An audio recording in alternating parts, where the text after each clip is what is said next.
Scotland's only major air show of the year, the International Ayr Show Festival of Flight, returns this September with a lineup of unexpected aviation gems. It all starts on Friday with a 2-hour evening show that features the Red Arrows, Typhoon, BBMF and airborne pyrotechnics. And on Saturday, a full-length flying programme that features true air show rarities, C-130s from Canada and America, an extra 330 from France's world-beating competition aerobatics unit, the Équipe de Voltige, and an elusive airshow appearance by a Royal Navy Merlin, among others.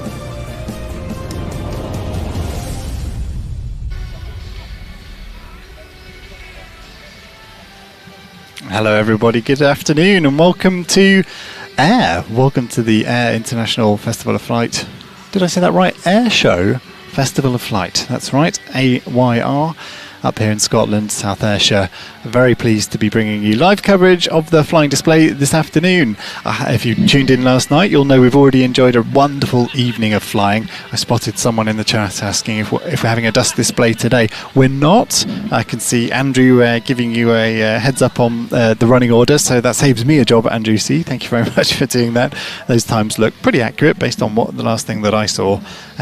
Finishing, well, I should say we're starting flying at 1:30 with the Battle of Britain Memorial Flight, and we'll end it with a finale of the Typhoon around about 5:30. So stay with us for the duration. Saw the Typhoon yesterday as well, closing the flying display in the, well, not quite closing the flying display, but late on in the dark, almost, sort of the dusk, what would have been a sunset if it wasn't so cloudy. But we'll take the weather we had, it was fine. The dark backdrop really emphasising the reheat out the back of the Typhoon for some dramatic material. If you haven't seen that, there is a separate video on our YouTube channel and on Facebook to enjoy. Wonderful flying last night. Hello Chris, I see you in the chat. Thank you so much Chris for moderating our chat, keeping everything on the straight and narrow there. Really appreciate your support as ever, thank you. Hope the kittens did end up behaving yesterday. And yeah, wonderful to see so many people. We had about 3,500 joining us yesterday. Really nice to be able to share this wonderful event in Scotland, our only Scottish Air Show of the year. Really nice to be up here and sharing it with you. So we've got lots to look forward to. Battle of Britain Memorial Flight kicking things off. We'll have the Falcons as well. Fantastic support from the RAF. Lots of civilian acts that we didn't see yesterday. I'll run you through a few of those in just a little while. We're live here on YouTube, of course. Also live on our streaming service. That's our paid subscription service, watch.planestv.com. We're ad-free on there if the ads get annoying, but the real selling point of that streaming service is our back catalogue of airshow action. So if you really love your air shows, really love your aviation, Planes TV, previously Aviation Action, been running for over 36 years, so an archive of events stretching back all that time. Some real magic in there. And one little magic excerpt I wanted to share with you. It is now 10 years since we saw XH558 displaying here at Ayr in 2015. I think I've shared this the last few years here at the Air Show, but I don't think it doesn't take too much for me to find an excuse to share a bit of dramatic Vulcan material. Such an iconic aircraft, a wonderful thing to have had back on the Air Show circuit for those few years, ending 10 years ago. So I thought I'd wind the clock back now 10 years back to the Scottish International Ayr Show here at Ayr in 2015 for the Vulcan display. We lucky few here at the Scottish Air Show 2015. The one and only Avro Vulcan.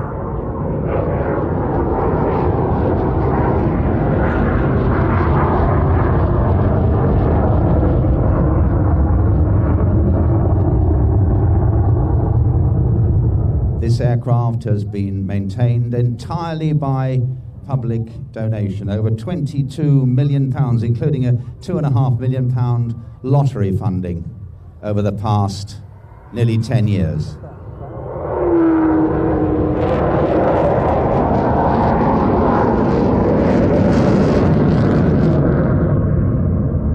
Well, you may wonder why it's the last season for the Vulcan. Well, it's not because the aircraft is not capable of flying, that manifestly is so, but there is such an enormous amount of technical backup required. It requires 3 or more professional aerospace companies to maintain it, and quite frankly, there isn't the technical expertise anymore coming from the people that used to work on these aircraft. And also, the time life on the fuselage is getting longer and longer, and the fatigue, of course, increases the more you fly. So there has to become a point where we say, glorious, but enough.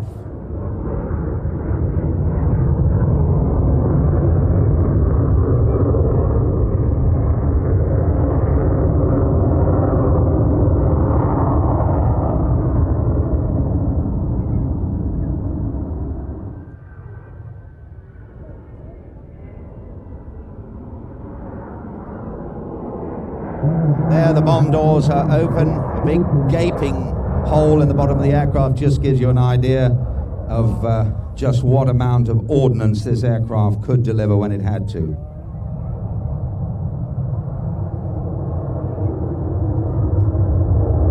And there it is, yes.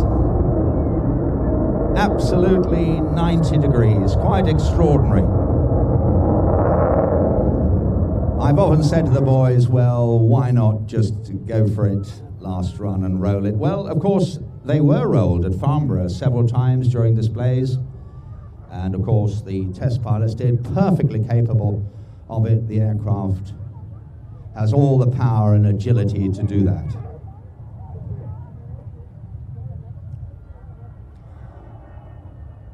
So, ladies and gentlemen, I can tell you there's just 1 minute to go. So this is your last chance now. Get the cameras out. Just look at that. Outstanding.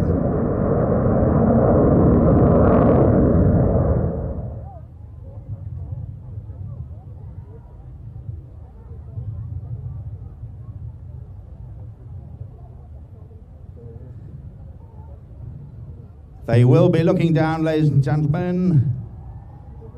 So make it a big one. Here we go. They're looking down.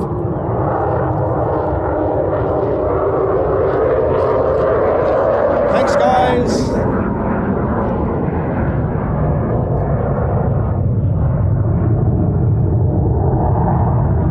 There it is, ladies and gentlemen. Wonderful. Oh, I thought he was going to roll it. The very, very best of British aviation and British innovation. Thank you. So yes, apologies again about finding an excuse to play a bit of Vulcan material, and apologies if you've just tuned in and are wondering whether there's a Vulcan flying around at Ayr. Sadly, no longer. That material from 10 years ago at the International Ayr Show. Yeah, sad to see it go, but we had a good few years, didn't we, with the Vulcan? Hope you enjoyed that little excerpt from our coverage of the Ayr Show in 2015. That full programme available on our streaming service, watch.planestv.com. That service, we're really grateful if you're a subscriber of that service, really grateful for your continued support there. We do bring lots of live broadcasts through that service, some only available through that service. So Leszno in Poland, amazing show out there earlier in the year.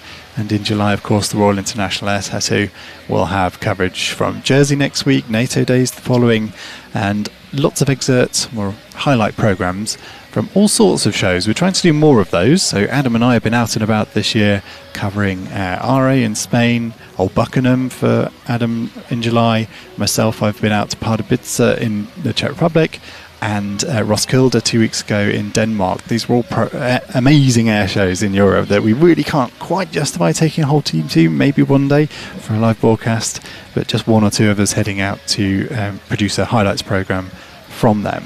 So yeah, I'll share a few clips from some of those shows just prior to the flying starting here in about 22 minutes time, so a little bit of time to go till the Battle of Britain Memorial flight kick things off. But I thought I'd give you a little bit of a sense of some of the material available on the streaming service. It's a random selection of clips from the archive here. At this time, she is going to land, and she's going to stream her braking parachute.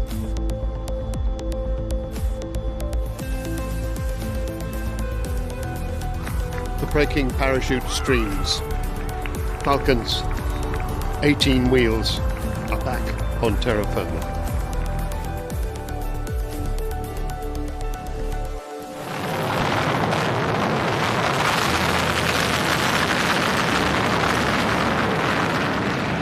The aircraft is designated as JF-17 in Pakistan and as FC-1 in China.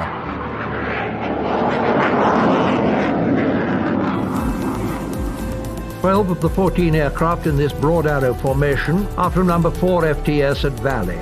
Flown by RAF instructors, they're wearing their new high conspicuity black livery.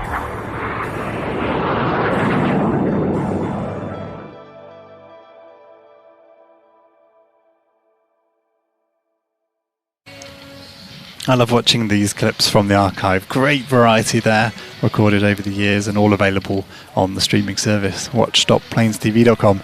Wonderful to see the sky full of Hawks there, big formation at Farnborough. We will of course see 9 red jets later, the RAF Red Arrows displaying. I have the time up in front of me, let's get it right. So according to my schedule, we will see the Reds at around about 4:30, a little before 4:30, so looking forward to that. Battle of Britain Memorial Flight kicking things off in about 20 minutes, but a little moment here for me to take the opportunity to explain that we're covering 2 events this weekend, so Just Air live, but we also do have Adam down at Duxford, a show that we've traditionally live broadcast, the Battle of Britain Air Show at Duxford. Wonderful event. Lots of Hurricanes this year, all sorts in between. The Invader, which I think we're due to see as well. Oh, I saw it on a list somewhere, although I don't see on this list. Yes, I do still. Thank goodness. So Invader as well. A fabulous venue, wonderful show. We'd love to be down there. Sadly, air was booked prior to the calendar being released for Duxford, so we're not down there for the full live broadcast. But Adam is recording the event, so again, another programme we'll make available on the streaming service. And he was there yesterday actually for a practice day. There's often quite some quite interesting flying goes on the Friday at Duxford, so made the effort to get there for that as well as the flying display today and tomorrow. So here's a little clip of what he saw on Friday afternoon.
Slight costume change here. The sun is out, it is getting warm, and a little bit of blue sky up there. We could do with a gap for the RAF Falcons due on at 2 o'clock, so 45 minutes from now. Lots of patches of blue, so hopefully enough of a gap for them to do a nice high jump.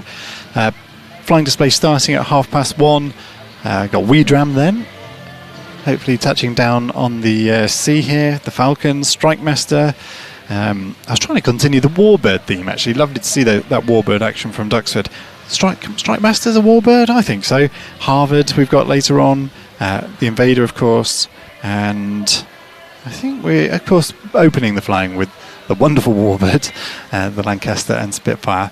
I saw a question earlier asking whether the Red Arrows and BBMF are based at Glasgow. They're actually at Prestwick, so Ayr has the wonderful venue of Prestwick, a hive of aviation activity, all sorts of interesting aircraft coming through there regularly. We were over there this morning, a few Canadian C-130, one of which will be in the flying today, USAF C-130 as well, in our flying display, complete with flares, hopefully, so watch out for that one late in the afternoon, around about 5 o'clock. Items I haven't mentioned yet: Airborne Pyrotechnics flying, Calidus Auto Gyro, Royal Navy Merlin, real rarity, and of course the French Air Force supporting with the extra 330. I've probably missed someone else out important, but I did see that Andrew C on the chat has been posting rough timings and the full display list. So yeah, go take a look up in the chat for some of the timings if you're wondering about when certain displays are flying.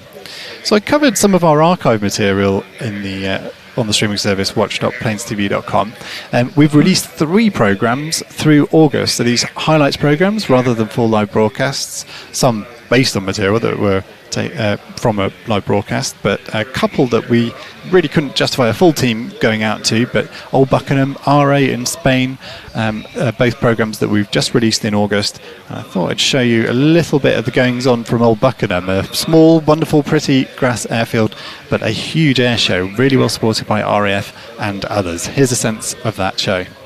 The Old Buckingham Air Show has become a much-loved fixture on the UK air show circuit, one of the few annual airfield-based air shows and by far the largest aviation event in East Anglia. It's a show that draws heavily on the Duxford-based Warbird fleet, perennially featuring B-17G Sally B as a tribute to the airfield's wartime past. But it's also a show that embraces the future with a long-standing emphasis on electric aviation. In recent years, it's also become a favourite of the Royal Air Force's display teams as well, with Battleship Memorial Flight, the Red Arrows and Typhoon becoming regular participants. A couple of years ago, Old Buckingham held an air show that they called the Big One. Well, this one was much bigger than that. Some really nice variety at Old Buckingham. If you'd like to watch the full highlights programme from that show, it's available on watch.planestv.com. Another one.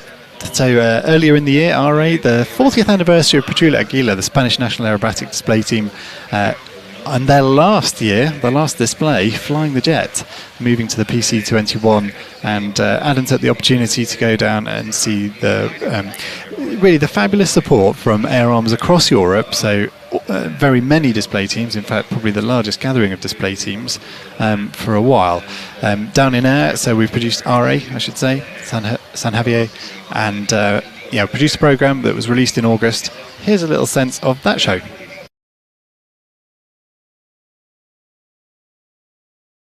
CL-13B Sabre Mark 6 joined Patria Aguila for a special flypast, representing Spain's previous national display team, Patria Ascua. The formation also featured a Pilatus PC-21, representing the future of Spain's national team.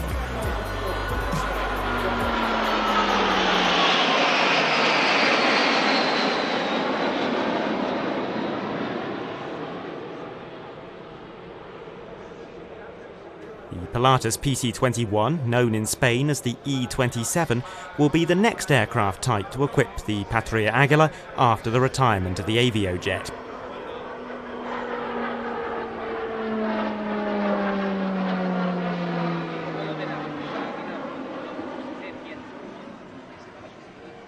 Spain has ordered a total of 40 PC-21s, of which around 2/3 have now been delivered.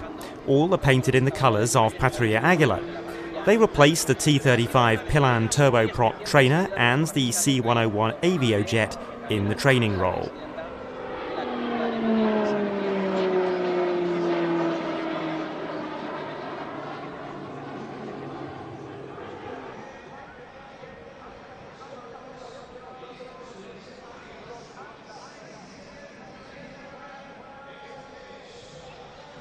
Patria Aguilar was formed in 1985, initially flying 5 jets and later expanding to 7.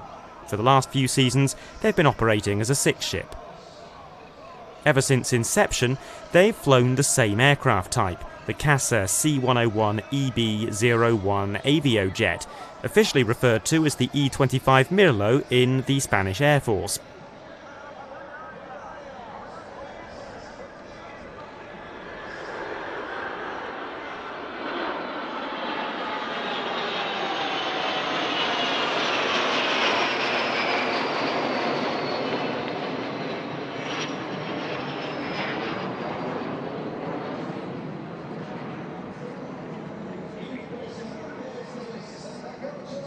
The C101 has been retired from the training role for several years now and retained solely for aerobatic team use. However, as the jets got older, it became increasingly challenging and expensive to maintain them. The decision to swap to the Pilatus PC-21, announced in February of this year, has been the team's salvation, and the new aircraft, while turboprops, should offer similar performance characteristics in terms of manoeuvrability, speed and stage presence.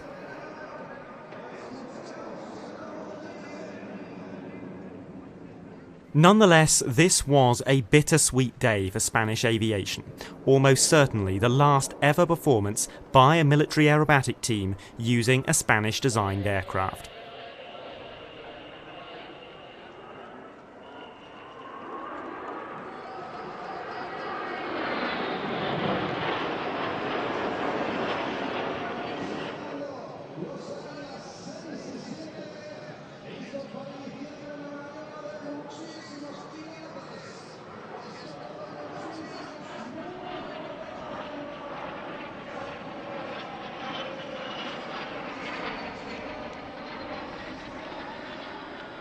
The team, which is crewed by full-time flight instructors, will initially fly a 5-ship of PC-21s, but will add further aircraft in the future depending on pilot availability.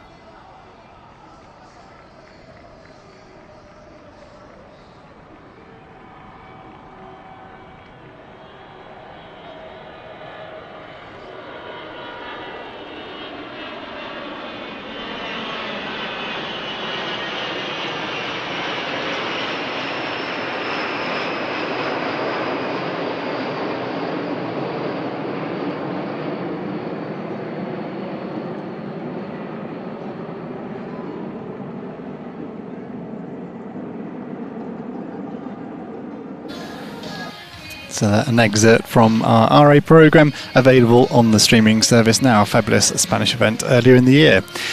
If you're just tuning in, welcome to Ayr, welcome to South Ayrshire, Scotland, for the Ayr Show Festival of Flight. Looking forward to bringing you live coverage starting in 8 minutes time with the Battle of Britain Memorial Flight, followed by We Dram, the Cessna 172 seaplane. I can see, if you're staring at ADSB like I am, is now airborne, so we're getting really close to the start of flying in about 8 minutes time.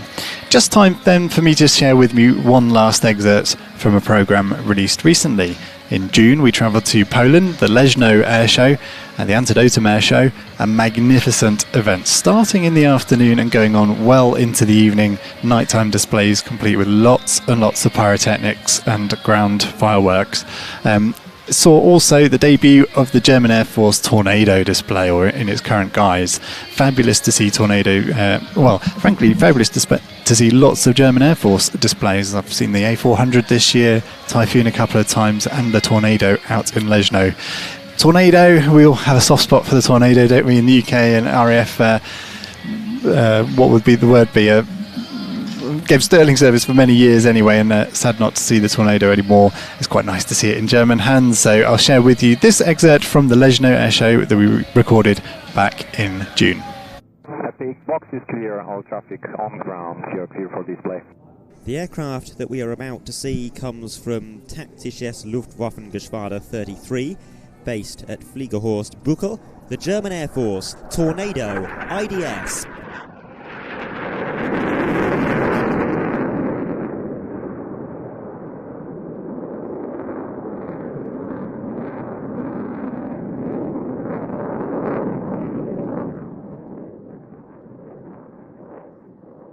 It's a family of aircraft that was really born out of a requirement for the British military to replace a whole variation of different types, the increasingly obsolete V-bombers, the cancelled TSR-2 and the ageing Blackburn Buccaneer.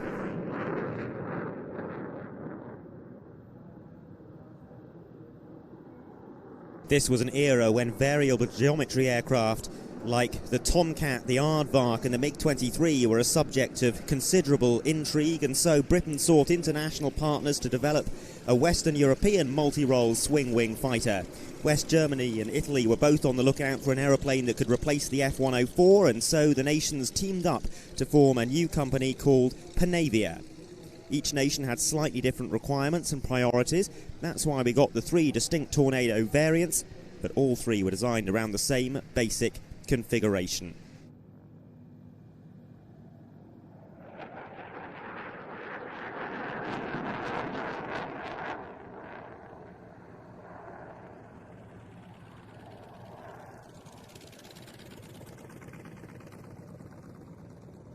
With the wings in the forward position with 25 degrees of sweep, it has respectable low-speed handling during takeoff and landing, but for a high-speed dash into enemy territory, the wings could be swept back to 67 degrees, offering far decreased drag, but, as a trade-off, a higher stall speed.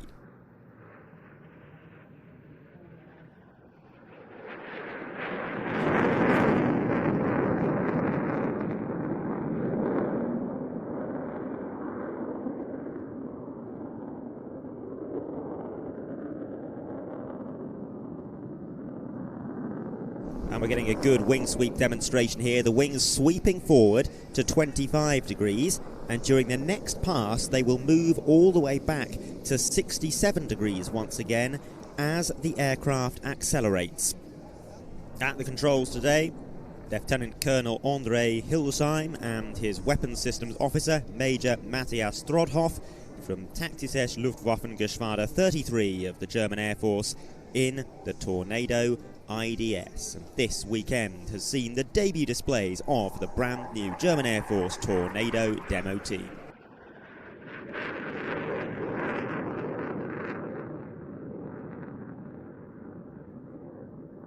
Epic is display complete, force pleasure off to the north. Isn't it great to see a Tornado, fully aerobatic Tornado display back on the European Air Show circuit? So just a few minutes till the flying kicks off here. You might be able to hear Joe McGrath, the airshow commentator. He'll take you through the main flying display. I'm going to go do my real job of mixing the show. Got Adrian and Matt on cameras, so big thank you to them for joining me up here in Scotland. Big thank you to you for tuning in. If you haven't already subscribed here on YouTube, please do so. Lots of air shows coming up through the rest of the month and potentially into the winter too. More news on that later. If you're a subscriber on watch.planestv.com, that's our paid service. Thank you very much for your support. One last shout out to Dave in Munsley, Sonny Munsley. He was watching the Red Arrows yesterday. He says they're a bit good, aren't they? Yes, they are, Dave. Yes, they are. We'll see them later, around about 4:30, I think. I'm going to go do the day job, I think. Thank you for tuning in. Do give the video a like and subscribe on YouTube if you haven't already. Thanks for being here, everybody. Enjoy the show. Air Force. I want to give a shout out to Zach. That's from Zach Drink Prime. On the 21st of September, that's a little bit away, and his sister Morgan, who's here with him today. Also, don't forget our friends from Planes TV are here. You can see their banner next to the commentary position, and Adrian and Ian, the family duo, are doing their best to provide world-class pictures and sound from their Planes TV. So go and have a look at watch.planestv.com. And also, it's going out live streaming on YouTube as well. So I highly recommend it. I've sort of given up taking pictures and videos now at air shows because Planes TV do such a good job. I just subscribe to them and say, oh yeah, I did that, which I don't, clearly. So, as I said, very shortly, we will be seeing the arrival of the Lancaster bomber. I've just heard them on the radio. They're airborne. The Spitfire is behind them, and if you look way off to your right hand side now, you can see down there That is the unmistakable shape of a Lancaster bomber. One of only 2 Lancaster bombers flying in the world today. Second one is out in Canada. A couple of years ago we were lucky enough for him to come over and visit, and we had 2 Lancasters in the same. So ladies and gentlemen, I'm going to stop talking now. Let's listen to the sounds of 4 Merlins and 1 Griffon engine from the Battle of Britain Memorial Flight.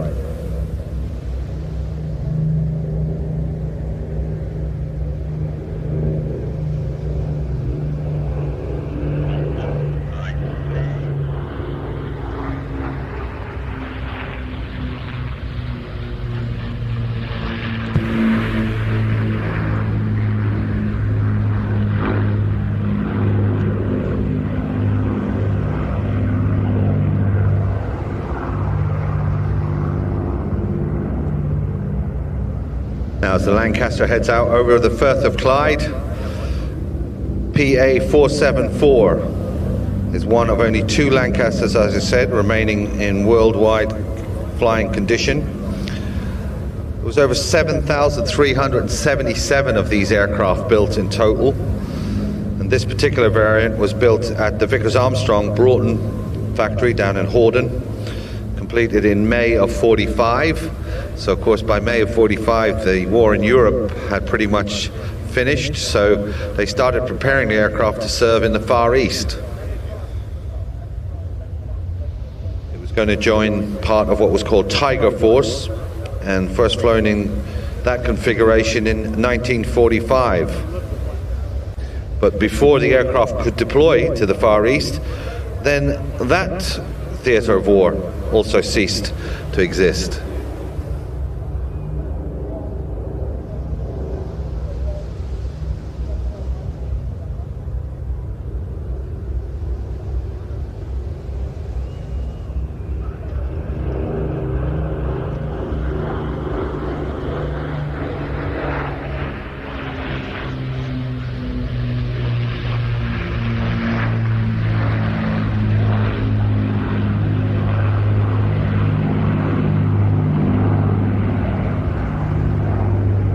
So in effect, the Second World War had finished, both in Europe and the Far East, and this aircraft was sitting around with just 3 hours and 10 minutes on its airframe. So it was brand new, out-of-the-box Lancaster bomber. So from September of 1948 to February of 1952, after conversion work to what was called PR1 standard, 474 conducted aerial survey mapping work in the East and also in South Africa with 82 Squadron, and it racked up about 2,000 hours on its airframe doing that. Then after serving with 82 Squadron, the aircraft was flown back to the UK, where it was loaned to Flight Refuelling Limited at Tarrant in Rushden, with the intention of then they were going to convert it into a pilotless drone target. So they were going to make it like an aerial targeting practice, and they were going to shoot the aircraft down. Thankfully, before that happened, that was cancelled, and without doubt that was saved from a fate which would almost certainly have prevented it from being here today.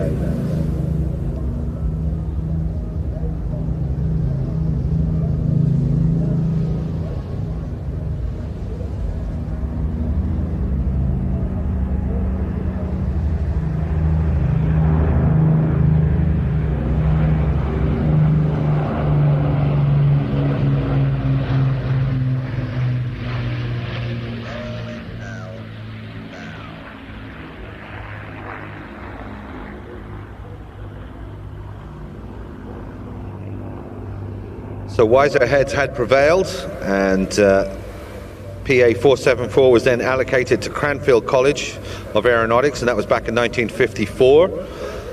She was modified as a platform for testing experimental aerofoil sections. So it was an R&D aircraft, and it served in that capacity for 10 years. Now, over those 10-year periods, you think it would have racked up a lot of hours, but it actually only ended up having 100 hours more after its 10-year service at Cranfield.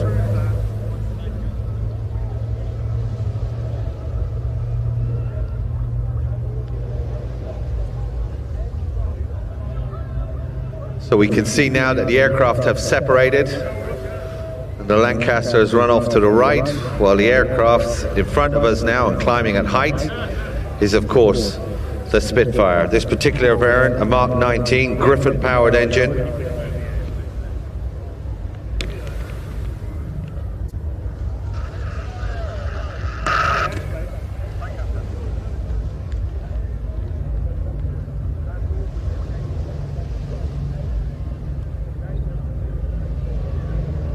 So of course, Spitfires were big development, but coming from our right now, the Lancaster.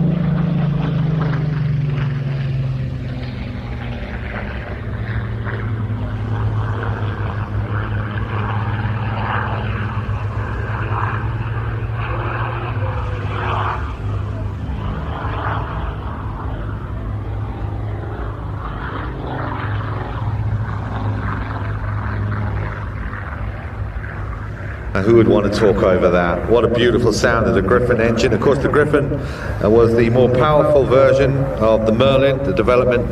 And in Spitfires, they went up to Mark 12, and after Mark 12 Spitfires, the Griffon engine was the main Rolls-Royce power point. Some would say the definitive Spitfire is a Mark 9 or a Mark 5, but I do like the sound of a Griffon engine as well.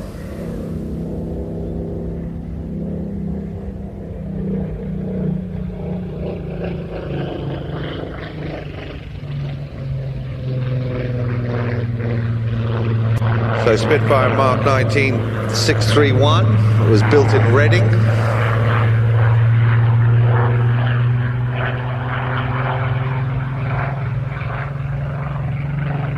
And it was delivered to Southampton in May of 1944.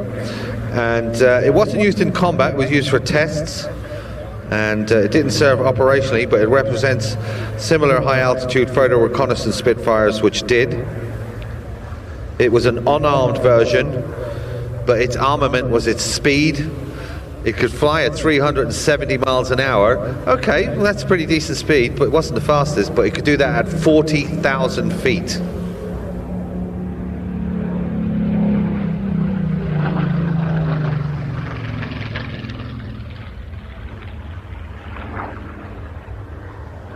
So very few aircraft in the Second World War, especially single-engine aircraft, could reach 40,000 feet. It had a fully pressurized cockpit, and that's why the aircraft carried no weapons. It was all about the speed to get away from anyone pursuing it. In March of 46, 631 was at RAF Benson, where it remained until 1949, and then it was issued to 203 Advanced Flying School. It was there, it was modified for meteorological work. She was flown by civilian pilots with an organization called a Temperature and Humidity Monitoring Flight, based out of Houghton Park.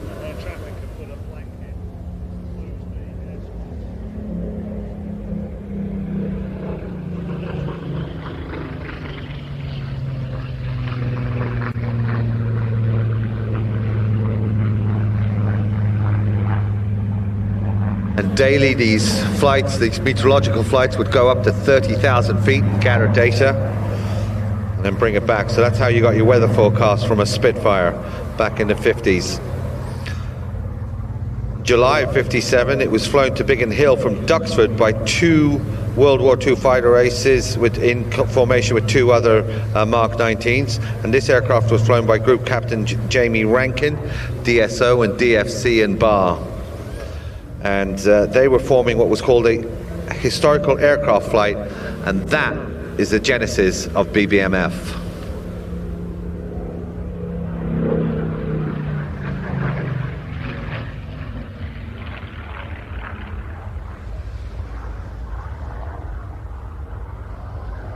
So the historical aircraft flight went on to become Battle of Britain Memorial Flight.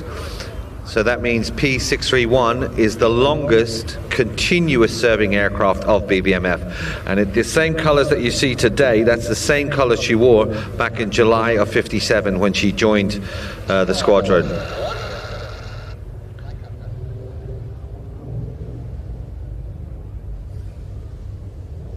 So let's listen to her. She comes back through from the right-hand side.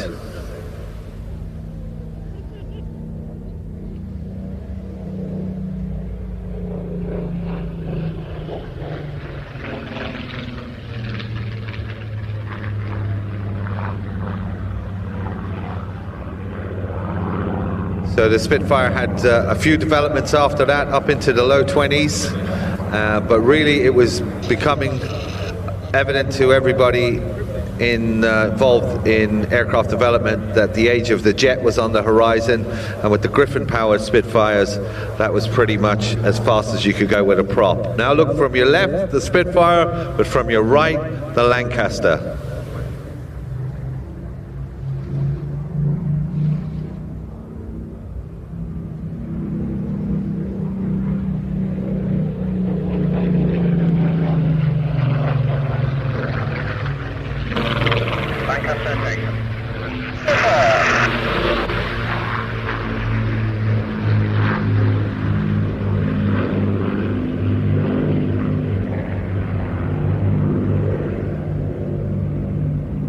So as I said, down near the Stem Village, you can go and visit the Battle of Britain Memorial Flight tent. They've got an inflatable black, it almost looks like an igloo, I'd say.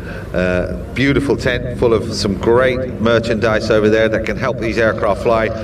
Remember, these aircraft are still serving Royal Air Force aircraft.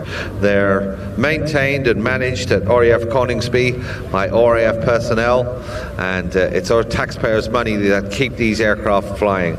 And that's the sort of way I like to see my taxpayers' money going, because these are a living tribute to the men and women of the Royal Air Force that served with such bravery in the Second World War and made the ultimate sacrifice. And to see these aircraft stowed in a museum or hanging from a ceiling would be absolutely treasonous. So long may the BBMF continue to show us and remind us, lest we forget.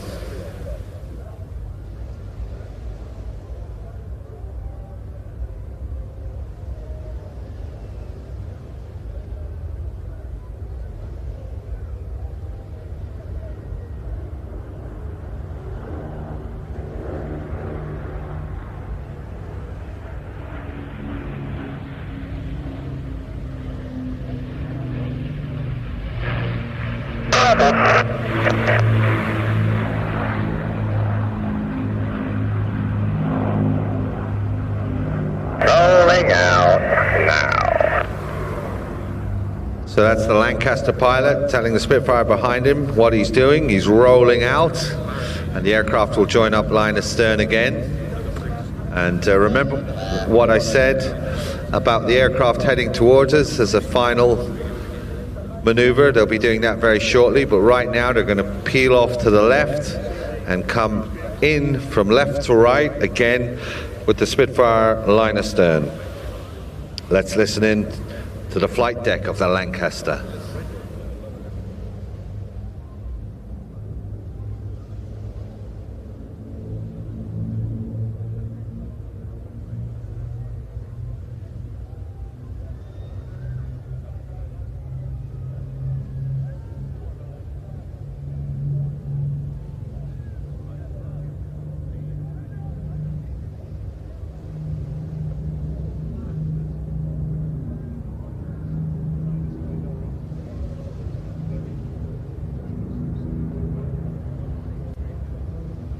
Rolling out now.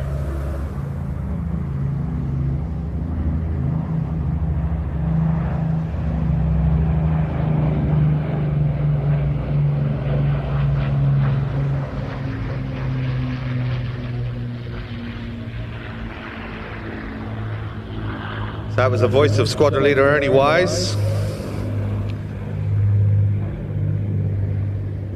I think they picked him for that job because he has got a 1945 voice, hasn't he?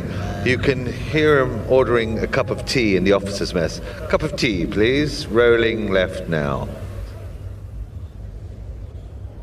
So as the aircraft head off to a right-hand side, like I said, you can support BBMF, not just here, but also online. They actually have a supporters group, and I know at the end of every year, the supporters group come together and they go to Coningsby, and you can go into the hangars, you can see the aircraft, you can talk to the crews. And if you'd like to know more about that, go and have a look at the BBMF website, or because you're here, just pop over. It's the very distinctive black tent over near the STEM village. But watch now as the aircraft come back in on the 45 on the B axis. Now.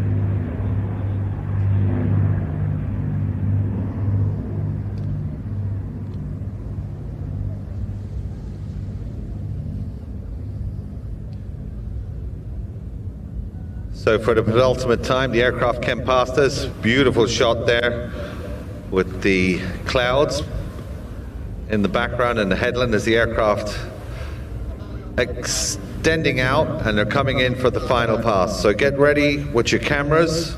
The Lancaster is going to fly directly over us as the Spitfire breaks off in front of us before he goes across the crowd line.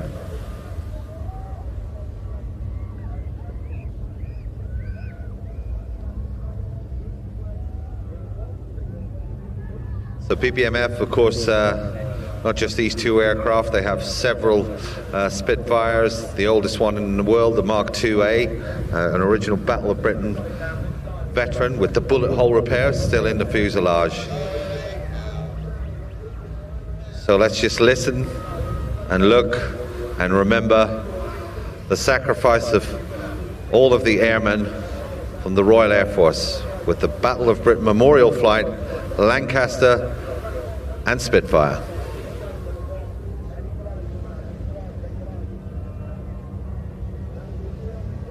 Memorial break, go!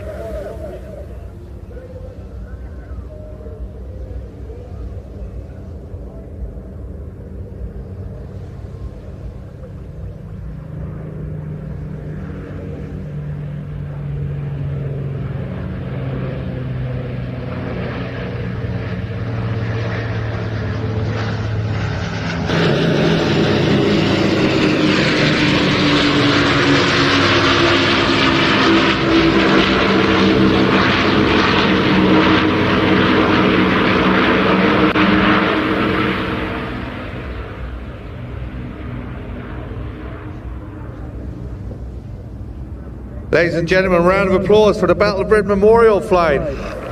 What an amazing display.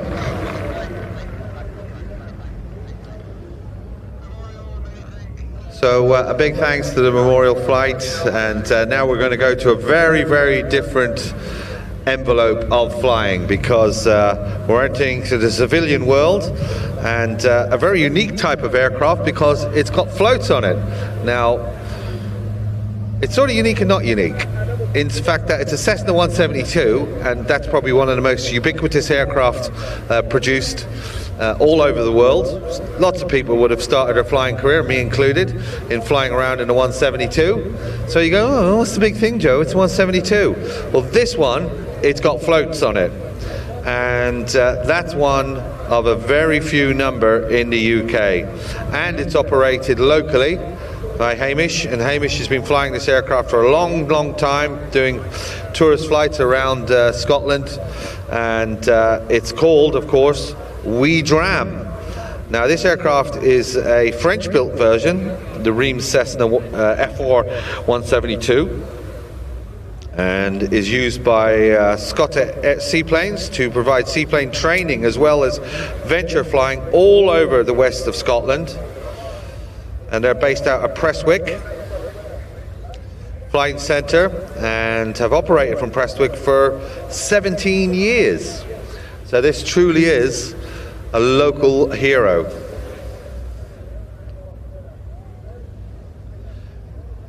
Now we're listening out on the frequency.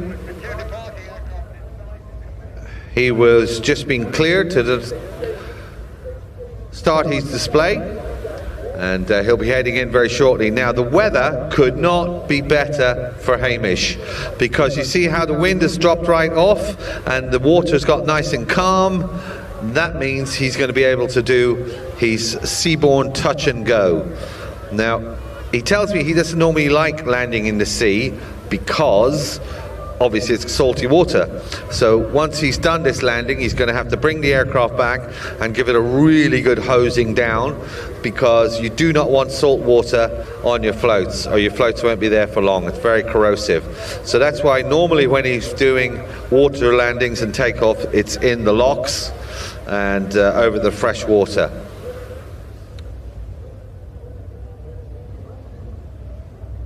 Pilots apparently come from all over the world to train on WeDram and experience the freedom and the beauty of the Scottish West Coast, and I don't blame them.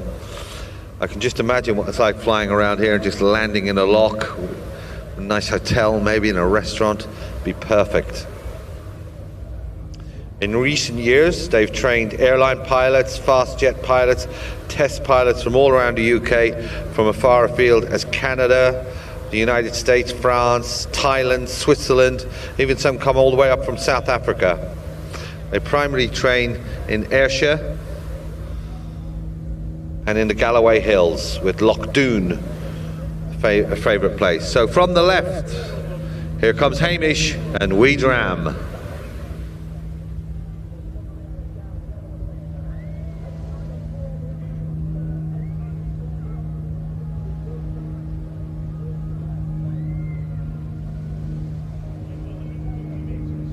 So he'll have a look at the water state. I'm sure he's going to be happy. He's going to be a lot happier than it was yesterday. It was really windy yesterday. He'll be happy to land in that. I should also mention that Hamish has a few passengers on board today. Now, they're not the fare-paying type of passengers. They're actually giraffes. And it's all part of a charity. It's called Flying with Giraffes. And they're representing Giraffes on Tour. And what it does is the charity flies these toy giraffes in aircraft all over the world, from seaplanes, as we see. The Red Arrows have had these giraffes on board. They're little toys. The BBMF have flown them, F-15s, F-35, even gone up in a U-2 aircraft. And what they do is they then auction off these flying giraffes, and all of the proceeds go to the Great Ormond Street Hospitals charity. So have a look at their website.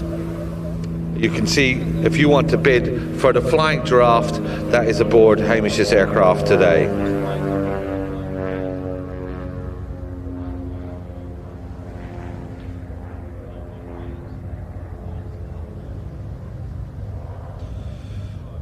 WeDram also operates seaplane safaris on Loch Lomond and Mull and Skye or beyond, and it provides a professional tourism niche that encourages visitors to come to Scotland. So a wonderful use of a very ubiquitous aircraft. Like I said, there's 172s and then there's WeDram. WeDram, of course, was meant to be at last year's show, but unfortunately he had a problem. They found some metal fragments in the engine, never a good sign. So it's returning this year with a brand new 210 horsepower 6-cylinder Continental engine. Got a variable pitch propeller and fitted with a wipe line two 2350 amphibious floats. I don't actually know what that means, and that means she has the flexibility to land and take off from an airport and then retract the wheels inside the floats and then land on water as well.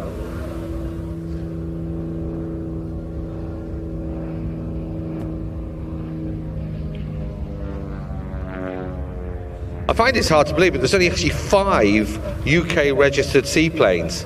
Now, in the UK, there's about 30,000 flying machines, and only 5 of them have floats. And only 3 of them are up here in Scotland. So this is only 3 aircraft you would see in Scotland. You'll notice on the support as well, on the floats, WeDram is supporting 2 local air businesses here. The Remedy CAF and also Air India. They're just located down on the far southern end of the flight line. I did have a nice curry there actually on Thursday night.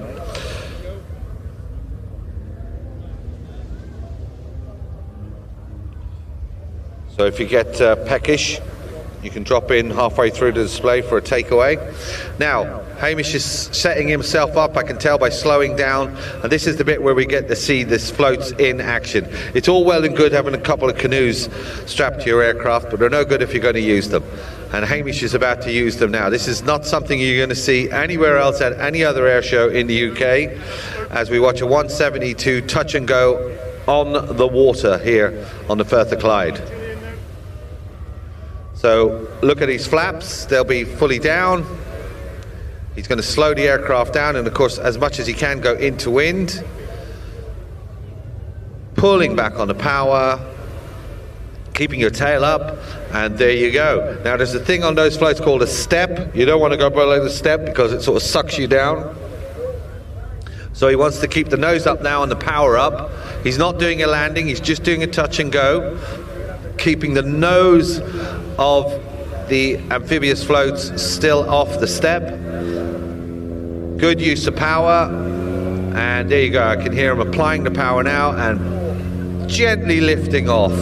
About a 5 to 10 degree pitch nose up attitude, and gently coasting away, building up your airspeed. When you're in that transition from the step into flight, there's a thing called the ground effect, and that really does help. So you want to keep, the temptation is to pull back on the stick and, oh, I'm up, I should go. But no, you should keep your nose down about 5 degrees and just skim along. Use the ground effect to build up your airspeed, and then you're out the other side. So because he was so proficient in that one, he thinks he can do it again, and that's exactly what he's going to do. He's going to go around, do a circuit, and come back. So not only have we got giraffes on board, it's like a child's playground inside this cockpit. They have another mascot in there, Seaton the duck. And he's peeking out the window behind Captain Ham. Seaton is the lucky mascot that's been part of WeDram's adventure from day one. So now they've started to fly next generation of rubber ducks as well. And what we've got is Seaton and 50 rubber ducks. They set off from Portsmouth in September last year on board the yacht Prevalence as part of the Clipper Round the World race.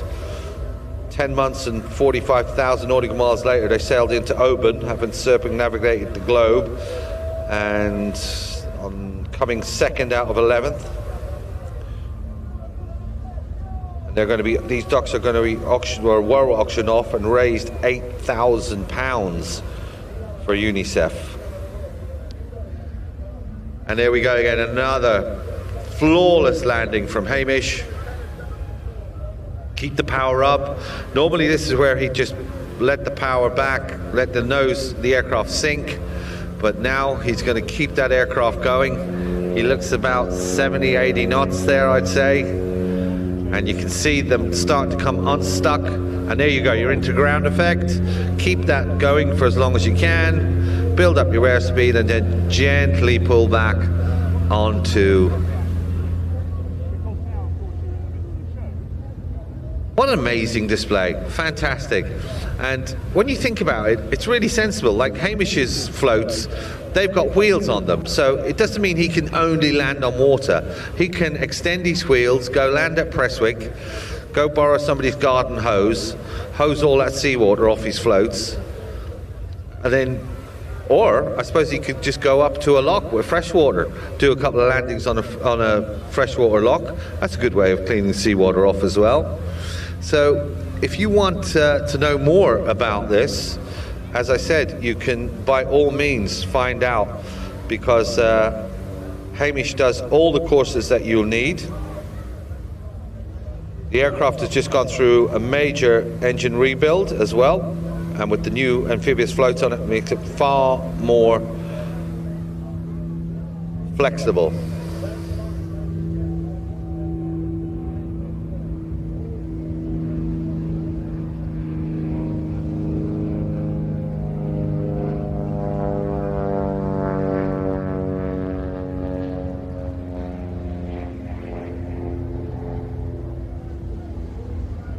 So head down to Prestwick Flight Centre, and they'll be very happy to let you know more about Hamish. Hamish also does something I really want to do, and I think if my wife comes up one year, I'll bring her along on it. He does like picnics. You can go out on the aircraft, they'll land on a lock, and then you can either go to a nice restaurant or they lay on a picnic for you as well. So if you just want to do some unique touristy things, I could not think of anything better than flying around with Hamish and WeDram. Thank you very much, young man. We will see you later. So now with WeDram,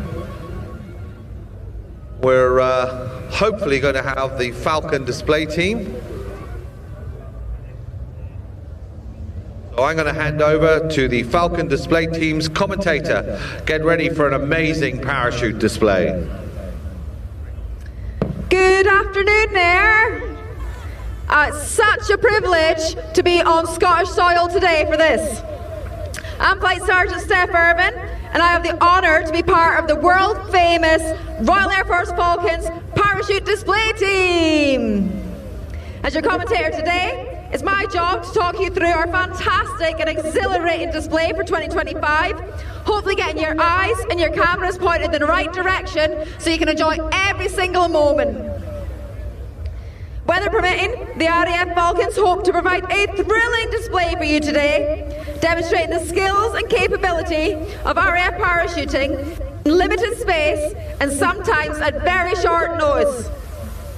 The team strives to represent the very best of British, both at home and overseas, by displaying the traditional red, white and blue colours of the United Kingdom wherever we go. The RAF Falcons can conduct parachute displays from a minimum of 2,500 feet and up to a maximum of 12,000 feet. The weather conditions are a little bit windy today, so we're planning to do a mid-show for you today, where the team will exit from the aircraft at around 4,000 feet. If you do take any photos or videos today of the display, we would love to see them. We use social media channels, Instagram and Facebook, so please tag at RAF Falcons. You may have noticed some members of the team are already out on the display area. This is the drop zone team who are setting up as we speak. Today, they're led by the drop zone safety officer, Flight Lieutenant Dominic Compton Davies, assisted by the team coach, Flight Sergeant Liam Lyons, and further assisted by the survival equipment technicians, Corporal Ed Dyson and Corporal Ryan Tripp. Go on, give them a big wave, everyone. The drop zone team are responsible for preparing the landing area and checking the wind speed and cloud base by tracking a red helium-filled balloon you may have seen. The information gathered from the flight of the balloon allows the drop zone safety officer to calculate the direction in which the aircraft should approach and the point at which the team should exit. Can you still hear me? Oh, there we go. So this is vital, because although the canopies are very manoeuvrable, the team must be released at exactly the right spot to make sure that they can free fall for a predetermined time and land in the area you see in front of you today. The green and orange crosses that you might be able to see on the drop zone are left and right indicators for the parachutists. This safety measure allows half the team to land near one cross and the other half near the other.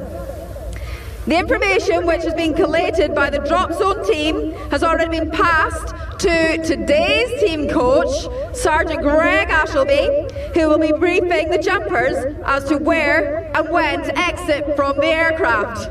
Ooh, that's smoke. Watch your eyes.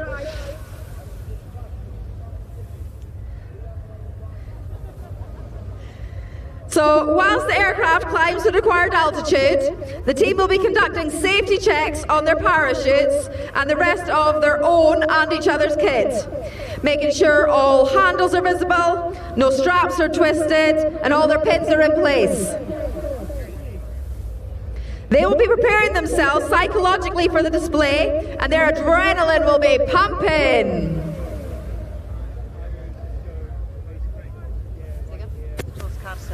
Wonderful. Now, has anyone seen the plane yet? People are pointing in different directions. You're confusing me. Wonderful. So the RAF Falcons are very fortunate to have the use of various military and civilian aircraft as jump platforms. These aircraft not only make the display more interesting, but they also remind the viewing public that parachuting is a vital and very real asset to modern British military air power. Today, the RAF Falcons will be jumping from a Dornier 228 Skyvan. This is the newest aircraft in the RAF Falcons fleet, and our primary jump platform, provided by our defence partners Summit Air. This dual-engine, side-door aircraft provides everything that the RAF Falcons need to provide an exciting show here for you today. Operated by a crew of 2 pilots, this aircraft can carry up to 19 passengers and flies at a top speed of 257 miles per hour. Ever so slightly faster than a Formula 1 race car. And of course, the RAF Falcons couldn't do their job without the fantastic support from our supporters.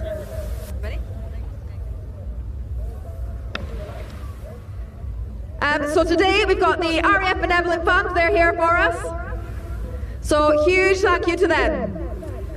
Now, I've just been told we're about 90 seconds to go, so the plane is fast approaching us. Ladies and gentlemen, it's time. Time to get ready to experience the aerial skills. Look overhead, there's the plane.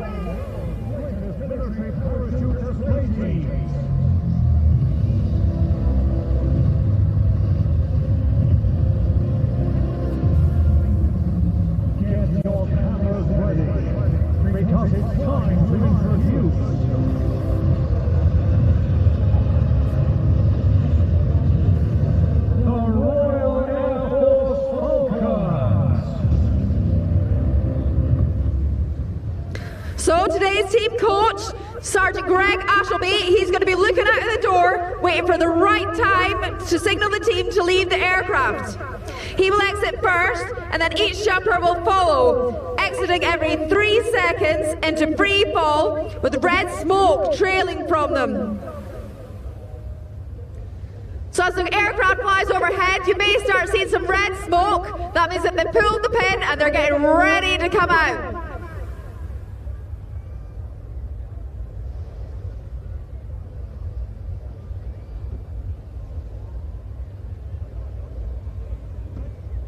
Oh, they've just told me it might be a little bit longer, so let's just keep an eye on them.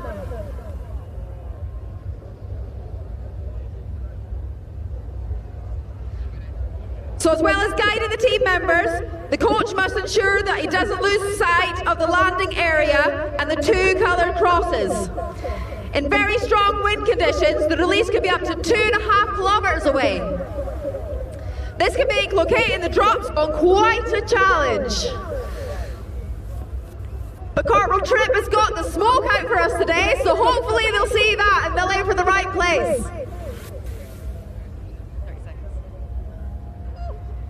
God, that smoke's a bit smoky, isn't it? So let's keep an eye on the aircraft. When we start to see the smoke, that's a really good signal that they're on their way. Can everyone see the red smoke? Louder, I can't hear you. That's better. We need to practice this for when they come down. And there they go, the 2025 Royal Air Force Falcons Parachute Display Team. The red smoke trailing from their legs is created by smoke canisters attached to their boots, which were activated at the very last moment before jumping from the aircraft. We can see all 8 canopies safely deployed as the team immediately begin maneuvering into the snake formation.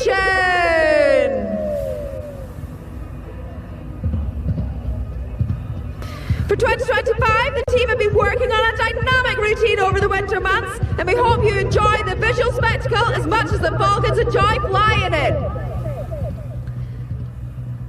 They have built a snake formation by turning 180 degrees back up the jump ramp to condition.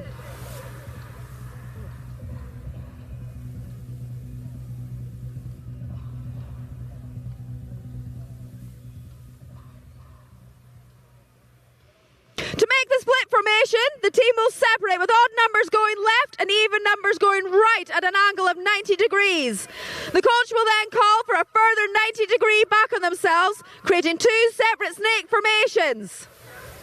This leads straight into the crisscross, where both sides of the formation will turn towards each other with closing speeds of over 45 miles an hour and then pass within a few feet of each other. They immediately make the turn into the very dynamic signature carousel formation, which is the team's favourite manoeuvre and requires vast amounts of concentration and trust in one another. This is the perfect opportunity to get your photos. Remember to tag at RAF Falcons. You may see 2 members of the team floating outside the carousel. There are flag bearers today, so it's deliberate that they're doing that.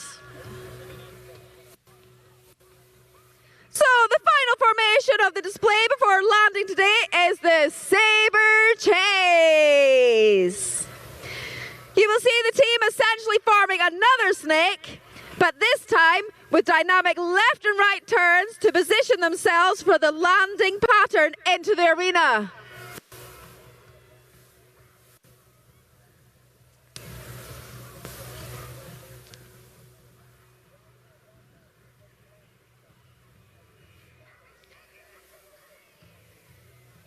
And there's the Falcons Dornier playing just in the background there for them too. Little fly pass for everyone.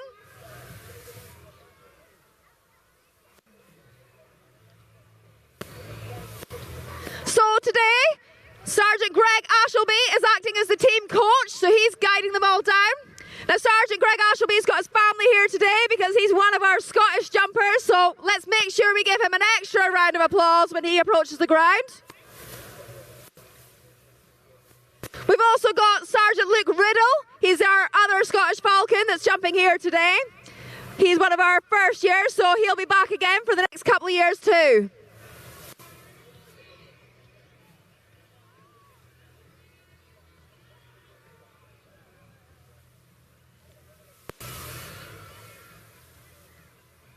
Go on, get your cameras out. This is the perfect opportunity. Look at them go!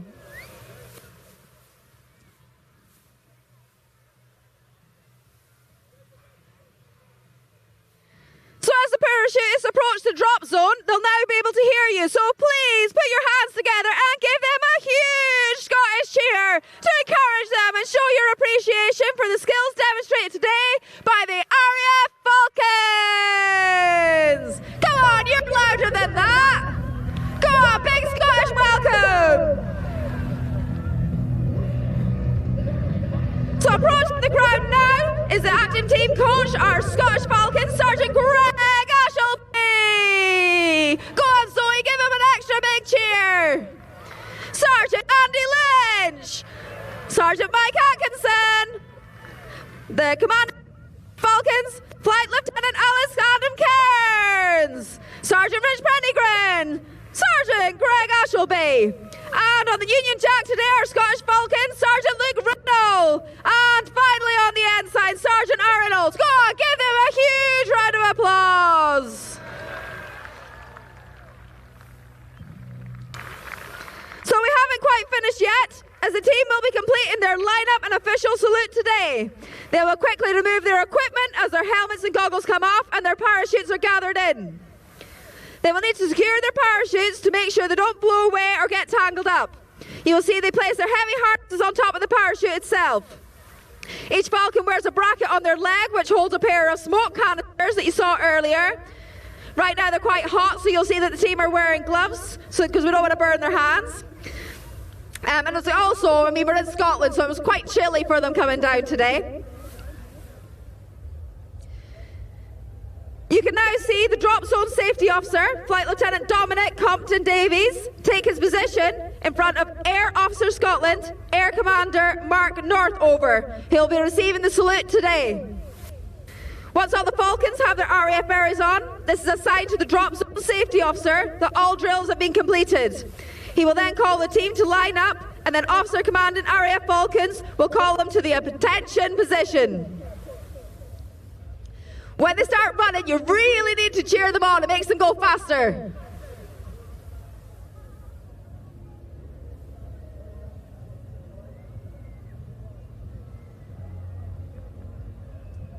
There you go. Go on, give them a huge cheer. Come on. The louder you are, the faster they go.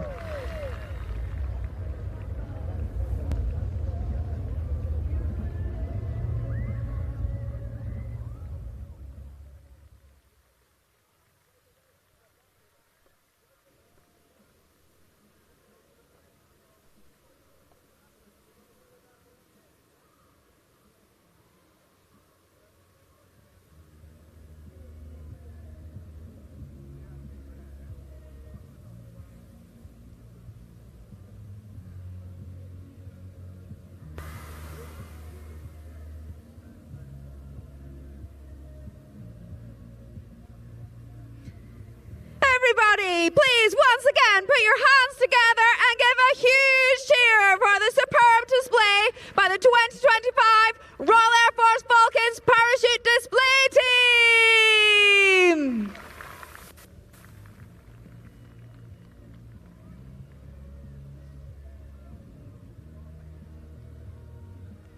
Hi. If you want to meet the team, they're going to be down there later on and they'll do lots of signatures and photos and all them sort of things with you. Well, a huge thanks to the Royal Air Force Parachute Display Team, the Falcons. The guys will be on the ground for quite a while, so please go and have a chat with them if you want to know more about joining the Royal Air Force. And a lot of people are pointing skywards, going, look, a drone, a drone. Well, that's our drone. And what we're doing now is we're taking some shots for the video, so feel free to give them a wave if you want to be in the official video. But this does not mean, hey, I've got a drone, I can go flying too. There is no drone flying, of course. The drone pilot is up here with us with the Flying Control Committee, so it's tightly regulated, and he will definitely be down before the next aircraft enters into our airspace. Drones and air shows do not mix. So please, if you're thinking of flying your drone, do not, because it poses a very large threat to aircraft if it's not, as we have here, highly regulated. So feel free to wave at the drone as it comes by, and you'll be in the video, and you'll be able to say, that's me online. So as the parachutists sort themselves out and the drone gets some nice shots, we're just waiting online for the Strike Master pair to come into the flying display box. This is our next item. Gives me a few minutes to talk about what's coming up. After the Strike Masters, we have the Royal Air Force Tutor, then the Yak-52, and the Calidus Auto Gyro is taking to the skies at 3 o'clock. The Sydney Charles Display Team, with those beautiful GROP 109 powered gliders are going to be here at 3:10, and then the Navy historical flight in the shape of the Harvard in the air in front of us at 3:25.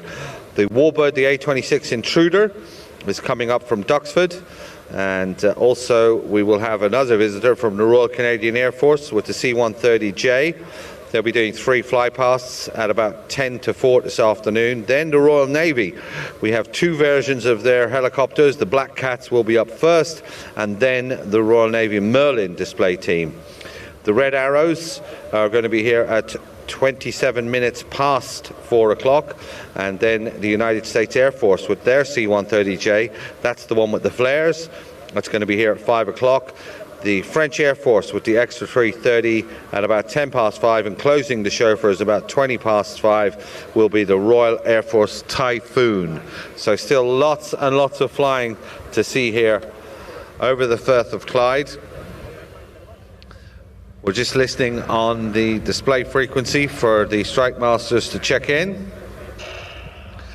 Now, the Strike Master was built by the British Aircraft Corporation at Wharton in Lancashire, and it was labelled the BAC 167, but commonly referred to as the Strike Master. And it was a light ground attack export version of the Jet Provis, the Mark 5A particular variant. Now, contrary to popular belief, it does not have shortened landing gear, but many components, including the undercarriage and the wing, were strengthened from the original Jet Provis in order to provide a potent combat capability. So they strengthened the wings so they could strap a load of bombs and rockets and fuel cells to it as well.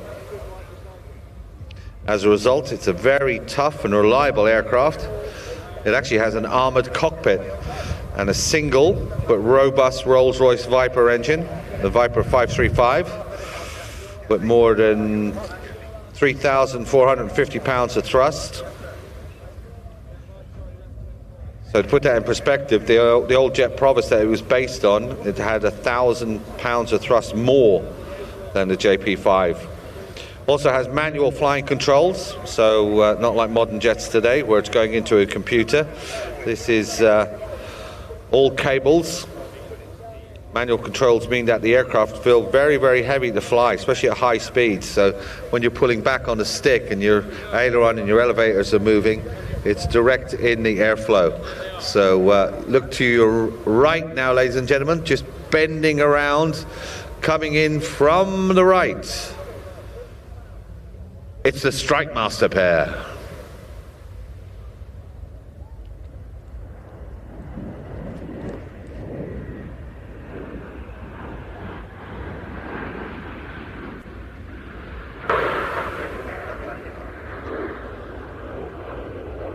Now, because these aircraft had manual controls, no hydraulic systems on board, that made them very, very robust when it came to doing their job. As a strike aircraft, their job is to get down low and engage with troops, fortified positions. And if you have a hydraulic system and it takes a hit, even from just a bullet, never mind like a cannon shell, that could spell disaster and doom for the strike aircraft. But because these are all manual controls with cables, that made them very, very tough, and they gained a reputation coming back from the battlefield with a lot of damage, but still flyable.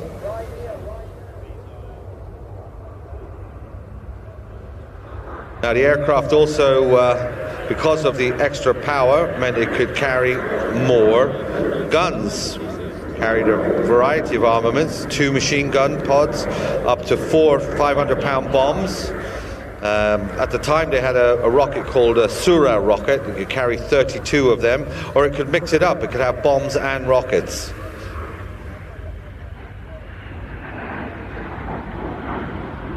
But if you were just doing long ferry flights, you could strap on 75-gallon underwing fuel tanks. It was very, very successful as an export variant. As I said, the Royal Air Force never actually operated the Strike Master, but 146 were built, and they were exported to the Middle East, Saudi Arabia, Oman, Yemen, also into South America and Ecuador, and the New Zealand Air Force operated them. So the two aircraft we see here today, first one, the grey one, that's Golf Sierra Oscar Alpha Foxtrot. That's a Mark 82. It belongs to the Strike Master Flying Club based at North Wales, Military Aviation Services. That's in Hordern, North Wales, near Chester. That aircraft was imported by Mark Petrie back in 2004 from Oman. And today it really is in immaculate condition. If you do get a chance to get up close to it, it's very, very well kept. It was in service with the Royal Air Force of Oman, and it's the youngest ever Strike Master produced, being built as a one-off back in 1986. It's only got about 2,500 hours on its airframe, so that's very, very young for an airframe. And as you can see, it's carrying at the moment two 100-litre fuel tanks on the inboard wing pylon, and that also supplies the smoke system. Now let's have a look at that smoke system as it comes through.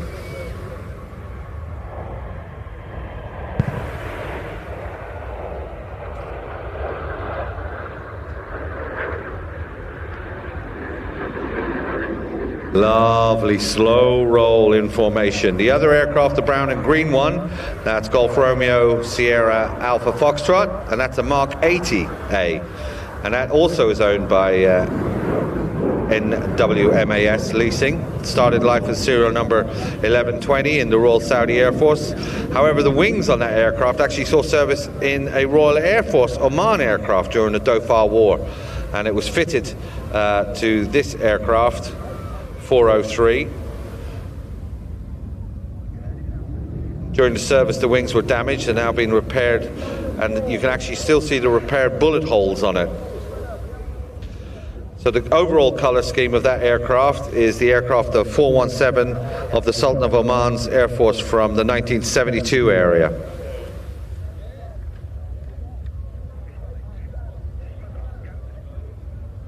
Now, the operator of the aircraft, as I said, is North Wales Military Aviation Service, and that's an aircraft engineering company employing local professionals, and they maintain a broad range of light aircraft and military jets,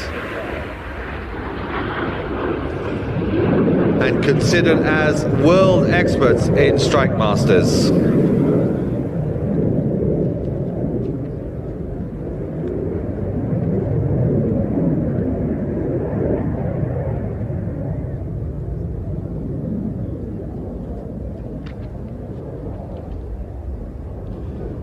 Pilots on board today, Sean Chiddington and Ian Bratt, or Bratty as we know him.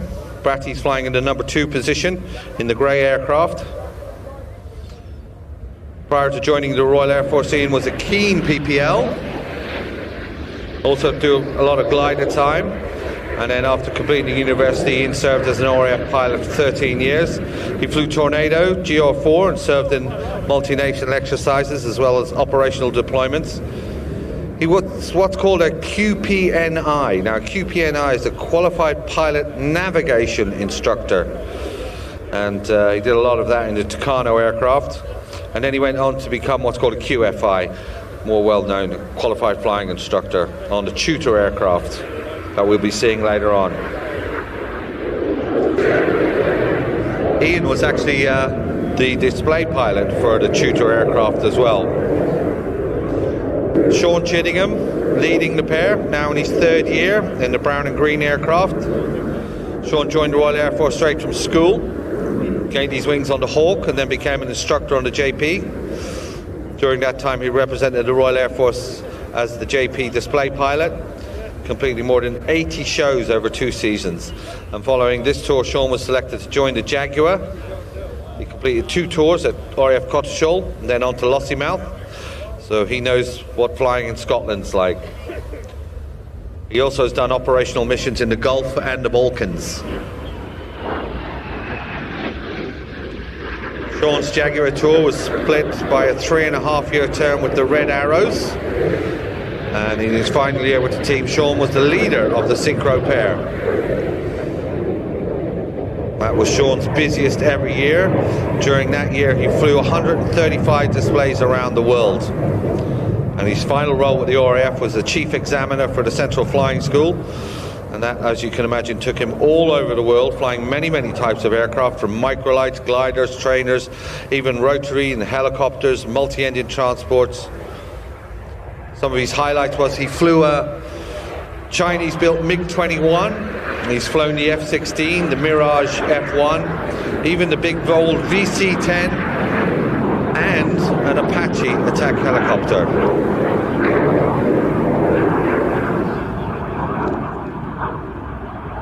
Now, a lot of people here are looking up and going, wow, look at that, wouldn't it be great to be in that aircraft? Well, believe it or not, you can actually go flying in these aircraft, because Jet Legends, or Aero Legends as they're known, actually provide that service. When these aircraft are not displaying in the summer, they're operated by Jet Legends, and that's part of Aero Legends, based out of North Weald, down in Essex. And they're the first and only operator that have got permissions from the CAA to take passengers along in ex-military jets like these.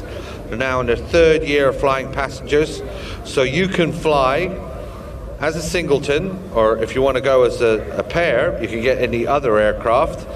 And they also operate a Spitfire. And to date, over 200 people have actually gone flying in these Strike Master aircraft. You fly with Sean and with Bertie, so the actual pilots that are flying here today in front of you. And if you want to, you can even do some of these maneuvers. Imagine pitching up and sitting in the right seat. Get ready for the brake.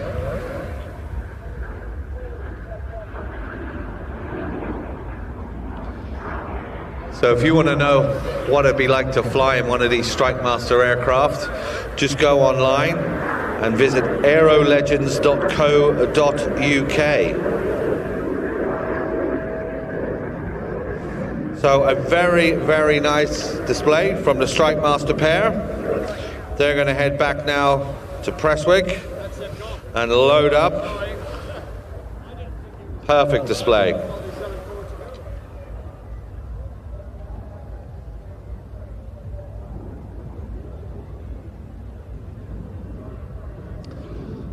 So as we cover the Strike Master pair, we're going to go back into the world of piston-driven aircraft now with the Royal Air Force Tutor. That's going to be next up very shortly. Of course, the Tutor Display aircraft has been at many, many air shows around the UK this year, and they also have their own ground unit. So if you want to know more about the Tutor, you can actually head over towards the STEM village, and you can see that they have their own presence on the ground. You'll be able to talk about this very important aircraft. Now, it's very exciting, as you can imagine, to see the likes of the Typhoon, you know, going around at 600 miles an hour and full reheat. But you have to start somewhere, and this aircraft is where you would start if you joined the Royal Air Force. The Grob 115E Tutor. The aircraft is the basic lead-in aircraft for most flight training organizations, including the Air Cadets, which I was a member of for many years. My first flight was in a Chipmunk with the Air Cadets. That's how old I am. And the Tutor now does that role, but it also does that role with the University Air Squadrons. So if you're going through uni, there's a very good chance if you're part of the Air Squadron, you're going to be in a Grob.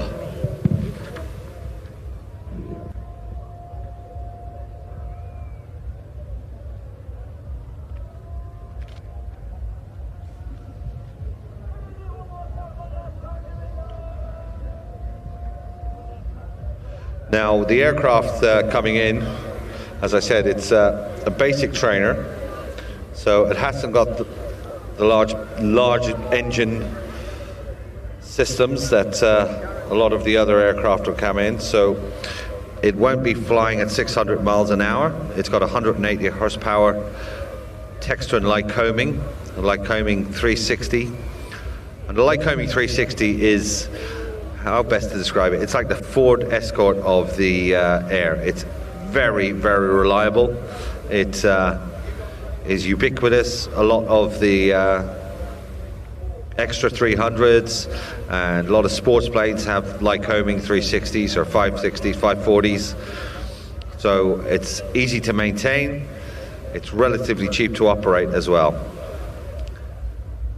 The Grob aircraft, as I said, the 115E Tutor, is aerobatic, and we'll see that being displayed in a few moments. It has G limits of +6 and -3. Maximum airspeed about 185 knots. So what you're going to see is the aircraft will be pitching up, getting to height, and then transferring that height into speed. It's been flown by Lieutenant Bob Jews. And Lieutenant Jews will show us the best of the Grob. But as I said, a lot of the maneuvers, it has to climb up to height, then build up the speed in the dive, and then execute that maneuver. Pretty petite aircraft. It's wider than it is longer, so that gives it good cruising speed, because it's got a 32-foot wingspan. The length is only 24 feet. And as I said, elementary flight training with the University Air Squadron, and also air experience flying for the cadets.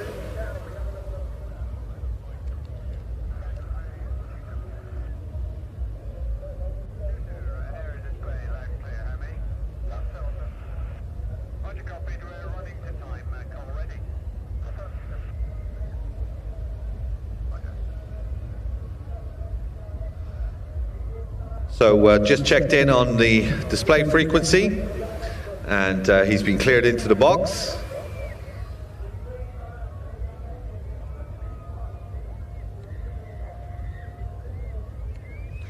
If you want to follow the adventures of the Tutor Display team, they're on Facebook, Twitter and Instagram, and they're using the hashtag Tutor Display.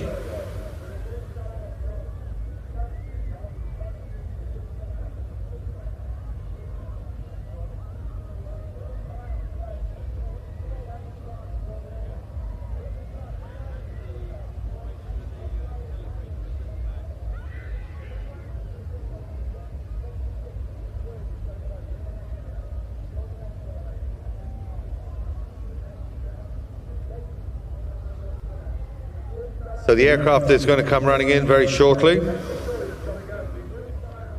He'll approach at about 200 miles an hour.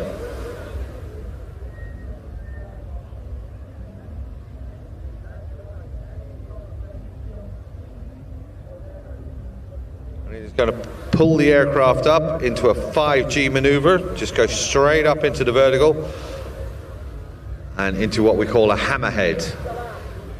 That name will become pretty evident when you see the aircraft, because it makes the shape of a hammerhead in the sky.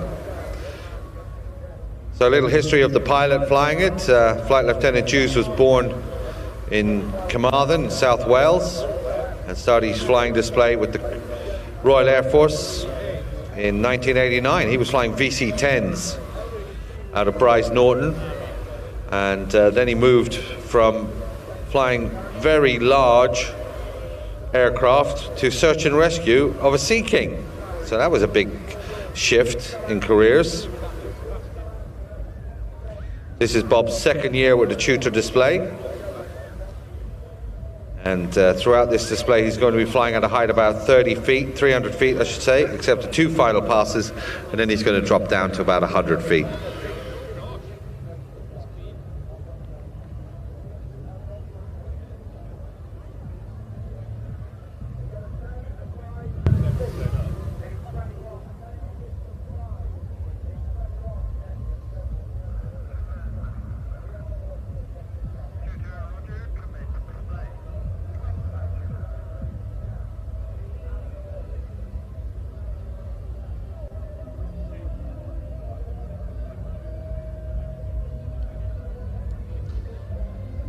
Lots of people still saying hello on Instagram. If you want to reach out, it's Joe Ayr Show.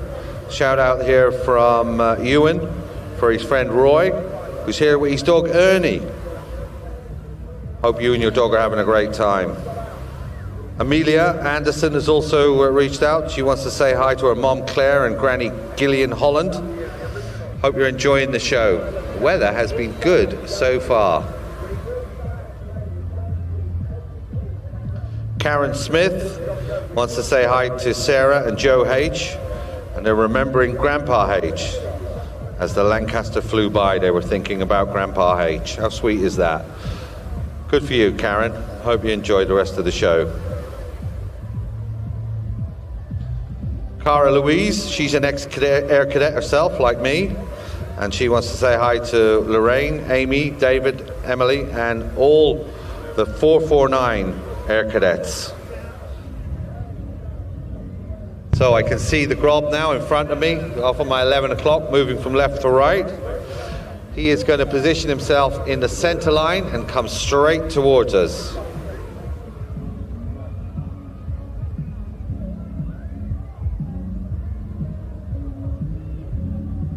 So, ladies and gentlemen, from the Royal Air Force, it's the Tutor Display team. At the controls, Flight Lieutenant Bob Dews, pitching the aircraft up and revealing the Royal Air Force Benevolent charity sign underneath. That was the hammerhead.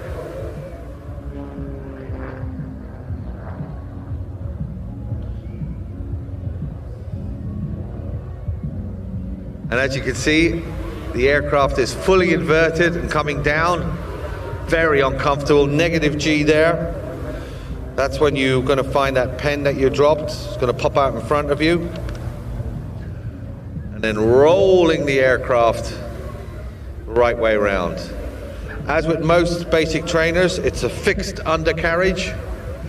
And while it does mean you've got a lot of induced drag with the undercarriage, it's a lot safer, it gives a good ground handling characteristics as well. And you notice how wide the wheels are as well.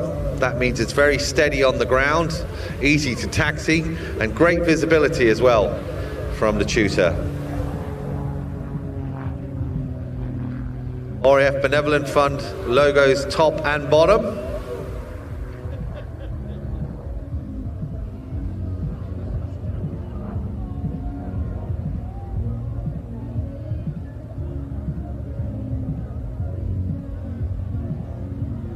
So you can see Bob really knows how to keep this aircraft moving at all times, and now you can see what I was talking about when it comes to trading off the height for speed and then pitching the aircraft up into knife edge and then a 4-point hesitation roll, just keeping the aircraft 90 degrees and then slowly rolling around to the next one.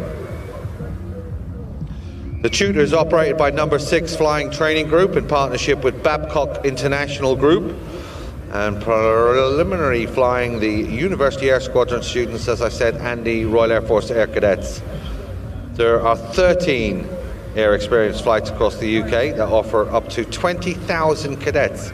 20,000 cadets, that's an amazing figure, go flying each year in these aircraft.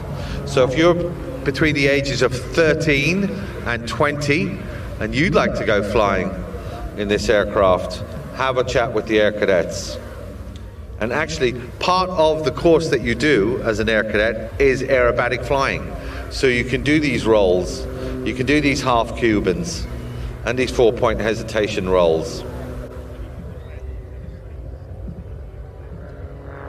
The Tutor is constructed of carbon composite materials, and as I said, it's a 180 horsepower Lycoming piston engine.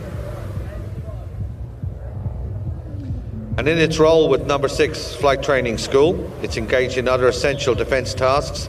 It does frontline mission rehearsals, training of mission support crews, and with the help of Babcock International Group has a variety of engineering and management career opportunities. They're available at the Royal Air Force bases around the UK. So if you want to know more about joining Babcock, who are helping the Royal Air Force with this aircraft and supporting it, do visit the Babcock website. And as I said, the Royal Air Force Cadets as well is one of the largest providers of the Duke of Edinburgh Award Scheme and offers a range of adventure activity.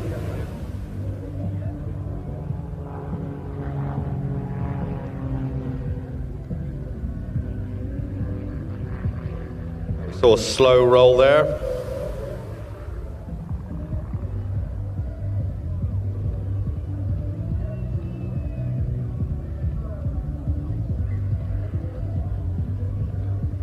Now he's positioning the aircraft to come back in, run from a right to left. And Bob makes it look so easy as he pitches the aircraft up into a loop and out the other side.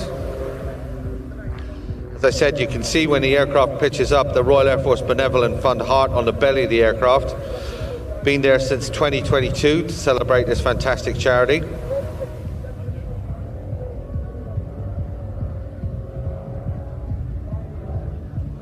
The unique yellow and black Tudor was originally a trial paint scheme to provide that high contrast, but it's now become a favourite of air shows. It's actually been nicknamed the Bumblebee. That's for the yellow Tudor that's involved in the flying display as well. So for those considering joining the university, there are 15 university air squadrons across the UK.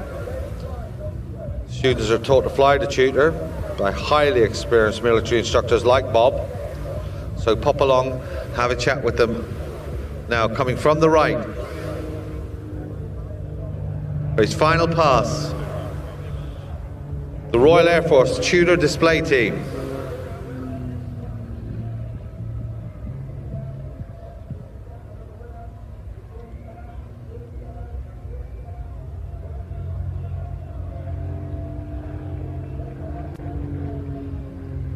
And there we go, we saw Bob's skillful coordination of elevator, rudder and aileron, pointing this aircraft in exactly the right direction at all times.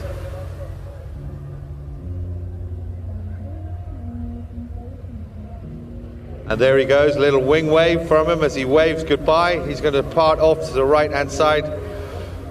A huge thank you to Bob and all of the Royal Air Force here today.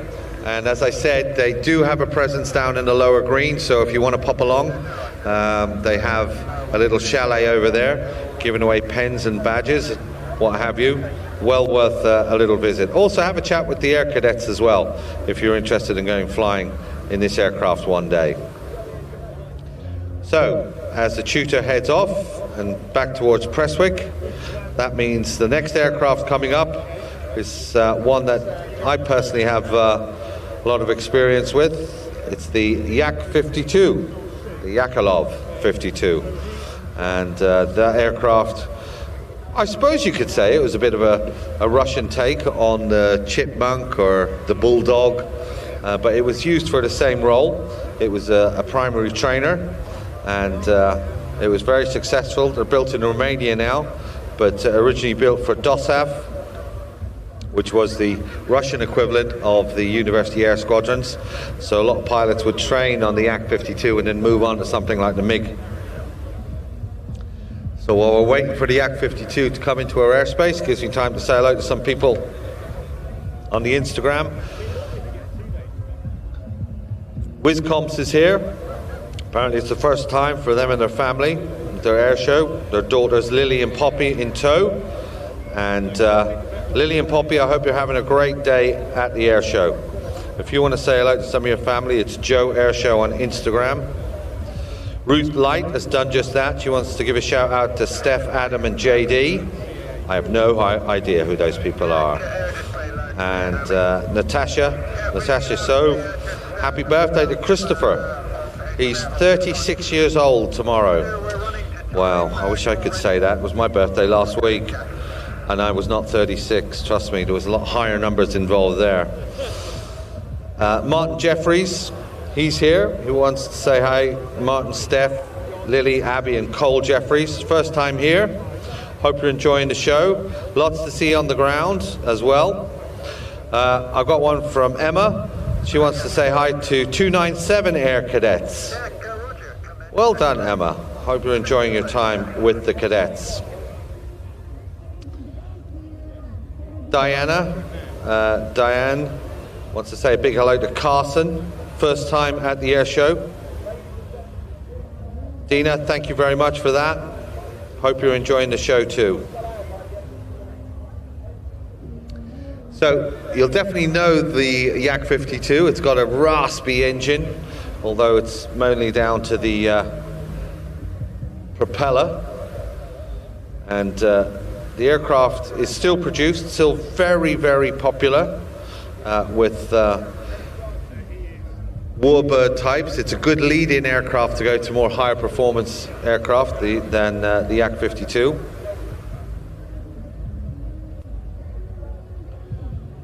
As I said, produced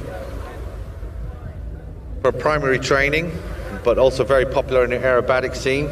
It can fly inverted, but not for long. It hasn't got like a fuel injection system, so you can't. About 5 to 7 seconds. You don't want to be any upside down any longer than that, or else you're going to enter a world of glider, and that's not good. So here he comes from the left. John Windover at the controls. Ladies and gentlemen, the Yak-52.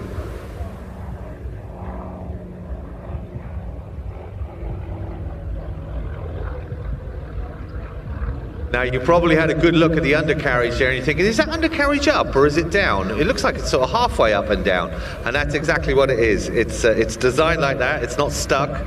It looks like it's sort of stuck halfway up, but the undercarriage protrudes out of the bottom of the aircraft. I was told by a Russian pilot that I did some training with that was to negate the damage in the event of some student pilot landing with gear up, which is not unknown. So it means that if you do land with the gear, forgetting to select gear down, it does help the wings survive. John Windover, as I said, long-time air show display pilot with a lot of experience in piston aerobatics.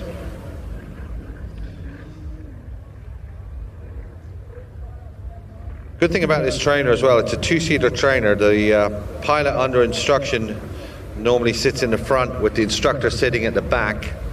It's not the most roomy cockpit to be in. I can personally verify that. And if you've got a helmet on, you're constantly banging your helmet on the side of the head. So it doesn't take long for Yak-52 pilots to convert from a helmet to a flat cap, a cloth cap, to stop banging their head on the inside of the cockpit.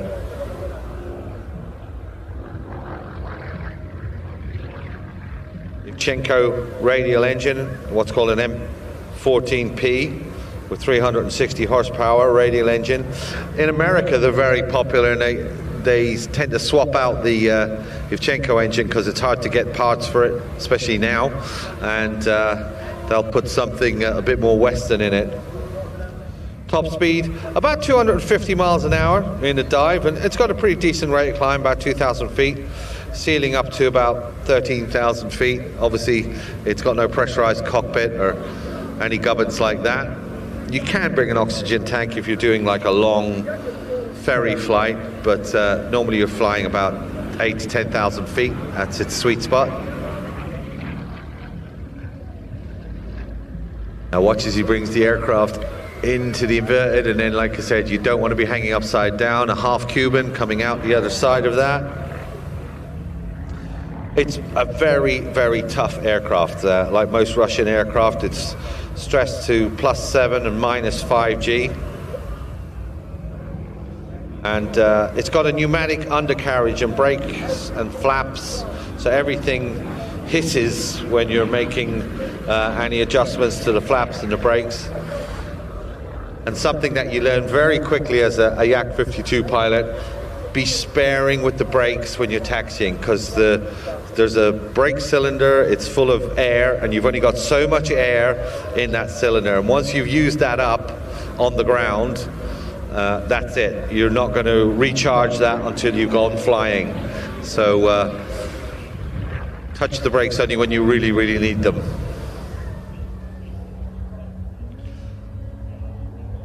As I said, it was built for military cadet training, so it can handle a lot of aerobatic abuse.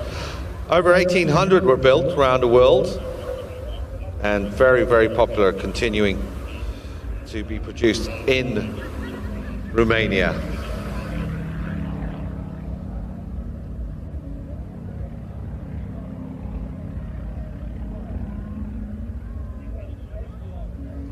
John Windows is showing us that as a trainer, it can also be very exciting to fly these aircraft. The Chinese did a version of it called a Nanchang N6. It's a sort of stretched Yak-52 with a copy of the Ivchenko engine. And relatively speaking, it's a cheap aircraft to own and operate. It's very common in the UK that 3 or 4 pilots will get together and buy the aircraft and to operate it as well. There is Romanian assistance available.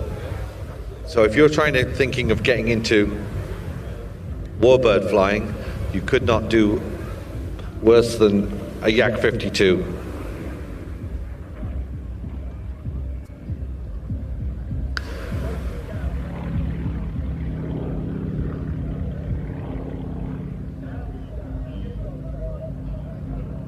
Very light on the controls as well. The control column comes up through your knees, and as I said, you have got some hydraulic air assistance, but otherwise it's all cables. So you've got to have a lot of upper body strength, especially in the high-speed maneuvers, because the ailerons and the elevator are quite large.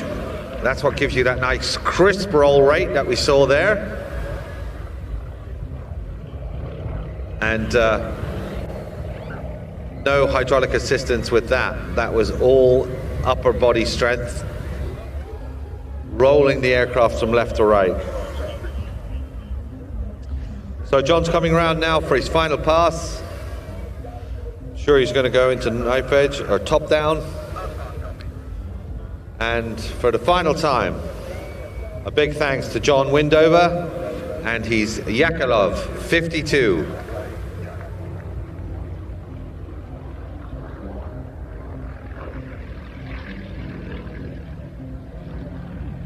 There he goes with his wing wave.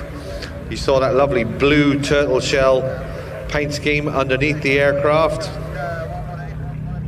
That's very common with Russian aircraft in particular. Normally that theme is carried through on the inside of the aircraft. A lot of Russian aircraft have blue interiors like that.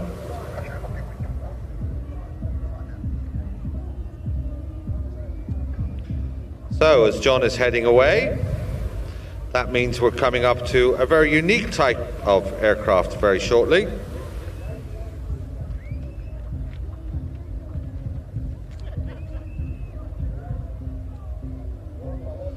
Because the next aircraft is not an aircraft. It's actually what we call an auto-gyro. So it's kind of like half helicopter, half aircraft, because it's got a pusher engine behind it, but really it's very much in its own category of flying device. Pete Davies at the controls.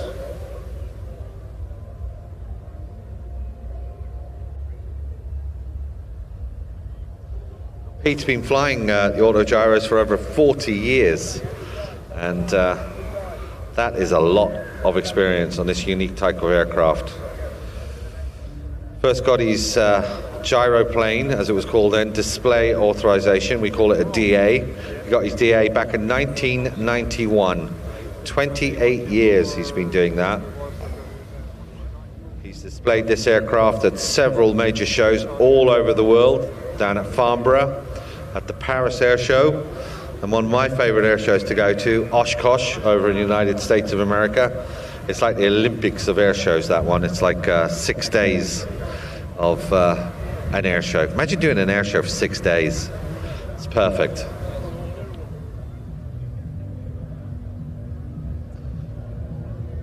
Over 3,000 hours of flying gyrocopters.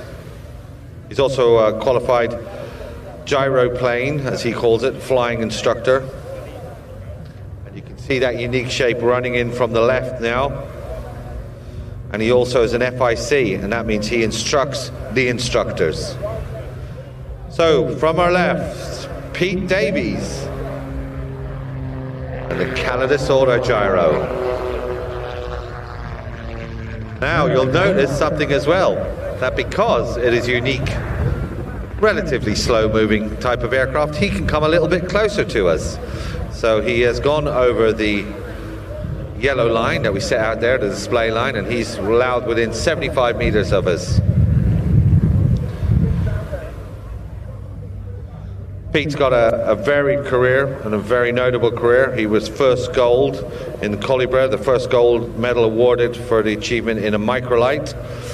He was fourth in the first World Microlight Championship. He's the FAI World Distance Record in his category. Still stands to this day. He won the 1994 Round the World Air Race in a Tiger, which is a Cessna basically with a 150 engine.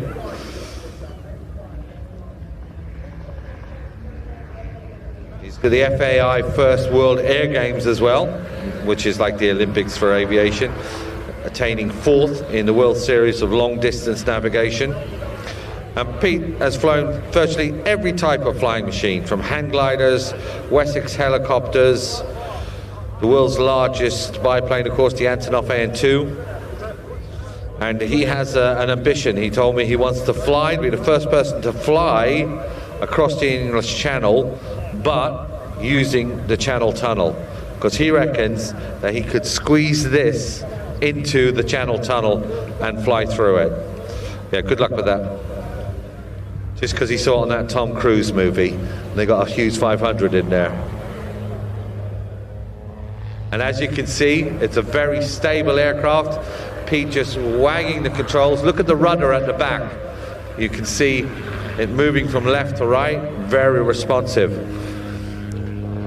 Now the rotor blade you see on top, that is not connected to a motor. That is freewheeling, and it's using the air passing through it. That's why it's pitched up about 10 degrees, and the air flows through the rotor blade and it gives free lift. The engine, the Rotax engine, is actually powering the propeller at the back, and that's what's pushing him forward. It's what's called a pusher configuration. And as you can see, very, very responsive.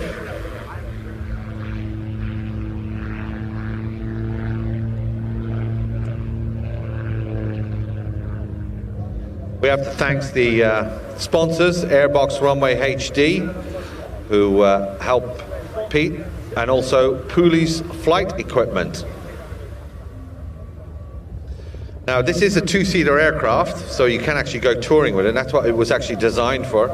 Designed back in Germany in 2009.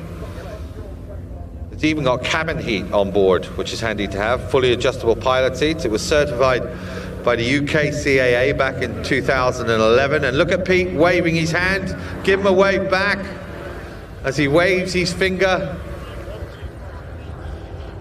Always good to see.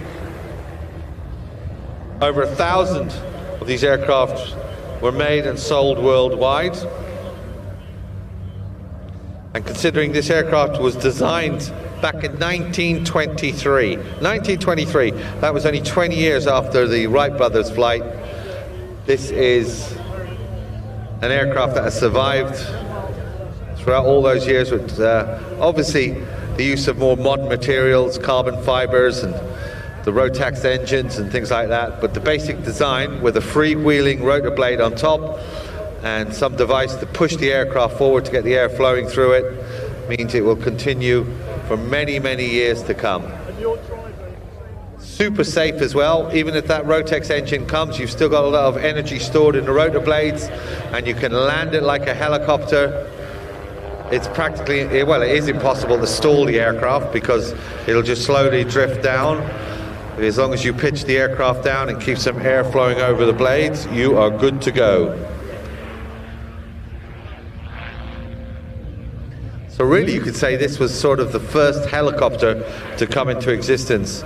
Long, long before Sikorsky said he invented a helicopter, the auto gyro was up and flying.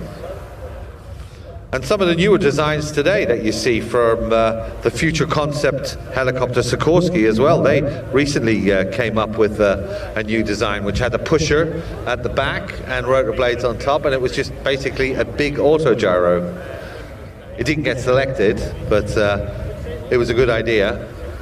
Now watch as Pete brings the aircraft up, getting a bit of height, and then swirling all the way down, just using his rudder as he spiral descends, building up all that energy in the rotor blade. Rotor blade's flat now, so it's bleeding off the energy, but he'll pitch the aircraft up, engage the Rotax and come straight towards us.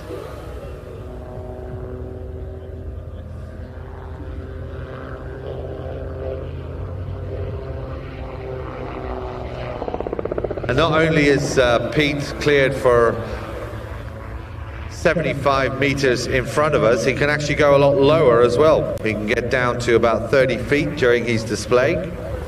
Because the aircraft is not moving so fast and it doesn't have so much mass, that's why we're allowed to get closer to the aircraft. And as you can see, it's extremely controllable. You can do some crazy flying in it. Pete is using his feet to use the rudder and the control column in front of him. You can go between 0 and 120 miles an hour in the aircraft.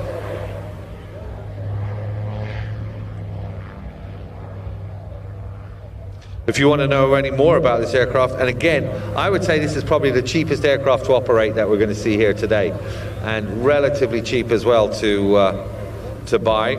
If you want to know more about it, there's a website with all the information that you need on there. Gyro-air-display.uk. So for the final time, coming from our left, the Calidus Auto Gyro with Pete Davies at the controls. Give him a wave, he can definitely see you. Good view from that big bubble canopy.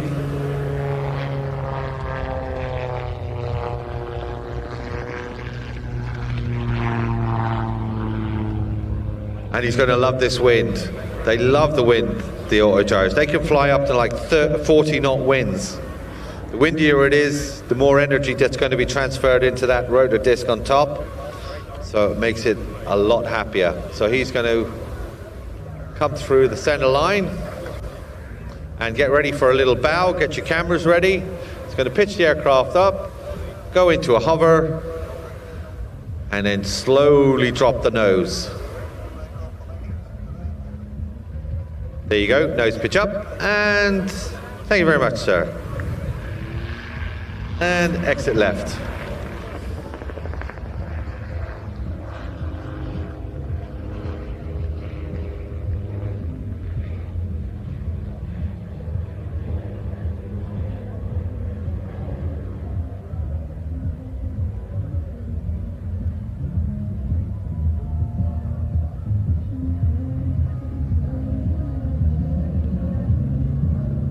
So I told a lie, he's going to exit right by the looks of it, which makes sense if you're heading down to the airport. It's that way, it's not that way.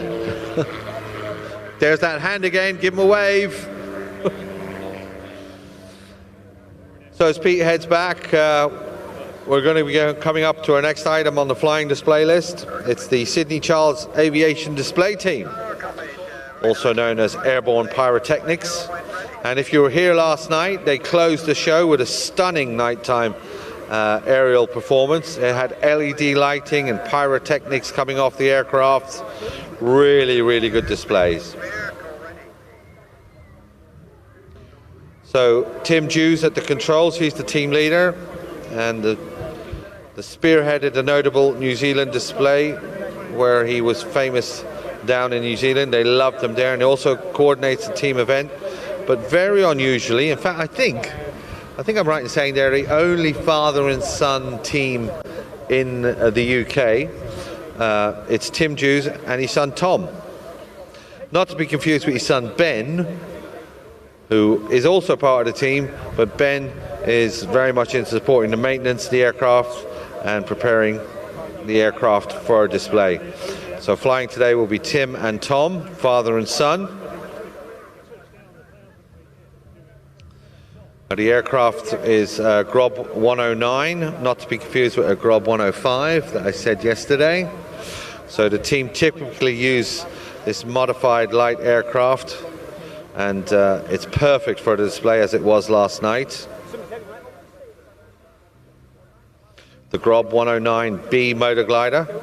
It's a very light two-seater motor glider. It's part of the Grob Vigilant family. And these aircraft serve the Sydney Charles Aviation Service team very, very well. So we're going to be looking out for them. They'll be joining us very shortly. And that means that I can probably say hello to a few of the people on Instagram if they're coming through. Look right in front of us, my 12 o'clock high, moving from left to right. It'll be a while before they get here, gentlemen. We'll be moving in very shortly. So they're straight ahead of us, up at height. And as I said, it's a motorized glider. And the aircraft will be using the same technique as we saw with the Grob, trading off height for speed and speed into maneuvers.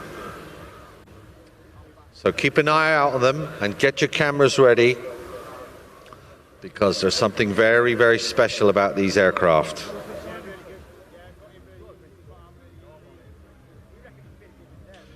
So Golf Foxtrot Indio X-Ray bears the Sydney Charles Aviation Services branding. And the other aircraft, Golf Oscar Sierra Papa X-Ray. They actually have two other aircraft in the team, the Twister aircraft and a Grob Twin 2. But today we'll be seeing these two aircraft. Now, here we go. Smoke is on. This is smoke canisters. This is not smoke coming from their engines or generated from the exhaust. This is the smoke canisters. And also this is their take on the heart that we will see later on from the red arrows. But as you can see, the wind at height is quite lively, so it's blowing the heart back. But they will come around and do their best, Tim and Tom,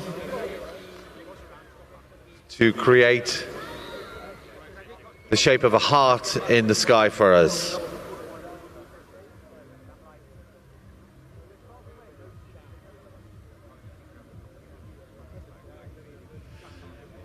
And you can definitely see the Grob glider heritage there with those huge wings, big T-tail at the back, and there you go, the heart. Although it looks like the wind is blowing it away as quickly as they're making it. But a good attempt, gentlemen, good attempt.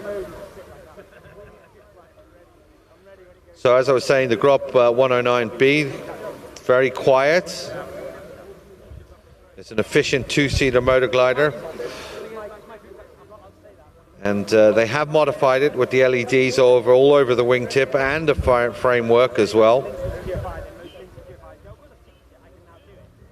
But they're the perfect vehicle for this grace and quiet efficiency of flying. So now,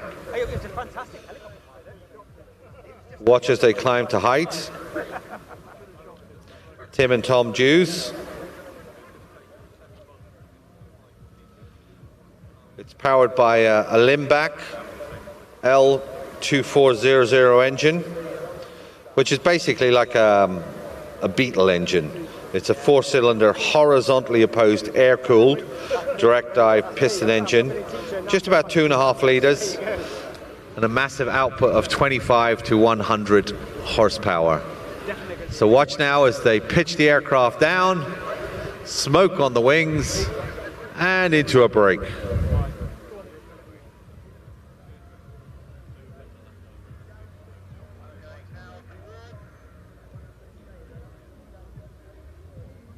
So if you were here last night, you would have seen fireworks coming off the aircraft with the pyrotechnics section. Today we've got the smokes being generated by smoke pods on the end of the wings. Also really helps them when they're coming back together. Good visual reference for both Tim and Tom to line themselves up on each other. And as I said, only about 100 horsepower. It's at 2,500 revs. It's got a variable pitch propeller, a Hoffman. But that 100 horsepower engine means they're very, very economical in the cruise.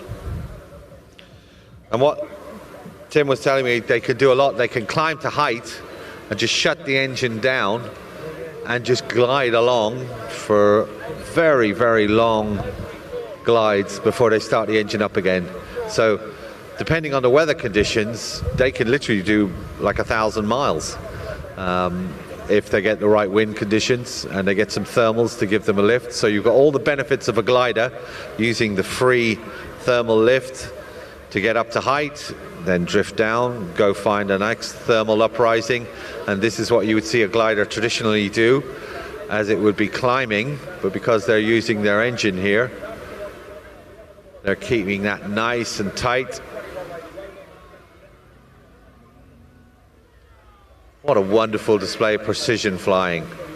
And I cannot emphasize enough the benefits of going gliding. I personally did a lot of gliding before I got into powered aircraft, and it really does teach you some great habits. It teaches you the basics of flight, obviously pitch, roll, yaw. So when you come to pay big bucks for something with an engine, you already have a lot of flying experience under your belt, and it's a lot cheaper, trust me, to go flying in a glider than it is in a powered aircraft. So if you're thinking of getting into a flying career, I cannot recommend enough. Do some gliding first.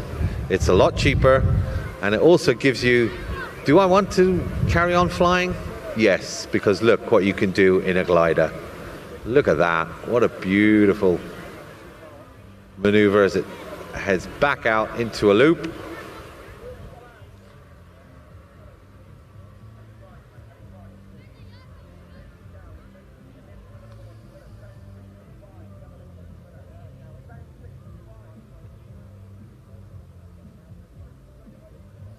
These aircraft are designed and manufactured by Burkhardt Grob, and they were made back in the early 80s.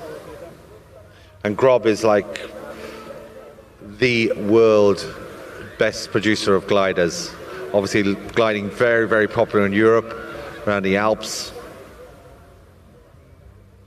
This aircraft is also used by the RAF Air Cadets under the name the Valiant, the T1. So a lot of Air Cadets here will recognize the shape. Wingspan about 17.5 meters, its length about 8 meters, so huge wingspan, more than double the length of the aircraft. And unusual in gliders, it's side-by-side seating. That's very good for instruction. Instructors always want to see what the pilot under instruction is doing with his hands, and if you can sit beside him, it's a lot better than sitting behind him where you can't actually see where his hands are going.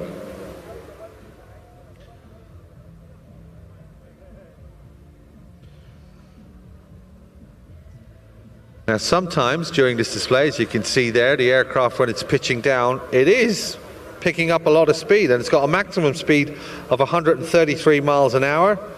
But if you're just in a cruise, you're talking about 110 miles per hour. Stalls out at about 46 miles an hour, which is because of that big long wing. Gives you lots of lift at low speed. And even the stall itself is just a sinking feeling. It doesn't pitch down violently. And because of that very fugal engine and high lift wing, you can actually go flying in this aircraft for 6-7 hours at a time.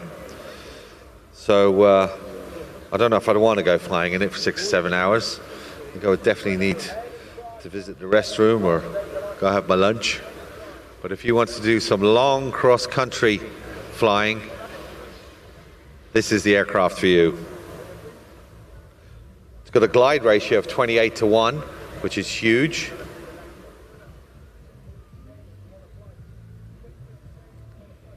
And as you can see, as the aircraft pitches up, very responsive to the role. These aircraft have been heavily modified, as I said. They've actually got LED lighting built into the fuselage, and as we see now, the smoke system. And at night, they strap on the pyrotechnic packs. They don't live on there all the time.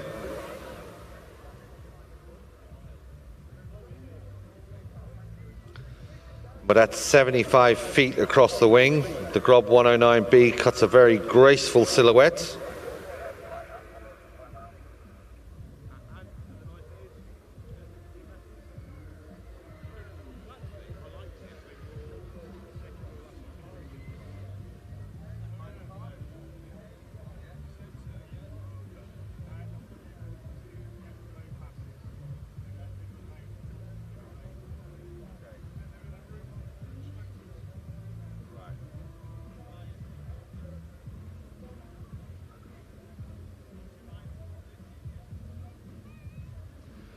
So Tim leading them in with his son tucked underneath behind him. It's Tim and Tom in the Grob 109. Smoke system's working very well, but it really gives us a good indication of how blustery it is out there. You can see the minute the smoke comes out of the aircraft, it's disturbed, blowing away, but thankfully today it's blowing away from us. Yesterday we had an on-crowd wind, and today thankfully it's off-crowd. Makes it a little bit easier for the pilots to fly. And Tom is slotted in very nicely underneath the bottom. You can see a lot of inputs on the controls there as well. You can see how Tom is fighting that wing as he comes around the corner. The upside of having a big wing, as I said, is lots of glide. The downside of it is if you turn a big wing into wind, it's going to act like a sail, and it's going to want to push you whichever direction the wind is going. So you've got to counteract that with the ailerons. And that's exactly what Tom is doing as he's tucked in behind.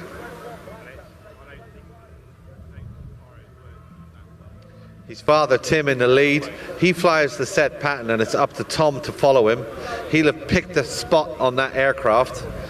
When I did formation flying, I used to bring a little sticky with me, and I'd pick a point on the aircraft in front of me, and I'd stick it on the window. And then I knew that as long as that point on the window is on the landing gear, or sometimes I'd use the other pilot's helmet, I was in the right position. It's a little cheat there.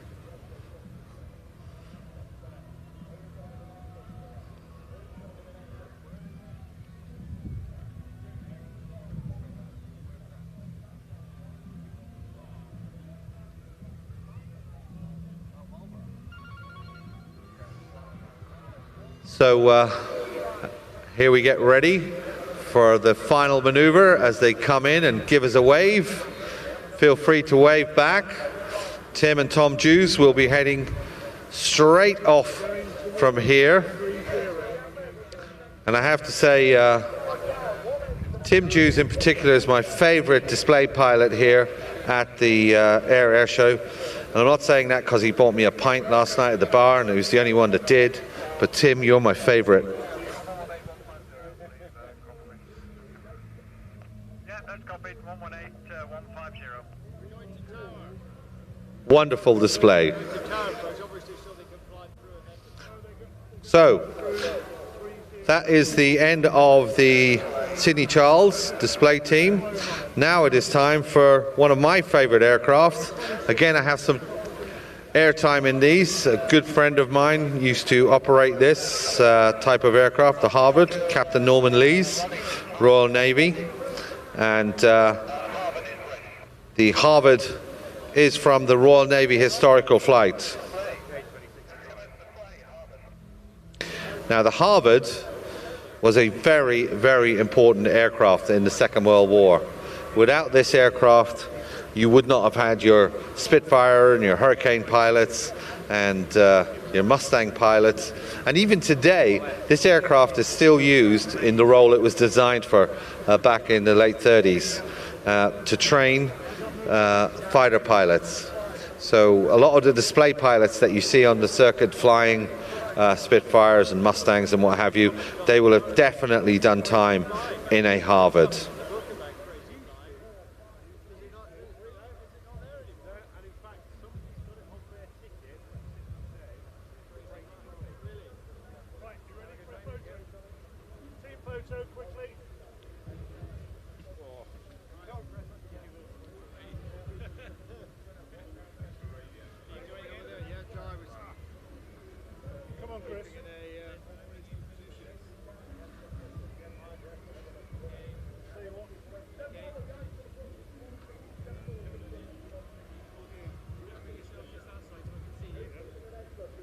So if you look to your right, ladies and gentlemen, you'll actually see the Harvard, from your left, coming from your left to right. He's going to come into crowd center, and you'll hear this very distinctive rasp. It is not coming from the Pratt & Whitney engine, it is coming from the tips of the propellers as they go supersonic. Ladies and gentlemen, from the Royal Navy historical flight, the Harvard.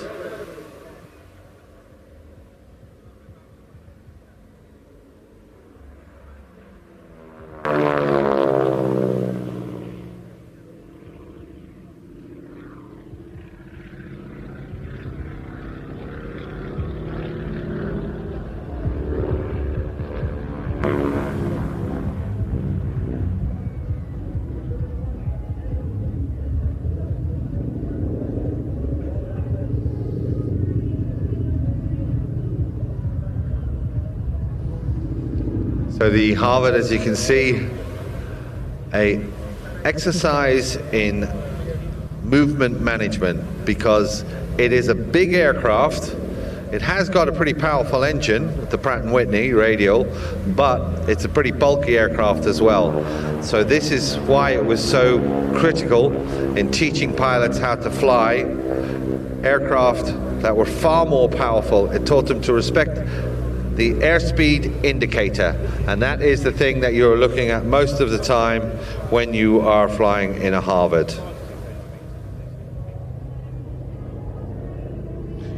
It has a what we call a glass house cockpit, canopy, lots of struts in there. Visibility is definitely not great on the ground.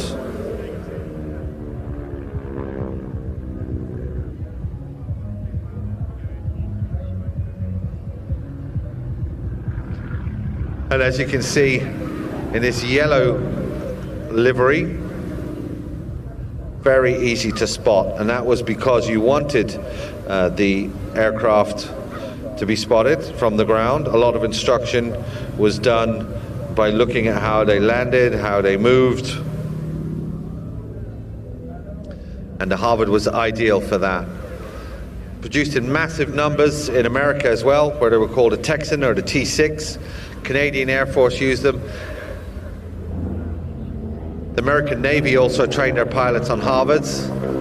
And during the Second World War, the majority of the flight training was produced over in Canada, where the Canadians used them en masse. So your flight training would start on a Harvard, and you'd be shipped back over the Atlantic and put onto a Spitfire or a Hurricane.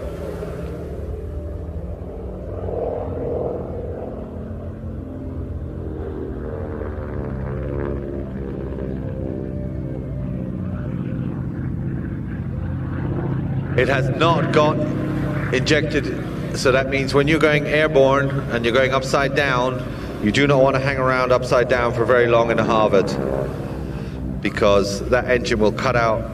Basically, it's the fuel that you've got in the carburetors, and once that runs out, if you're upside down for any length of time, the engine will stop, and it's not a very easy engine to start back up again. So all of the inverted maneuvers, you'll see they're transitioning into the right way up and keep that fuel flowing into the Pratt & Whitney radial engine up the front.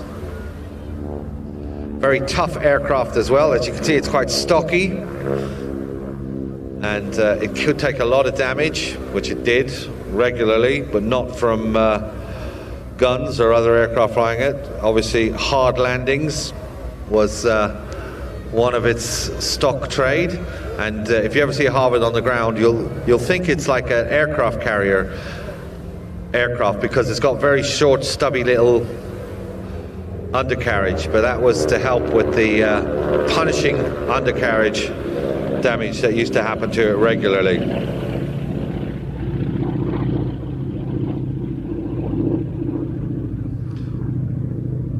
The Royal Navy Historical Flight, based out of Yeovilton, have a wide selection of aircraft. Most famous, of course, the string bags, which we hope to see someday up here as well. And this is just one of the many aircraft they keep alive down there in Yeovilton, doing a fantastic job. Now watch as the Harvard slow rolls the aircraft around in a barrel roll. And there you go, that's the perfect example of that rasping engine noise. But it's not, it's the tip of the propeller. You think, oh, it's the engine making that noise. Just going supersonic.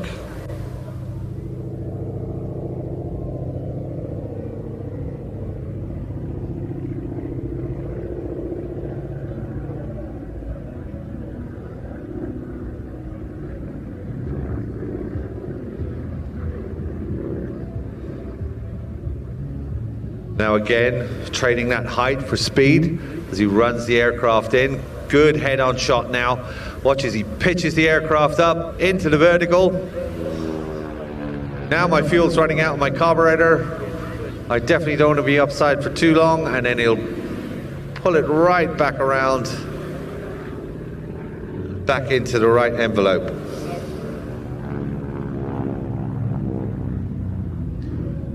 There's only one other Harvard that I know that's in private hands, being operated in the UK. And this Harvard, as I said, with the Navy thrust down in Yeovilton, Royal Navy Flight Thrust, it really is being kept in the air by volunteers and kind donations from people like yourself.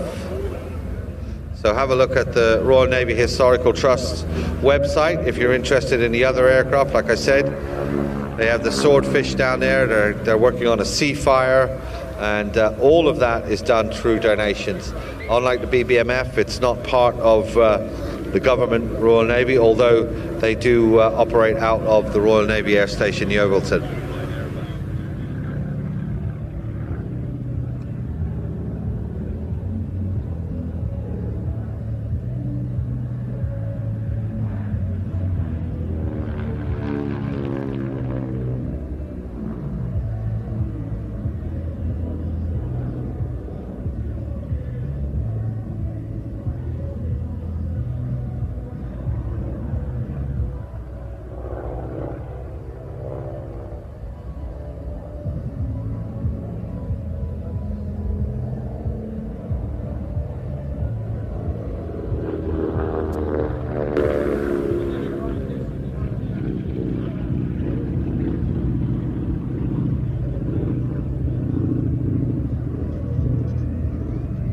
So the Harvard's just called out for 1 minute left on its display. So he'll be bringing the aircraft back around from the right-hand side.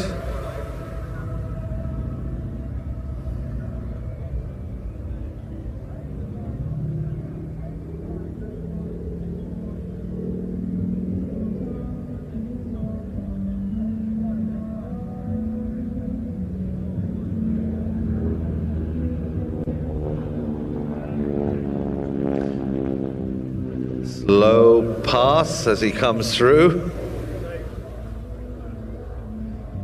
His Navy heritage showing there as he's attracted to the water.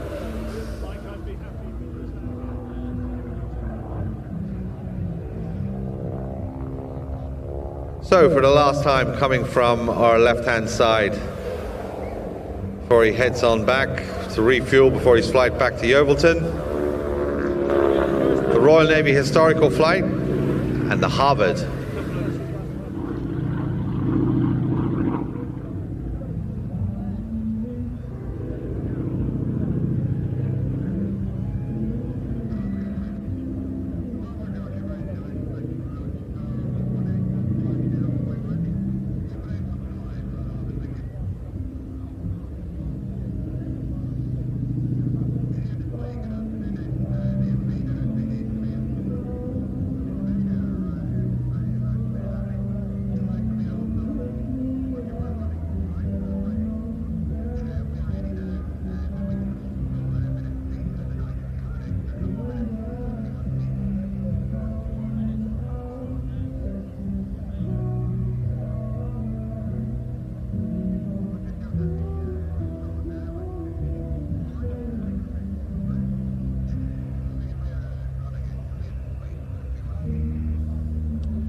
So good news as the Harvard moves away to our right.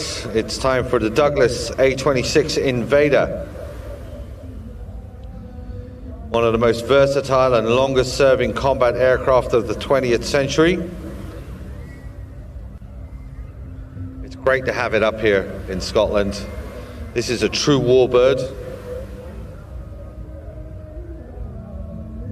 Designed by the legendary Ed Heinemann of the Douglas Aircraft Corporation, the A26 first flew back in 1942, and then it was produced into combat in 1944. So from your left, let's listen to these Pratt & Whitney double Wasp radial engines, 2,000 horsepower.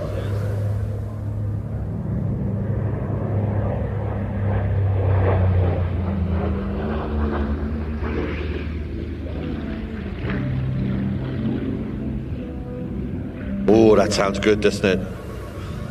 As I said, these Invaders powered by those mighty Pratt & Whitney 2800 double Wasp radial engines, 2,000 horsepower, both engines roaring. That means this aircraft can get up to a speed of about 350 miles an hour. That's making it one of the fastest attack bombers of its time. It wasn't just an attack bomber, this was a multi-role aircraft before that was even invented. Back in those days, a lot of aircraft were designed and built for one specific role. You had a fighter, a transport, attack aircraft, but this one was probably one of the first multi-role aircraft to enter into the theatre of war.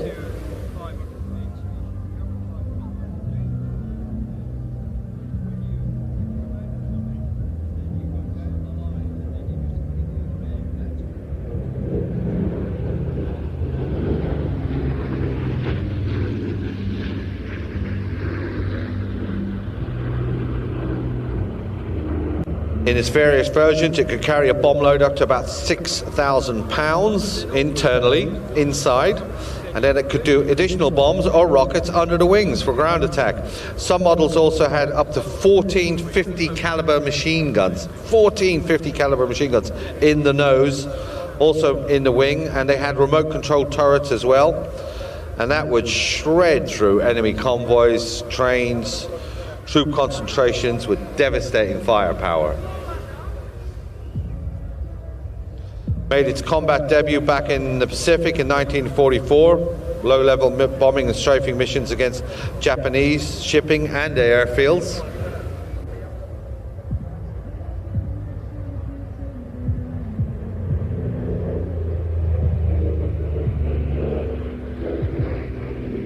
And it wasn't long before these aircraft turned up in Europe. They were beloved by their crew. They took over from the B-26, the Marauders, and it carried out tactical strikes against German forces. Crews absolutely fell in love with the speed, the agility. They said it could get in fast, hit hard, and escape before enemy fighters or even a flak could catch it. But that wasn't the end of the service career with the A26, because after the Second World War, it was still a very valid aircraft, and it was in the Korean War that broke out in the 1950s. The A26 was called back into action. By then, it was designated the B-26, because obviously it had had some upgrades with the avionics, maybe the engines as well.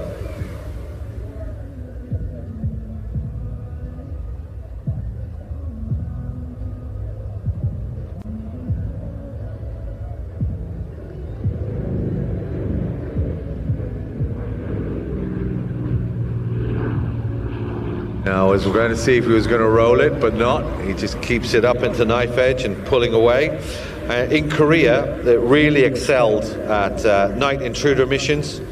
It was hunting enemy convoys and rail traffic as well. And with those 50 calibers on the nose and long endurance, it became a feared and highly effective tool of interdiction.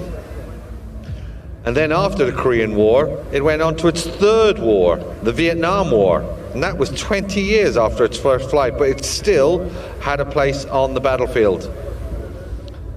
This time it was renamed the A26A, or the Counter Invader, and it was modernized for counterinsurgency missions.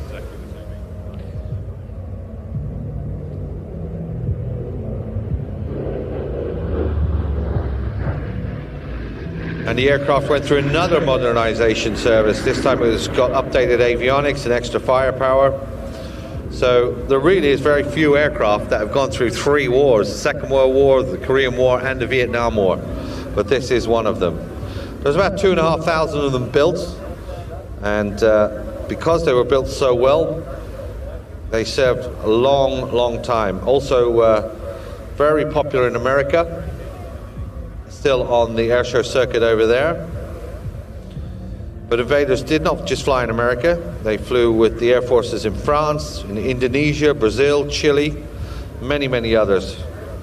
Some of them were even converted into executive transports and also doing firefighting duties. They were perfect for the firefighting aircraft. They would come in, and until a few years ago, you'd still see them doing that duty. They'd be used as what are called marker aircraft that would come in and lay down a marker line for the bigger transport aircraft to drop their firefighter retardant on it.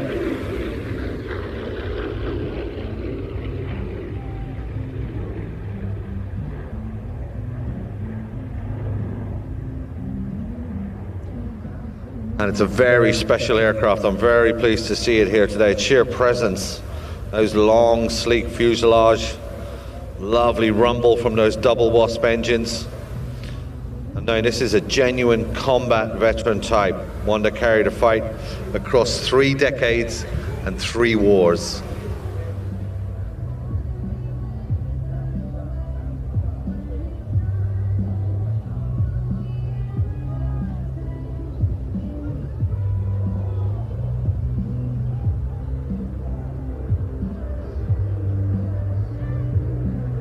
This aircraft is based out of Duxford.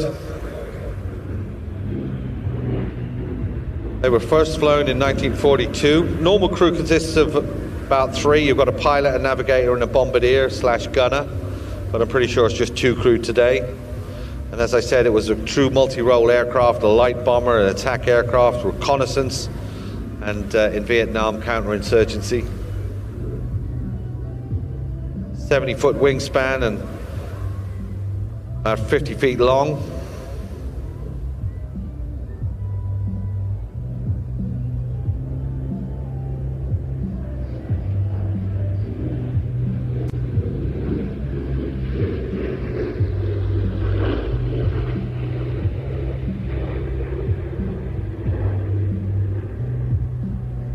She's got to love that sound. That's my new ringtone, I think. Those Pratt & Whitney engines. An old saying in aviation, if it looks right, it'll fly right, and that aircraft absolutely looks right.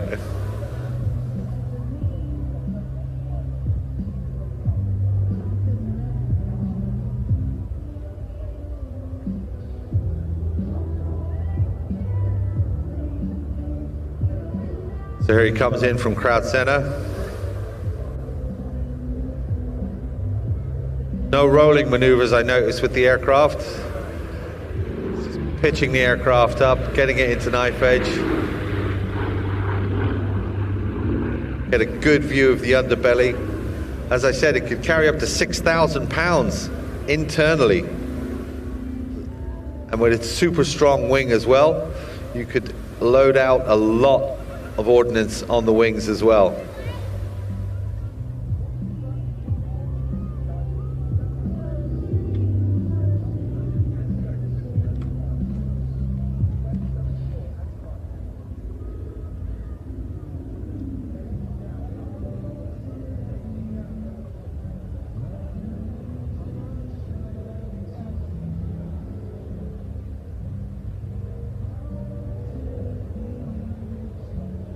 Now bringing the aircraft down for a top-up display. Get your cameras out. Good photo opportunity here with the top shot.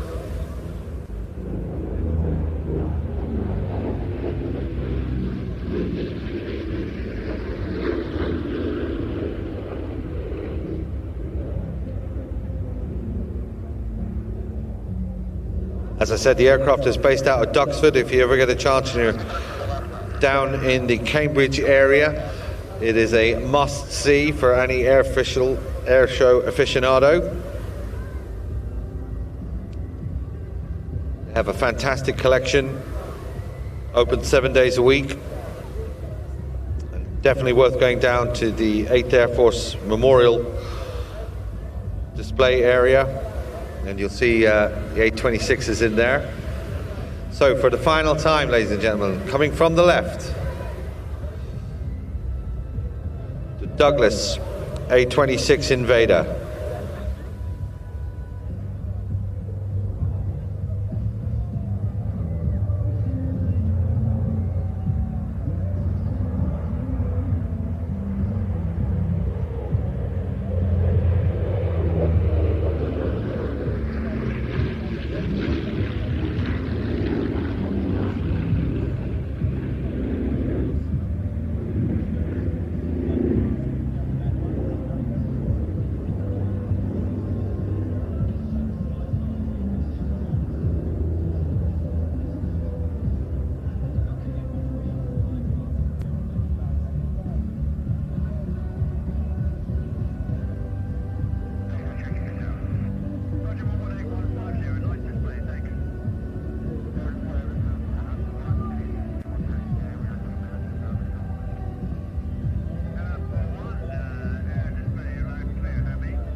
So as our warbird from the 40s, 50s and 60s and a little bit into the 70s as well departs and heads back towards Stuxford, we're going to come bang up to date with one of the most modern aircraft on display this weekend. It is the Hercules, but this is the C-130J variant, the latest variant, and flown by the Royal Canadian Air Force. Of course, if you're a local, you'll know the Royal Canadian Air Force together with the American Air Force use Prestwick a lot as a jump-off point as they head back from Europe and back towards Canada and America. So these aircraft are regular visitors to Prestwick Airport. And we're very happy to welcome the Royal Canadian Air Force with their transport aircraft, who will be doing 3 passes for us. As you can imagine, these are not display aircraft. If you look to your left at your 11 o'clock, you'll see the outline of the aircraft.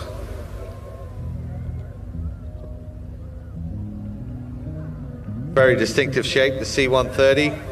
Still vital aircraft in many air forces around the world, even though its replacement with the A400, the C-17 with the Americans. It still forms a very formidable force for tactical airlift throughout the world. So for the first time, our visitors from the Canadian Air Force, from your left, ladies and gentlemen, the C-130J.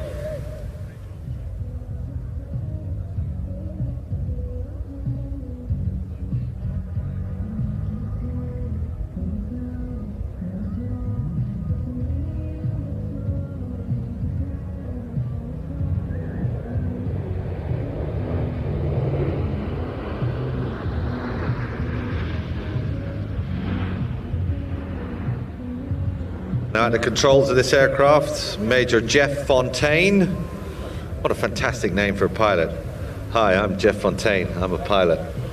That's a really good name, strong name. That man is a born leader.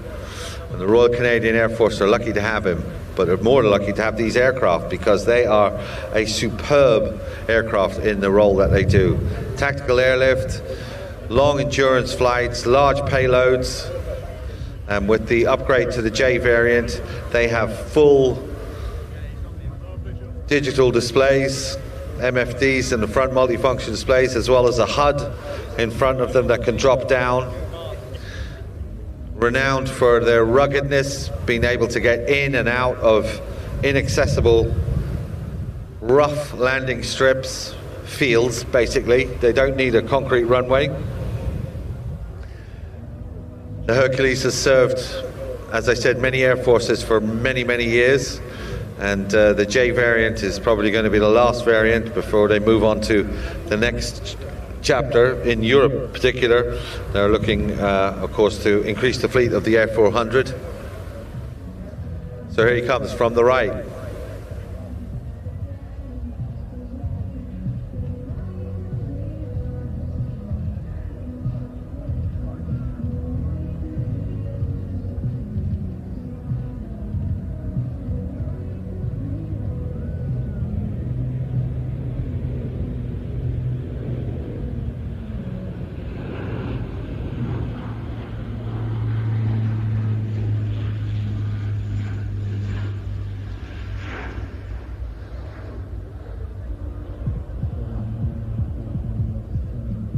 You can see the doors open at the rear. Unfortunately, I didn't bring my binoculars, so I can't see if anybody's leaning out. They normally lean out and wave. Yeah.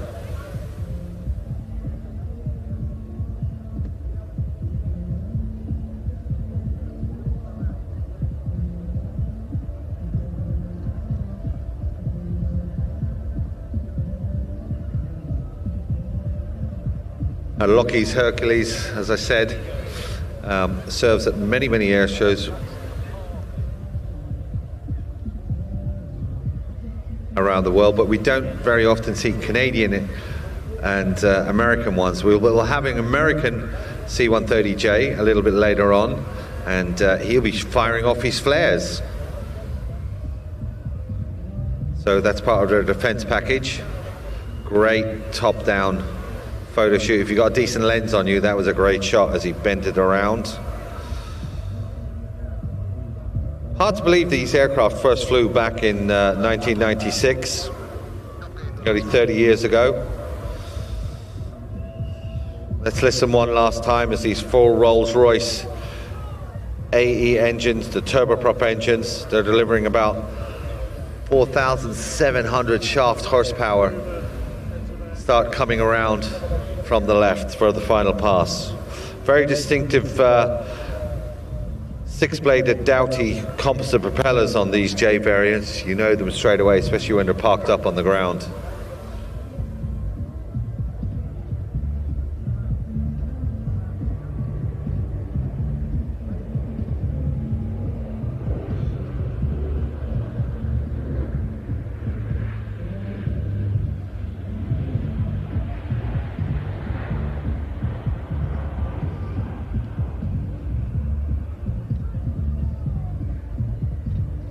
Well, a huge thank you to the Royal Canadian Air Force.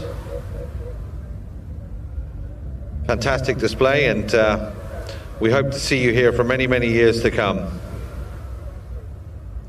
So we're going to move away from the Royal Canadian Air Force to the Royal Navy, in the shape of the Black Cats. And they've been a popular fixture on the air show circuit since 2001. They're originally known as the Lynx Pair. You must remember them as the Lynx Pair. Not to be confused with the aftershave, the Lynx. This is the Lynx Pair.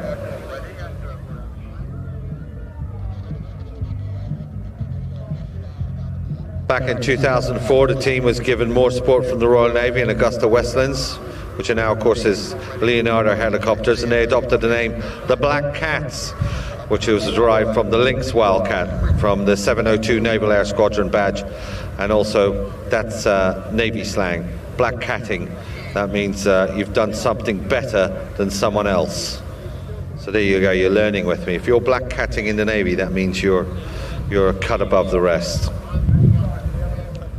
The Black Cat's parent squadron is 825 Navy Air Squadron, commissioned back in 2014.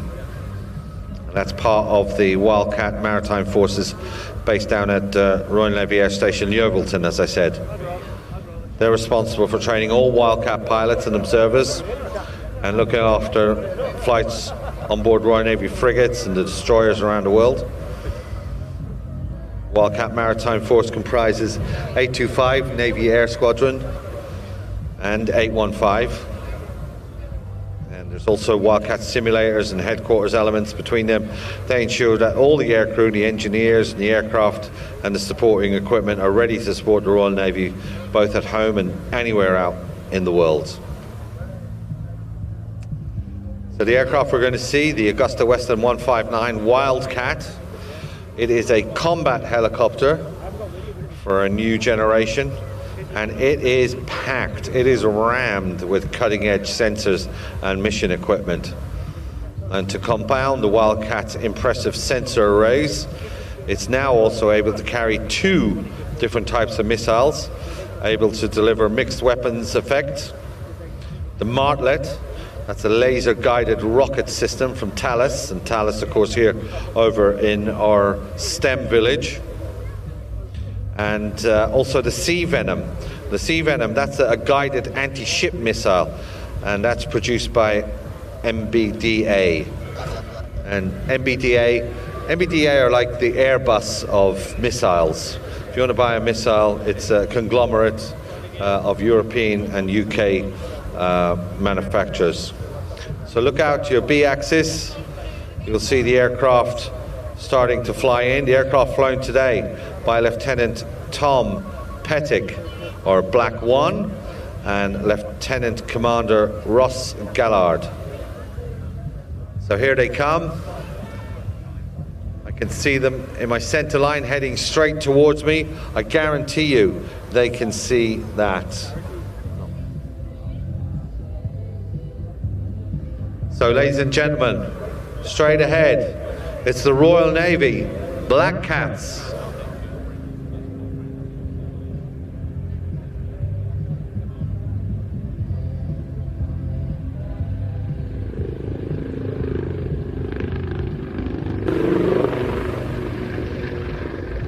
So Flight Lieutenant Tom joined the Royal Navy back in 2010 as direct entry pilot. Watch as he pitches the aircraft up. Aircraft has brake conduct, it's doing a 360 wing over, another 360 degree turn to take a position at crowd center. Now they're going to demonstrate the aircraft power and agility. Done the nose over and come back down before repositioning.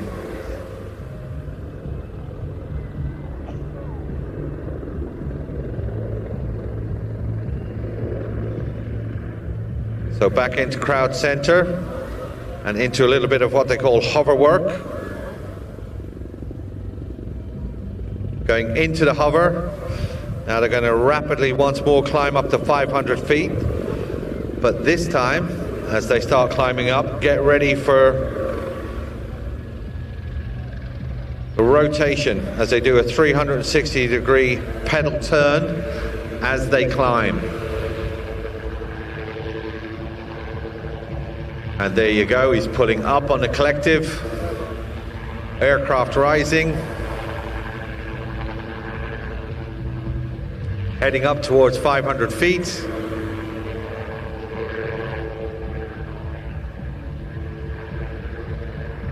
Pitch the nose down.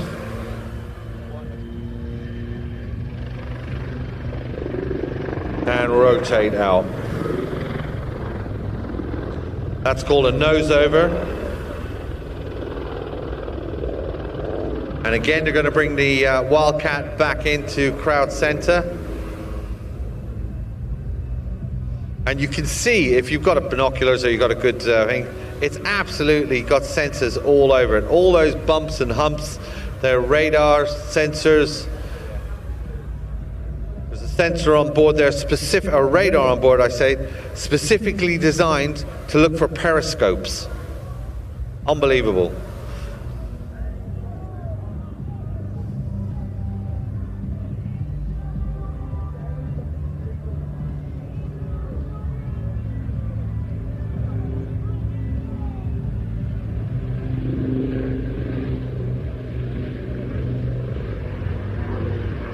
So as I said, Tom joined the Royal Navy back in 2010. He was a direct entry pilot. On completion of his flight training, he was streamed in to fly the Wildcat. He's deployed on numerous missions in the Middle East, played a key role in both maritime security and counter-narcotics operations. In the UK, he was trained as a maritime counter-terrorism and interdiction pilot, and he spent 2 years holding a short notice roster in case the maritime terrorists. So basically, they're on call constantly. If there's any maritime terrorism, he has to drop everything and go to it. Tom is now a pilot, instructors on the Operation Conversion Unit, training the latest generation of Wildcat aircrew in the art of maritime strike.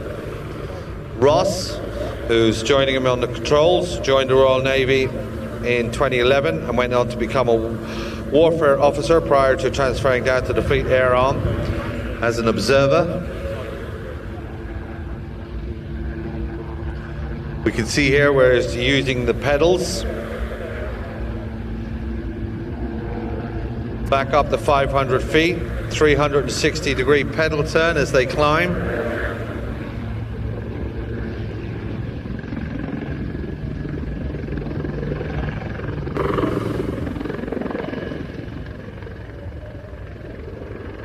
Now watch as he goes to crowd center. He's going to do another nose over. He's going to dip the aircraft down. Get the air flowing over the rotor. Transition from the hover into forward flight. There he goes, pitching over. Good shot. Get your cameras.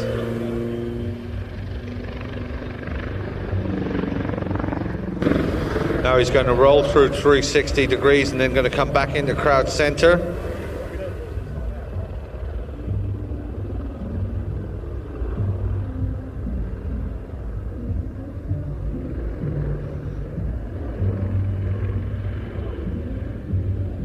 Now, be sure to give them a wave, because this time, before departing over the shoulder departure ahead of what they're going to do, what's called a cyclic climb. Those powerful engines, they can generate over 5,000 feet per minute rate of climb. So again, into some hover work, steadying the engine, making sure the cyclic is positioned right. Look out on the sea, you can see the downdraft it's creating. Huge downdraft from those big, thick rotor blades.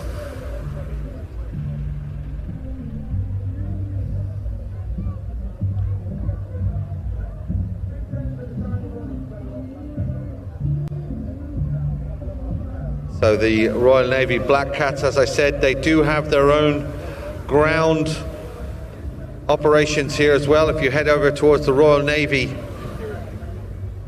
section near the STEM village, pop in, see the Black Cats on the ground if you want to know more about the team themselves. As I was saying, Ross joined the Navy back in 2011 when he was at Fleet Air Arm as an observer. He had multiple deployments in various parts of the world as a flight observer, and then a flight commander on the frigates. He's also been on the Queen Elizabeth class aircraft carriers and the HMS Prince of Wales. He did a short stint in the staff office world as an aviation advisor to operation commanders, and returned to flying, as you can see today, in his current role as a senior observer of the Wildcat Maritime Forces Frontline Squadron 815 Naval Air Squadron.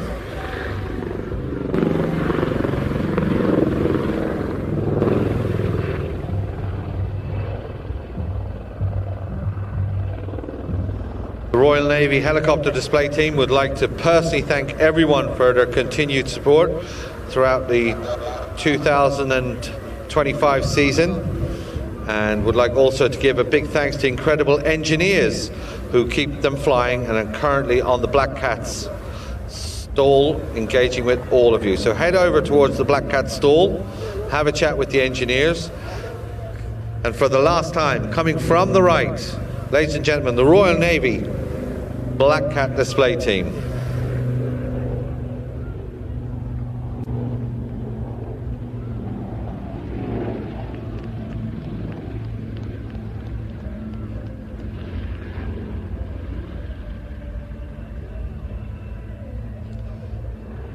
We hope you enjoyed watching the Black Cats, And they're going to continue to promote the ongoing work of the Royal Navy and the Fleet Air Arm, global, modern and ready.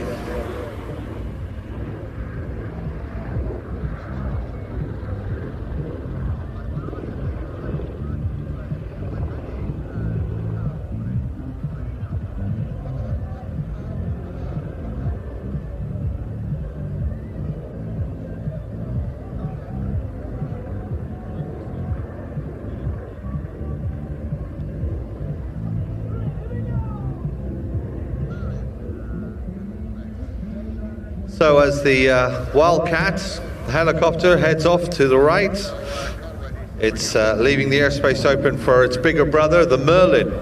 And this Merlin Mark II, again from the Royal Navy, will be arriving very, very shortly.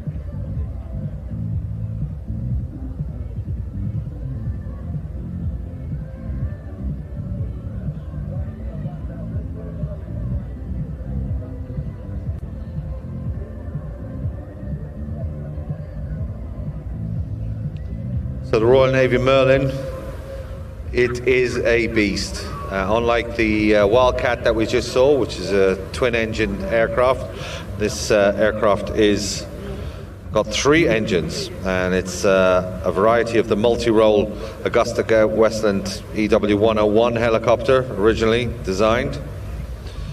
Its service for the Royal Navy is primarily anti-submarine warfare, or ASW. Often referred to as the submarine hunter, or pingers. If you say I'm a pinger, that means you're out hunting submarines.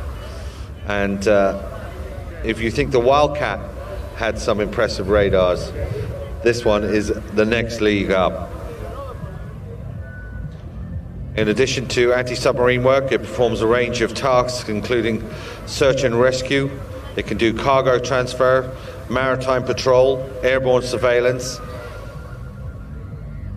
and when fitted with the crow's nest radar system, can do control, airborne control. Some cars that need to be moved on Charlotte Street. If you've parked on Charlotte Street, there's a Land Rover MR54 BCM. If you own a Land Rover MR54 BCM, please go back and return it. Also, there's a Land Rover 61NAA, cool number plate, 61NAA, move your car. And there's a Ford SG25 XTK. You're all parked on Charlotte Street, and if you don't move the cars soon, they will be moved for you.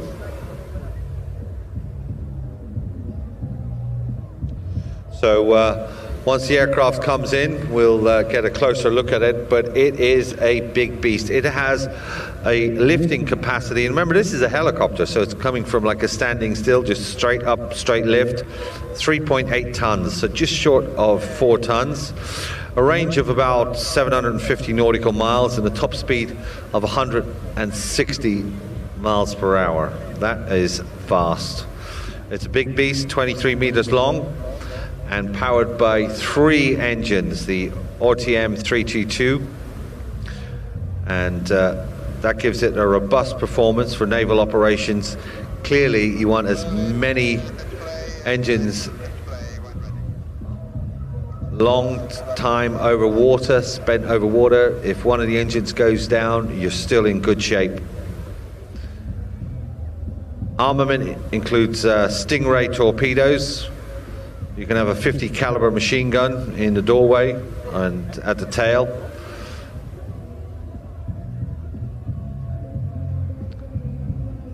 It's been over 10 years in service. It entered service back in 2014. It deploys on carriers, Type 45 destroyers, Type 23 frigates, and also the Royal Navy Fleet auxiliary vessels. You'll find them operating off them. In The anti-submarine role, the crew comprises of 2 pilots, an observer, who is mission and navigation commander, and the aircrew managing sonar. And aircrew managing sonars, as I said, are commonly referred to as pingers.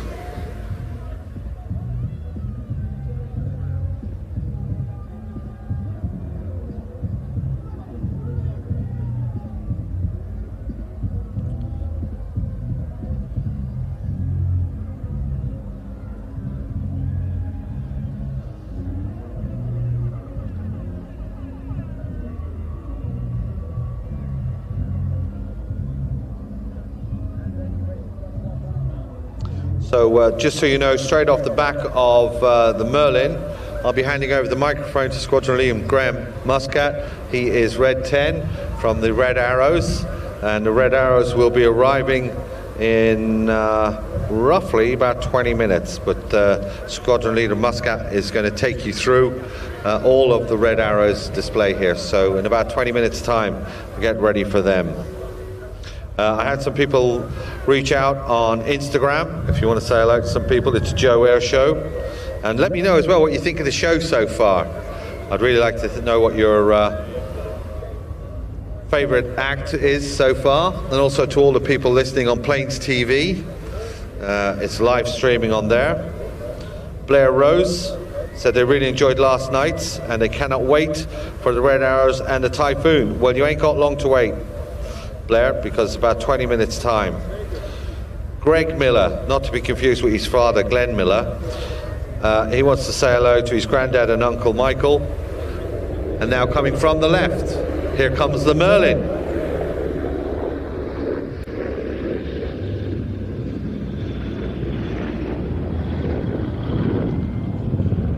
I told you it was big, and as you can see, this is ready for action.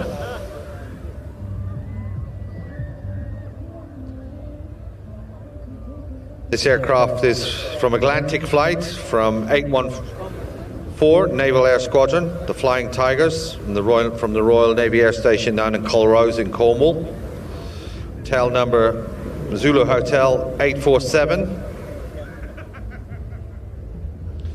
As I said, it can cruise at about 175 miles an hour. Maximum endurance about 3 hours, and typically it would be crewed up with 2 pilots, 1 observer and 1 air crewman. You see that big dome underneath the cockpit there? That is a radar. It's called Blue Kestrel, and that's the radar I was telling you about. It's specifically designed not for a radar for finding under aircraft, but for finding periscopes. So they're looking for submarines, clearly. You can see the blades in the tail as well. When it lands on frigates and carriers, that whole tail section hinges, and you can see the hinge halfway down, and you can fold it underneath the blades. So that saves a lot of space.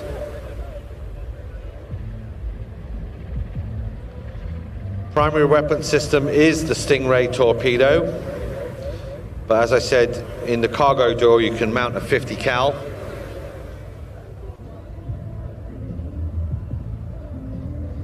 Crew today is Flight Lieutenant Ty Moss. Pilot is Flight Commander, Pilot in Command for the display. Joining him up at the front is Lieutenant Mo James. His next tour is going to be an instructor down at RAF Shrewsbury. Also on board is Lieutenant James Wagstaff. He's the observer. First tour on Merlins. He was originally on Type 45 destroyers. Also Petty Officer Andy Butler. He's a sensor operator and the expert sub-detector, or as I said earlier, he's a pinger. But behind him there's a massive team. Lieutenant Paddy Docker and 10 engineers, led by Sub-Lieutenant Tom McAllister and Chief Petty Officer Nick Assel. So it takes a team to keep this aircraft flying. Thank you all.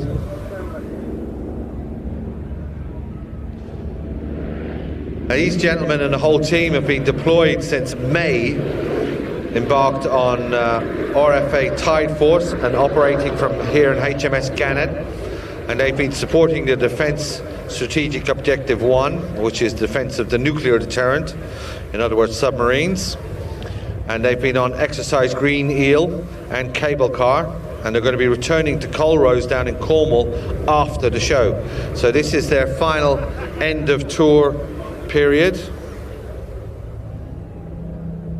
and all of the crews, the flight crews and the crews on the ground, would like to say a huge thank you for their families of those deployed, and they're really looking forward to going home and seeing their loved ones soon. Thank you all, sir. Thank you all for your service. Right, now watch as the Merlin goes into a hover.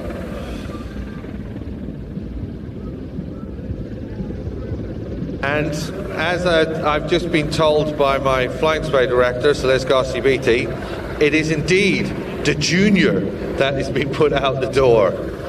So on the end of the rope, it's not a rope, I'm sure it's something highly sophisticated, is the Petty Officer Andy Butler. He is air crewman, sensor operator, and as his name suggests, as I said, when you're hunting for submarines and you're doing it on the radar, you're called a pinger.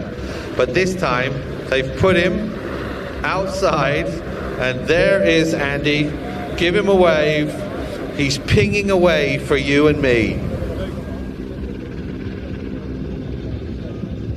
Now, I'm just checking, they're not going to dump him in there. And you can see the massive downdraft from that rotor disc. So Petty Officer Andy Butler, are they going to pull away from him? And then if you look in the door, that's Lieutenant James Wagstaff. It's his first tour on the Merlin, as I said. Came over from Type 45 destroyers.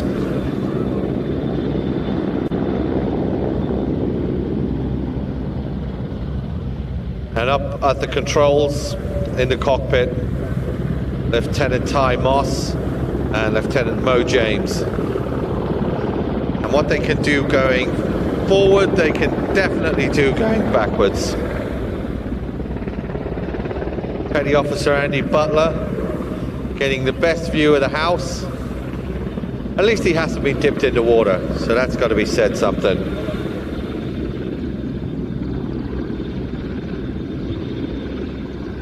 Now, as you can see, Andy is beginning to sway a little bit, so it'll be up to the winchman to cancel that oscillation. They're going to turn into crowd center. They're getting worryingly close to the water as they come down. Is Andy going to get dipped? I hope not. They're reeling him in as they're bringing the aircraft down to meet him. I guarantee you he's getting a lot of spray, though. Look how much spray has been kicked up by the downdraft, so he might as well be in the water at that. But thankfully they're hoisting him in at the last moment. Lieutenant James Wagstaff on the winch, and he's safely back in the door. He'll pull him back in and close the door. Wonderful display.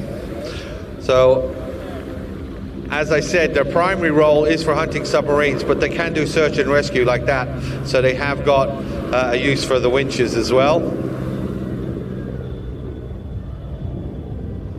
They'll get him back in, unhook him.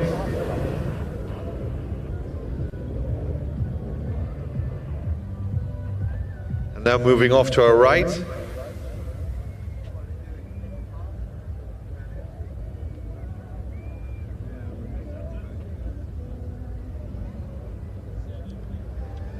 So again, we saw the aircraft in profile there. It is a huge beast. And thankfully they were clever enough to, as I said, have that folding section of the tail rotor so that when it does go on board, they can greatly reduce the footprint of the aircraft. Cruises at about 160 knots as well, which is, for such a big aircraft or a big helicopter, that is a very fast speed. But with 3 turbine jets on board, not surprising.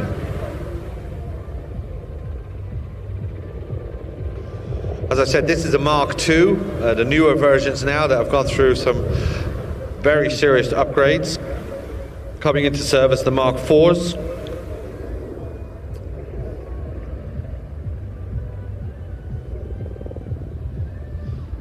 Now watch as he pitches the aircraft up and does some hover work, as they call it. Climbing a little bit as well.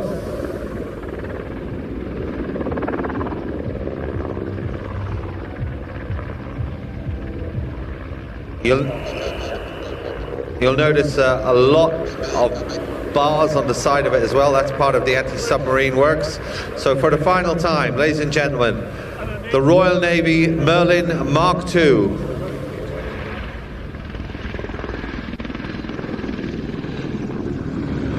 So as the Navy exits right, I'm going to hand the microphone swiftly over to Squadron Leader Graham Muscat from the Royal Air Force Red Arrows.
Good afternoon, Air Show. I am Squadron Leader Graham Muscat, Red 10, the team supervisor with the Royal Air Force Aerobacter team. It's the Red Arrows. It's absolutely fantastic to be back here in Ayr. We didn't display here last year because we were on our Canadian tour. However, it's great to be back once again for the Ayr Show 2025. I have the honour of talking you through the display today. I'll give you some more information about the pilots, about the wider Royal Air Force, and of course, more importantly, I'll get your eyes into the correct piece of sky so you don't miss a single second of our 2025 display. The team are airborne from Presswork Airport. They're sorting themselves out. They'll get all the pre-show checks out the way, get the aircraft trimmed, get the smoke pods primed, and get ourselves ready for a fantastic arrival here at Ayr. We've had an extremely busy season. We're coming to the end of our season now. We've got about 4 or 5 weeks left. We've been on the road pretty much since the first week of June. Last week we were in Poland. Before that we were in Denmark. Display at Ayr yesterday, today, and then we're jumping the jets later on, fly over to Newcastle, get ready for the Great North Run tomorrow. And then next week we've got Jersey, Guernsey, before we go off to Belgium, followed by Czech Republic, and then into Malta, before finishing the show at Duxford on the 4th of October. And that year is approximately 65 displays and about 17 official fly pasts, notwithstanding all the unofficial ones that we do when we're on our transit routes. So a very, very busy period for the Red Arrows. But of course, we are extremely proud to represent the Royal Air Force, which is a service is on duty today, more and if not just as much as we were throughout the past. Whether on its operations at home with our quick reaction aircraft, either at Lossiemouth or Coningsby, or operations over Iraq and Syria, and also our Eastern European Air Police and Patrol with our Typhoon aircraft in the face of the aggressive Russia over Eastern Europe. An important note today, we are flying with sustainable fuel. The Royal Air Force is of course committed to environmental protection and compliance for the future, and today our aircraft are flying with sustainable aviation fuel and hydro-treated vegetable oil. These are both funded by the South Ayrshire Council. Why the sustainable fuel is important? Well, as reduced emissions up to 90%, they are also important for our energy security and our non-reliance on potential adversaries. Our synthetic aviation fuel in the aircraft is about 15%, which is important early commitment, above the UK's mandate for all fuel to be 10% by 2030.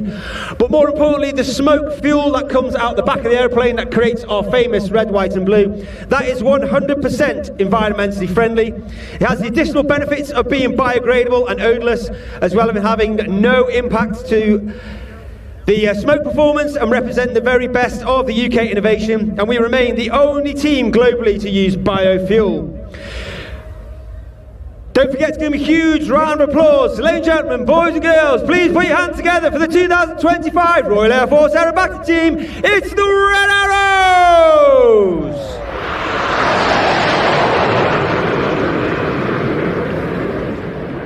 Arriving at over 400 miles per hour, trailing our famous red, white and blue. Red one starts to pull them up, and it means he starts the show full. And immediately you can see the team collapse with red 6 and 7, 8 and 9 collapsing in to form our world famous Diamond 9. The team reaching a height of over 5,500 to 6,000 feet. Aircraft slowing down from approximately 400 down to about 120, 130 miles per hour before Red 1 brings them back down and twists them around to the right.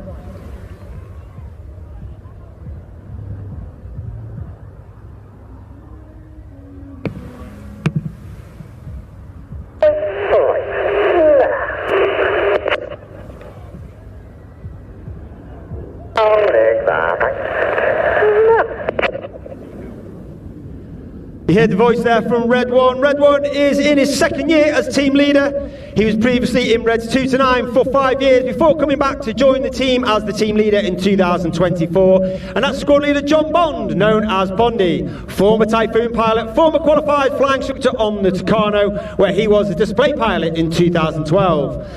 The team have now moved into 9 hour and the smoke comes on from the right. Once again, it's the Red Arrows.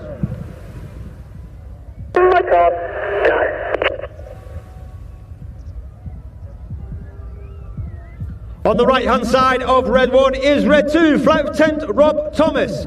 Rob is in his first year on the team. Uniquely, he was taken from training and made straight into an instructor on the Hawk T Mark 1. Before then completing his own training, joining the Typhoon Force, having served on operations over Iraq and Syria with 11 Squadron. Before then become an instructor on 29 Squadron, all based at RAF Coningsby in Lincolnshire.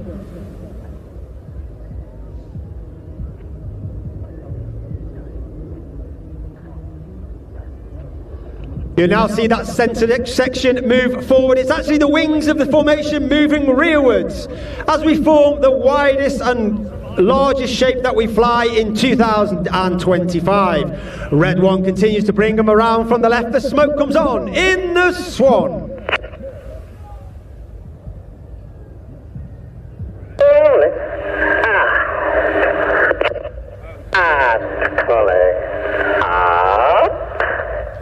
Once again, he pulls up at over 400 miles per hour, showing the expertise of the pilots for looping in formation.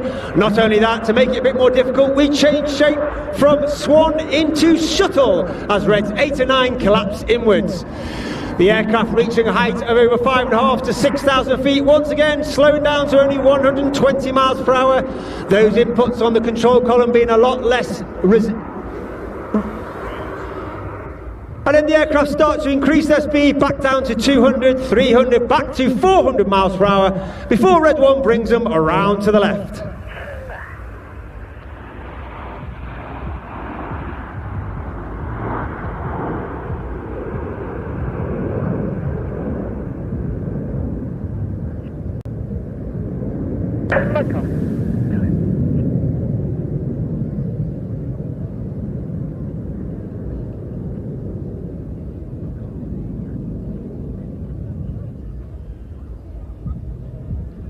Red 1 makes the call once again, and that's either left and right start to make themselves move rearwards to form the shape of one of the most iconic aircraft in aviation history.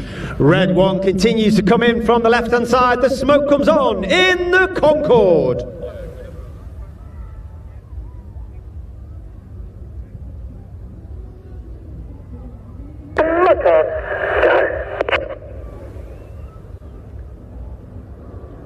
On the left-hand side of that centre section is Red 3, Flight Lieutenant Andrew McEwen, known as Macca. Macca is also in his first year at the team. He flew the AV-8B, which is a Harrier variant, while on exchange with the United States Marine Corps, before then coming back to the UK and joining the world-famous 617 Dambuster Squadron based at RAF Marham in Norfolk, where he flew the latest 5th-generation Royal Air Force aircraft, the F-35B Lightning II.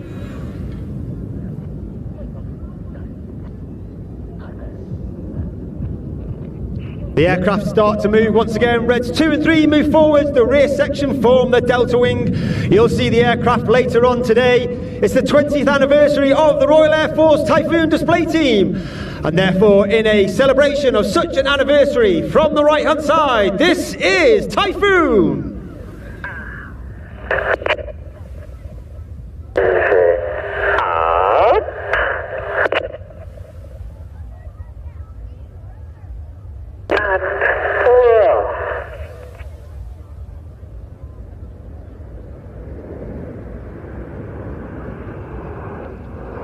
All the way at the back of that formation, on the right-hand side is Red 4 Squadron Leader Chris McCann. He's working extremely hard, having to look through the formation at Red 1 because we take all our formation references from Red 1 and not necessarily the aircraft that's immediately on the inside of us.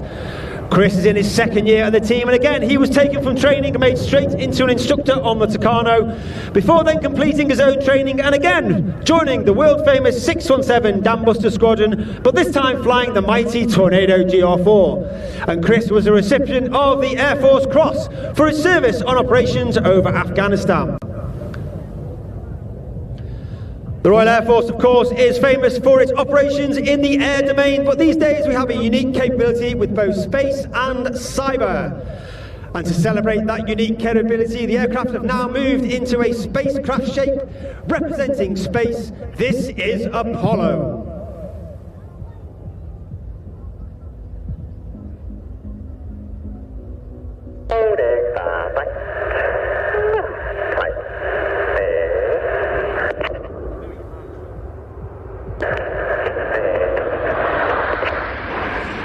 the 11 pilots in the Red Arrows. You've got Reds 1 through 9 displaying for you today. Myself, Red 10, former Tornado GR4 pilot, former qualified flying instructor on the Hawk Team Mark II. And we have Red 11 Wing Commander Adam Collins, former Red 10, former Tornado pilot.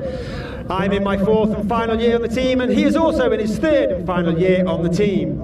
Reds 8 and 9 move left and right. Red 6 and 7 split in the rear as Red 1 continues to bring them around to our left. So ladies and gentlemen, boys and girls, get your cameras ready. A fantastic photo opportunity for the colourful Big Vixen.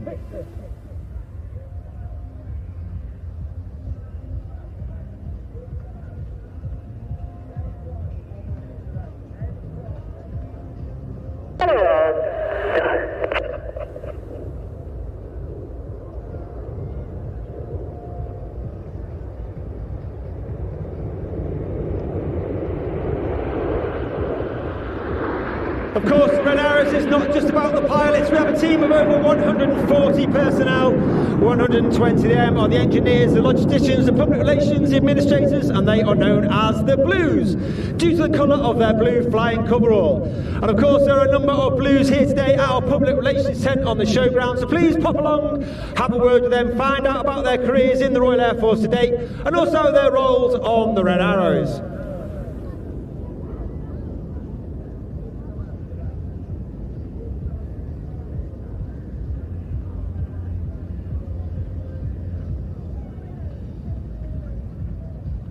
The team start to move. Reds 6 and 7 move into the centre stem behind Red 1. Reds 8 and 9 sit and trail on the rest of the formation. For one of the most popular, if not the most popular manoeuvre the Red Arrows fly, once again, ladies and gentlemen, boys and girls, get your cameras ready. From the front right-hand side, it's tornado time!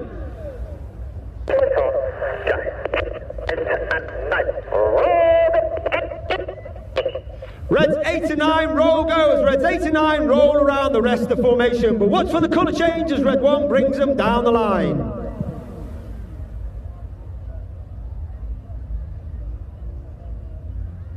A little bit right.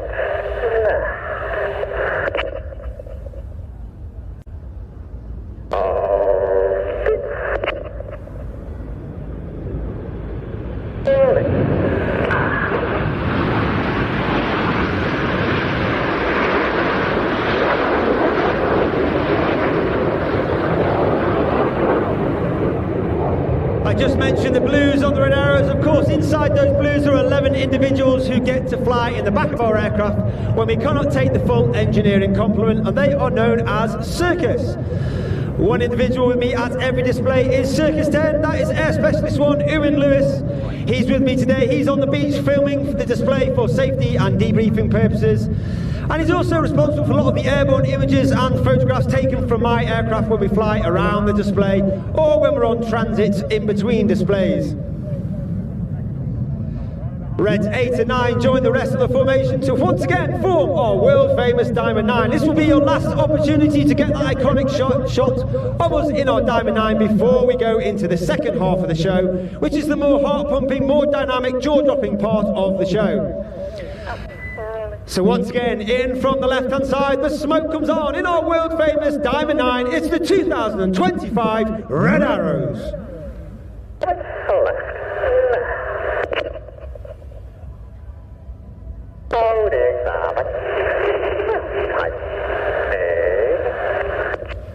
As we go into the second half, we start in the same way as last year because it was so popular. Get your cameras ready. It's the 5-4 split.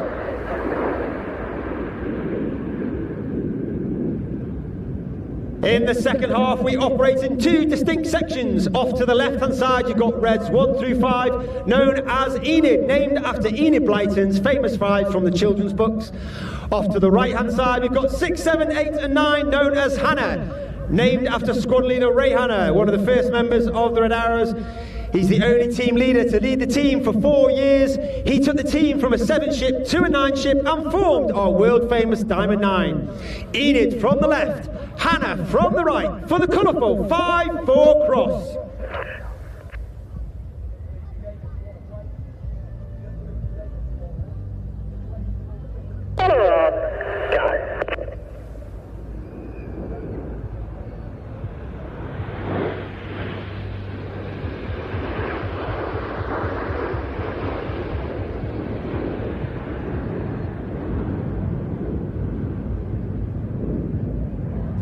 your eye on Enid to the right hand side as they remain on show centre.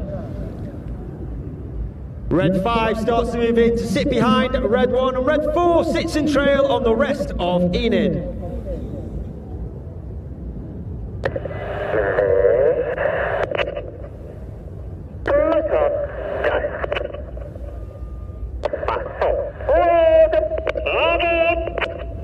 Number 4, roll go. The abort call is made by number 4 as he rolls around the smoke of Enid. Sitting in behind Red 1 is Red 5, Flight Lieutenant Dustin Wales, known as Dusty. Second year on the team, he's originally from Zimbabwe, he's a former Typhoon pilot.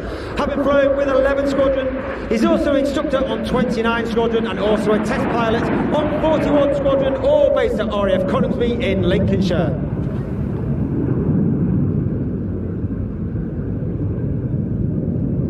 As Enid leaves to our right hand side, look directly to your front. You're looking for the nose lights of Red 6, 7, 8 and 9, and the smoke comes on. 8 and 9, roll go. The red and the blue from 8 and 9 roll around the synchro. Get your cameras ready for the Hannah break.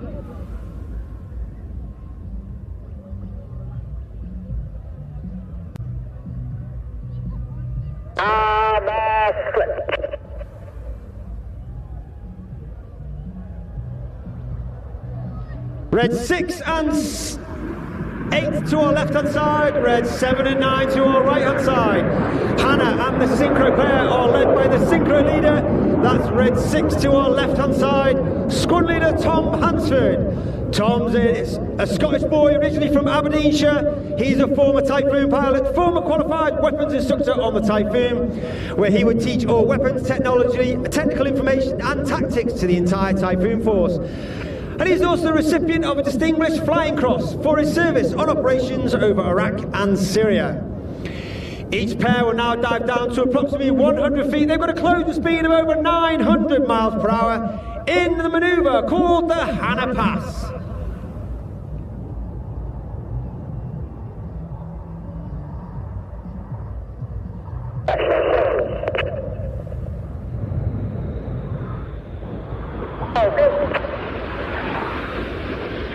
Reds 8 and 9 go down in the roller coasters. Reds 6 and 7 stay flat, conducting a 4-point aileron roll.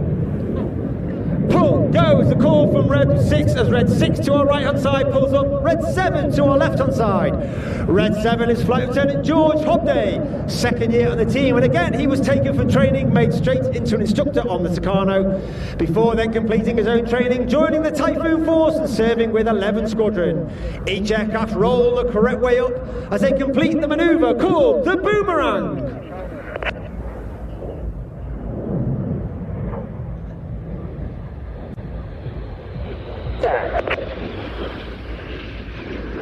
Six and 7 now turn hard away from each other, turning the Boomerang into the Cyclone.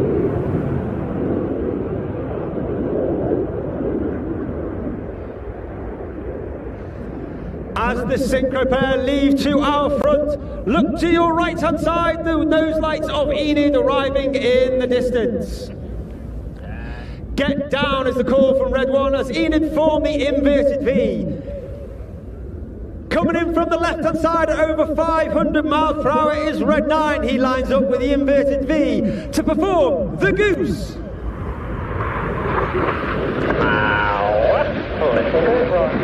Red 9 climbing high, smoking blue is Flight Lieutenant Ollie Suckling.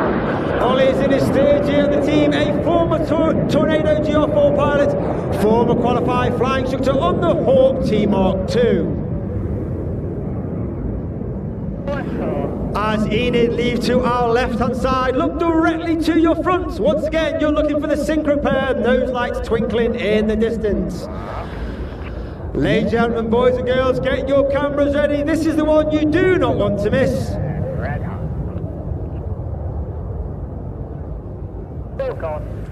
The smoke comes on, they part to perform the world-famous Synchro Heart.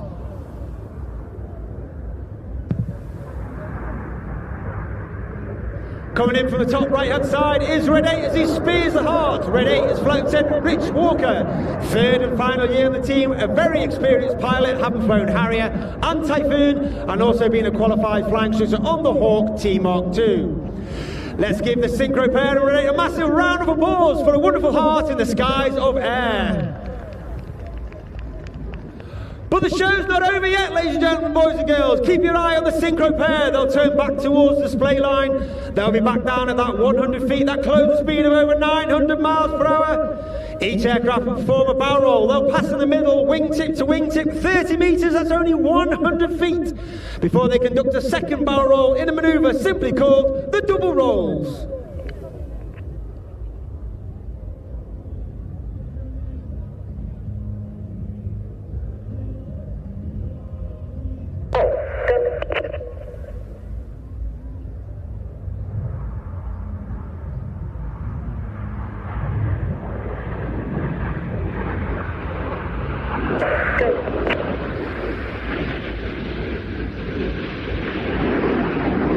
As the synchro pair complete the double rolls, in the distance on the left hand side you've got Enid joined by Reds 8 and 9.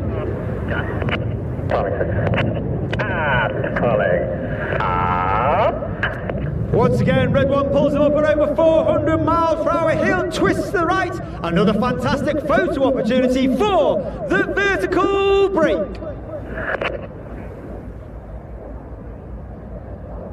Loading now.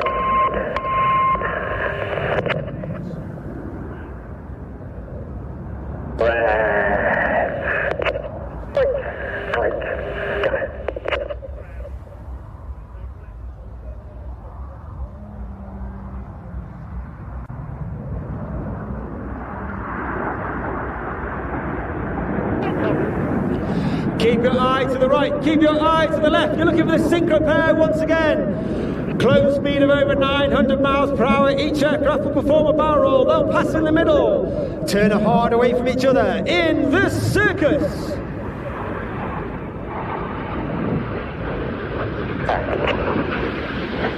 Each aircraft now turned away, pulling hard up to 6G. That means everything about them is now weighing 6 times heavier than what you and I as we stand on the promenade. Red 7 smoking red, Red 6 smoking blue. They pass at the back, red becomes blue, blue becomes red. Now Red 7 on our left hand side, smoking blue. He's keeping an eye on Red 6, getting that miss distance correct to complete the circus.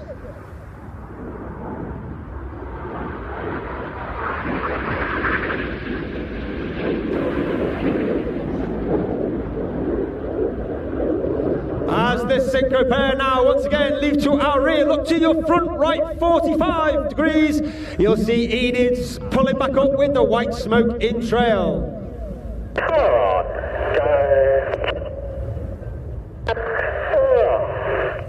He performs a barrel roll in the sky, leaving a snake-like smoke trail in the sky in the Serpent.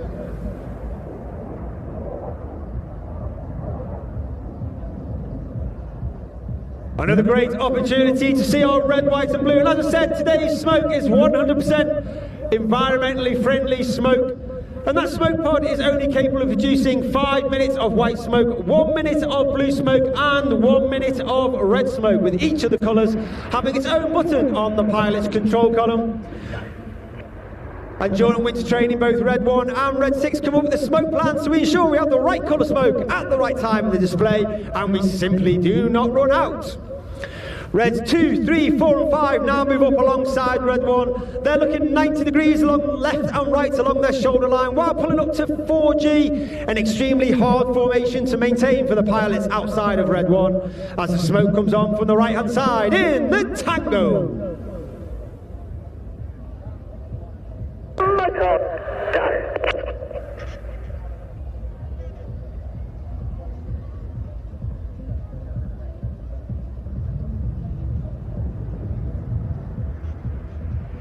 Keep looking to your left, keep looking to your right. You've got Red 6 and 9 from the left, Red 7 8 from the right. Red 6 and 9 roll inverted for the first of our new 2025 manoeuvres. This is Chainsaw. Red 6 and 9 inverted for up to 30 seconds. They're working extremely hard. against that negative G, all the blood rushing to their head. Conversely, 6 and 9 now roll the correct way up. They turn that negative G back to positive G. All the blood now rushing from the head all the way down to their feet. They're working hard against that G suit. Keeping an eye on red 6 and 7 completing the chainsaw.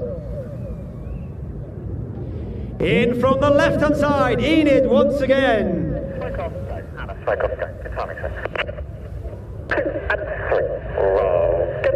2 and 3, roll goes Reds. 2 and 3, roll to the outside. Clear go as Reds 4 and 5 roll to the outside. In one of the hardest manoeuvres for our new pilots to master each year, this is the rollbacks.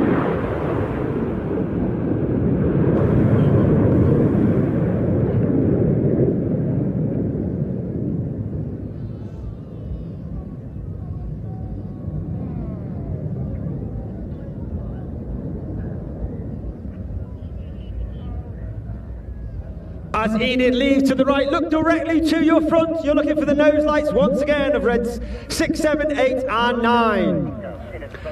The smoke comes on. 8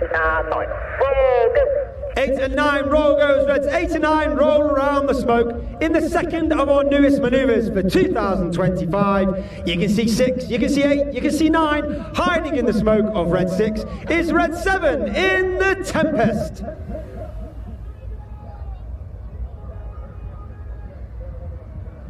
Once again, Red 6 to the left, Red 7 to the right. Each aircraft will pull up to approximately 1,000 to 1,500 feet.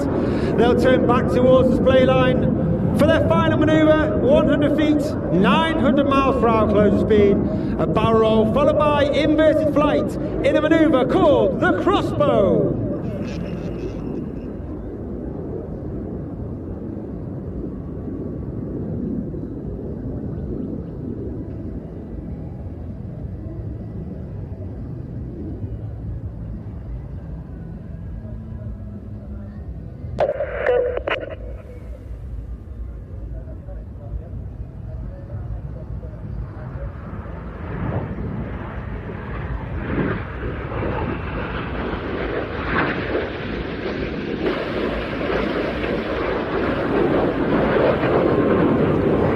The synchro pair leave to our rear. Once again, you're looking all the way in the distance to the front. You're looking for Enid, now joined by Reds 8 and 9. Another fantastic photo opportunity. There's not very often we get to perform this particular move in the UK due to cloud space. So ladies and gentlemen, boys and girls, get your cameras ready as Red Rod pulls them up for the palm split.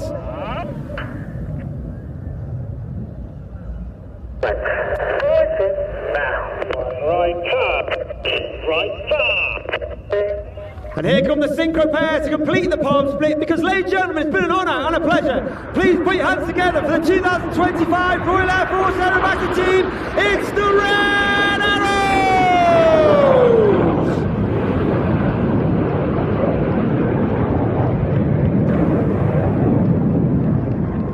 Red 1 puts his smoke on. He'll gather the entire formation, take them back to Prestwick Airport. We'll refuel the aeroplane, we'll put our smoke back in, get ourselves ready. We'll be taking off around about 6:30 to get ourselves over to Newcastle, ready to refuel the aeroplane, get ourselves ready for the Great North Run fly past and display tomorrow after the afternoon. As said, it's been an honour and a pleasure to perform for you back here at Air Show 2025. Lost 10 copied. Bond Street, I'll see you back there in a bit. I said an honour and a pleasure to perform for you today at Air Show. If you'd like any more information about the Red Arrows, of course, you can follow us across social media, both Facebook and Instagram, RAF Red Arrows. If you want to follow the pilots, all the pilots have their own Instagram account. If you find me, RAF Red 10, you'll be able to follow the rest of the pilots. Hashtag Red Arrows, any pictures and images you've got, we'll pick them up and share them across social media. Unfortunately, I can't hang around. I've got to get back to the airport. I've got to get back and get myself into the spare jet to fly over Newcastle. And as said, it's my 4th and final year on the team. If you support me over the last 4 years and I don't get to see you for the rest of the season, I hope you've enjoyed what I've provided. Thank you for your support. Please take care of yourselves for the rest of the day and your journey home. On behalf of the Royal Air Force and the Red Arrows, thank you very much. Goodbye. Huge thank you to Squadron Leader Graham Muscat. Graham, best of luck in the future show. It's been a pleasure working with you for the last 4 years, and I'm sure you'll be as successful in your next adventure as you have been with the Red Arrows. A quick couple of mentions here, a bit of housekeeping. Kevin Thornhill to the nearest police officer or steward. Kevin Thornhill, please make yourself known to the nearest police officer and steward. Also got to say hello to Zoe Hunter. I had a very fine coffee there at They Bake. Zoe, I know you're here for only the second time with your son Nixon, and I hope you're having a good time, Nixon. Your mommy's looking after you. So coming up next, I'm going to be talking to Professor Jeff Coxon. Now, Jeff is key to the success of the Ayr Show because Professor Coxon has been working all year round, and I do mean working. He's actually just moved house, so he's trying to move house and sort out an air show at the same time, and he's local here, and you are what we call the EO. You got to tell us, we've got a little bit of a break now because we've got 3 aircraft, commercial aircraft in the hold at Prestwick, so we're going to land them, and then once we've landed them, then we can move on to the next item. Tell me about what's the next item coming up. Okay, so we've got the C-130J from the United States Air Force from Louisville, Kentucky. It's the Air National Guard, and this is the second time we've had these guys here. They came last year and they were absolutely awesome. But this year we have a slight change because they're not just doing fly pass, we have them doing a full display demonstration job. Awesome. Now this is one of a lot of aircraft that you've been reaching out to over the last year. When exactly did you start planning or helping to plan the flying for this show? Well, believe it or not, we have the French Air Force here very shortly, and we reached out to the French about 2.5 years ago. And that's how long it sort of takes. Also, you got the Belgium Air Force here? Belgium Air Force, so they came as well. So that was about a year ago. That's the helicopter? The Augusta 109, which is wonderfully parked on Lower Green, and that crew there are really enjoying themselves. They're loving every moment of it, Joe. So, it really is beginning to have a very international flavour, and through your work and your work with BADA, the British Air Display Association, and European Air Show Council, you're reaching out not just in the UK now, but also in America and in Europe as well. Any highlights looking forward? I mean, the obvious thing is, do you think we'll ever see an F-35 here, or an F-22, or something like that, maybe one day? I think that never say never, Joe. I think that the future is looking really, really good. We've got lots of fantastic conversations going on with a number of countries, and the fact that we have France here and Belgium here, I think probably might give a hint as to where we're looking in the future, but obviously don't want to say anything too early. All right, okay. So you get where I'm going? Keeps on tender hooks. Now, you're heavily involved, obviously, you're a professor, a lipid chemist, if I'm saying that right. Almost right, Joe, almost. So, I'm a doctor of science, not quite a professor.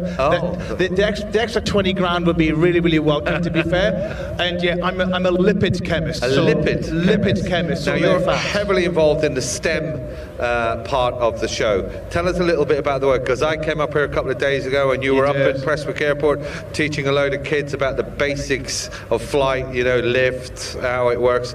What exactly is STEM doing here? Right, so STEM stands for science, technology, engineering and maths. And when we decided to bring back the air show, one of the key things at Skylab that we said we would do was that we would link the display program and create a display program to promote STEM subjects and to support the aerospace industry here around Prestwick. So science, technology, engineering and maths are really important if you want to go into a career in aerospace. And you're doing a lot of work, not just at the air show, but throughout the year. So let's say you've come to the air show this weekend and you want to get involved in aerospace or STEM as well. Yeah. What's available in the region for youngsters? Oh, there's a whole lot here. If we just look at the Prestwick Aerospace Hub as one, they've got some amazing apprenticeship schemes. So you don't have to go to university to get a fantastic, well-paid job. You can do apprenticeship schemes with GE, with Ryanair, with Spirit Aerosystems, with Woodward, with BA Systems, with Thales, with Leonardo. You just named nearly all of our key sponsors as well, by the way. Those guys are putting the money where their mouth is. Yeah, and all of those companies that Jeff has just mentioned have been heavily involved in sponsoring this event. And it is free, but it's not free to put on. You know, we have professionals here, they need to be paid, and without their monetary contributions, there would be a hefty price to pay. Yeah, absolutely. And not just that, for the week before the air show, we have a week-long program, as you've just mentioned, at Prestwick Airport. We have a STEM week. Yeah. And all of the companies that you mentioned, they spend a lot of time, a lot of effort, changing their shift rotas, committing to supporting up to 800 kids, ST pupils at Prestwick Airport, and that is a phenomenal commitment to what the companies want to invest in this area. So we thank them wholeheartedly for supporting this air show, not just in financial sponsorship, Joe, but also in their time as well. I got to say a special thanks to you, because I know the hard work. You and me talk often on Teams throughout the year. Absolutely. And updating each other. Also Stephen and his crew from South Ayrshire Council, who work tirelessly throughout the year to bring this whole event together. We estimate there's about 140,000 people here today. That's a rough estimate. So you have to thank South Ayrshire Council for helping to organise this, because I unfortunately come from North Somerset, where we've just cancelled our seaside air show. We used to have a very successful air show in Weston-super-Mare, and for some reason they decided it wasn't required. And the downside of that is the massive loss of earnings for the hotels, the restaurants, and the people turning up. We'd get 100,000 people. So kudos to yourself, Jeff, and to South Ayrshire Council for realising the commercial value to the whole area, the whole town of Ayr benefits from this air show. No, it does indeed. It generates a lot of income, not just around the air show weekend, but in terms of tourism. It puts Ayr on the map, and importantly that STEM investment and supporting the bridge the skills gaps and showcasing to the world that the technology that we're creating here at Prestwick is world-class and world-leading. And that was one of the reasons, Joe, why here at Skylab we worked for 4 months with the Red Arrows to help them get their airworthiness approval to do that special HVO dye replacement for the, diesel replacement for the red, white and blue smoke. Well, I've just been listening to air traffic control on the display frequency. We've got one more aircraft to land, and once they're down, these are commercial aircraft that are trying to get into Prestwick, so they've been in the hold for a bit. Obviously we can't have aircraft coming in here and displaying while they're coming into land, so we've got one left to down. He's on about a 5-9 final at the moment. And once he's down on the ground, we can then resume the flying bit of the air show. Yeah, absolutely. And let's not forget, Joe, as well, that this air show is absolutely nowhere near finished. Yep. We've got lots more to come. So the next up, Joe, we've got our friends, as we've just been talking about, from the United States Air Force and their C-130J, and we are going to see something very special and exciting and very, very rare from them when they're going to dispense some flares. That is something really to stay here for. They did a practice run on it on Thursday, and so they're going to be shooting flares off, and not just one. They do about 4 or 5 packs of it. It makes amazing pictures. It's unbelievable. And we have our very special French visitors, a phenomenal display in the Extra 330, our EVA team. They are phenomenal. C'est bon. Absolutely, très bien. And not just that, we're going to finish with the mighty Typhoon. Now, if you were here last night, you'll know the Typhoon is an absolute beast. It's powered by EJ200 engines, chucking out over 40,000 pounds of thrust in full afterburner. Little bit of a housekeeping here. If you have young kids or dogs, beware, because this is loud and it is incredibly fast. 600 miles an hour in some parts of its display, and that will be wrapping the show up at about 5:30. It is. So we've got a lot of flying left well before the air show finishes, and of course there's so much more for you to do in Ayr as well with the fun fair, and do not go. There is so much to see.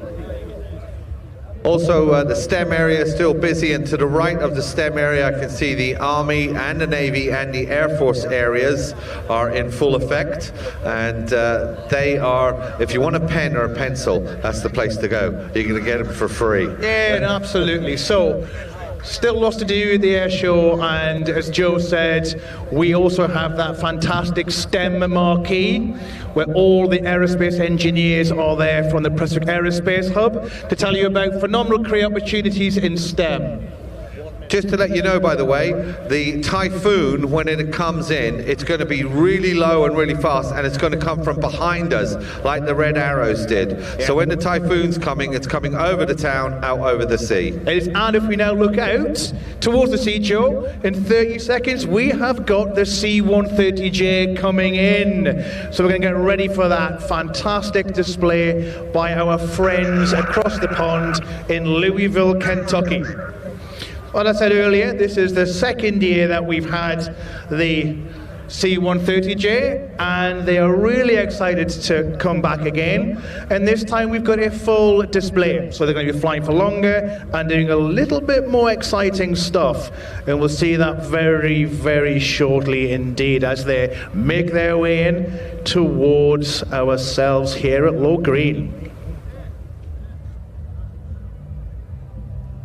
So, as you look out towards the sea, we can see the C-130J Super Hercules coming in now from your left, from the United States Air Force. The Hercules C-130J from the Kentucky Air National Guard. So this aircraft you see before you is a C-130J Hercules, known as the Herc. It's the longest continuously produced aircraft in history, with original production from the Lockheed Company way back in 1954. Now, as this Hercules makes a bank off to the left, it's going to prepare for a run-in to do something very, very special and very rare, which we don't see very often at all in the UK, and it is going to dispense its flares. Now, the flares are M206 infrared flares. They're dispensed from an ALE-47 dispenser to give an angel wing wide spread to deflect and confuse potential heat-seeking missiles. This is a very, very dramatic and very, very special time to get your cameras ready to have a look at this as it comes in towards the crowd display line here at Ayr. So get ready, get your cameras ready as the C-130J comes in. Just waiting to get across the boats before we do that, because we can't dispense the flares over the boats. Here we go, it's pulling up. And there we go. One flare. And away they go, dispensing the flares. So those flares are deployed by the C-130J as countermeasures to be able to deploy and to be able to confuse potential heat-seeking missiles which may lock on the aircraft as a way to protect and defend itself. So it's very rare that we've seen that here. We don't often get to see that at all. Now, the aircraft, in 70 years, has continued to demonstrate its brilliant design as the most versatile aircraft in history, serving as a gunship, an airborne firefighter, an ambulance, a weather reconnaissance platform, and primary transport. The C-130 has been delivered to most every nation in the Western world. The C-130 service in the Royal Air only recently concluded with transition to the A400M. Now, this particular model is still stretching her legs. She completed production at the Lockheed Martin facility in Marietta, Georgia in the autumn of 2021. Now, today's C-130J is mightily improved from the original models, carrying up to 128 passengers, 22 tons, or a combination of both. The aircraft has a range of approximately 2,000 miles at speed of up to 400 miles per hour.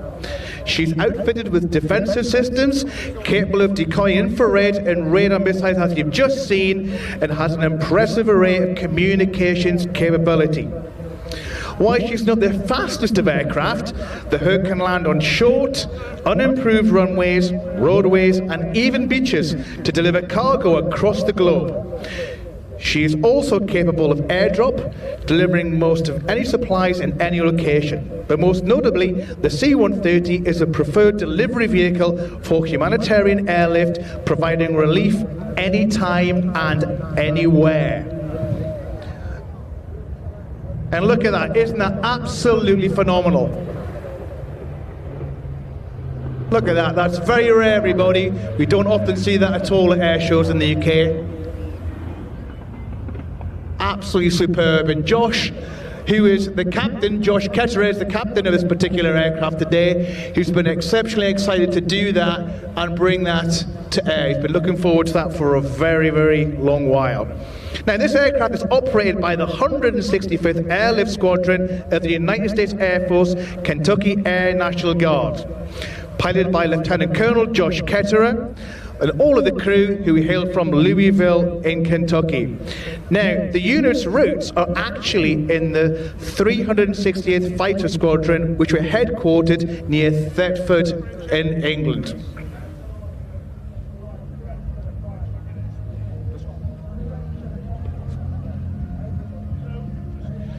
Now, Josh is very keen to point out that actually his own roots are from Dundonald, believe it or not. So part of the reason why Josh is really has a big, strong affinity for ourselves here at Ayr. So he wanted me to let you know that. And rather bizarrely, we've just moved to Dundonald as well, so what a strange coincidence that is.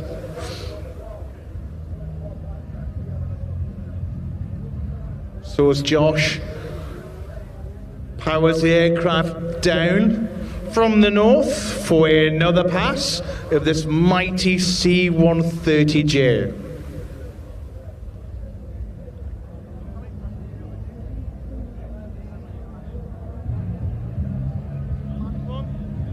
So, as Josh passes for the very last time, the 168th wish to thank our friends in Ayr and Prestwick for inviting them to participate in the Ayr Fest flight. The Scottish hospitality you'll continue to deliver is world class, and we are very thankful to deliver partnership. And there he goes, the wing wave. So Ayr, give it up for Josh, the C-130J from the United States of America. And if you look out the back there, the ramp is open. So they're waving to you now. So the United States Air Force C-130J.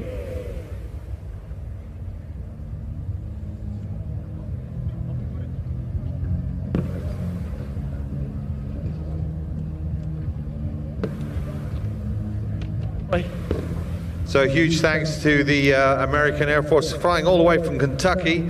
They could have brought us some bourbon, but now we're going to come closer to home, and our visitors from the French Air Force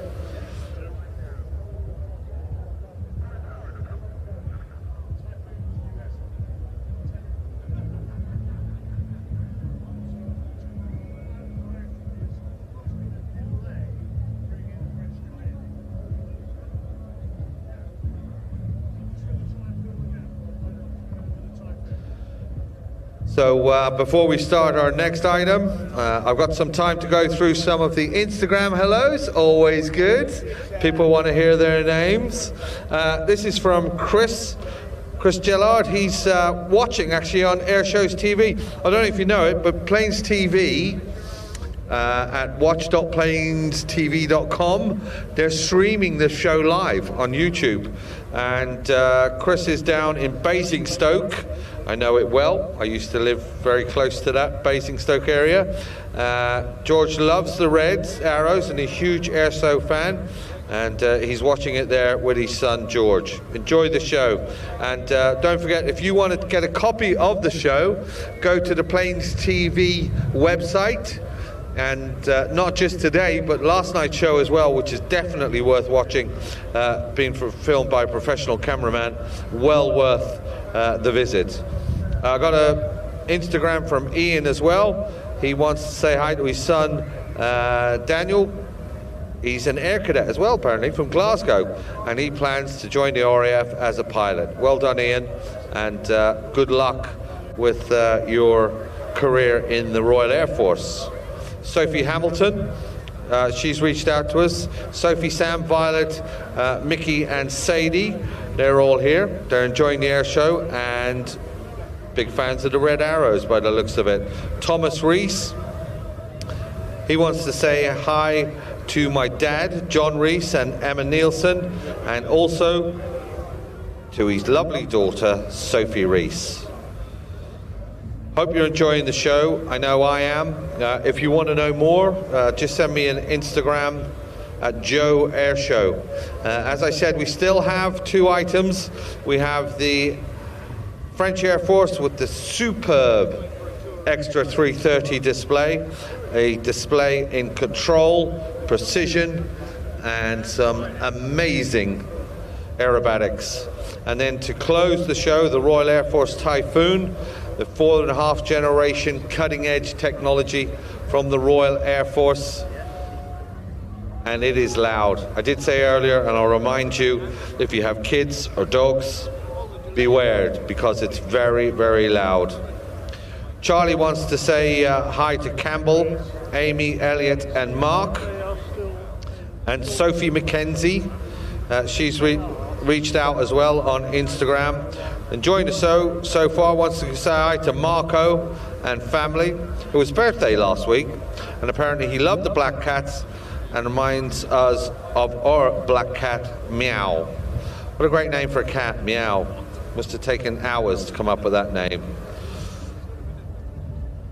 Henry Toe, he would love to say a shout out to Hapta Aviation. Love to have gone this year, but have missed out due to work.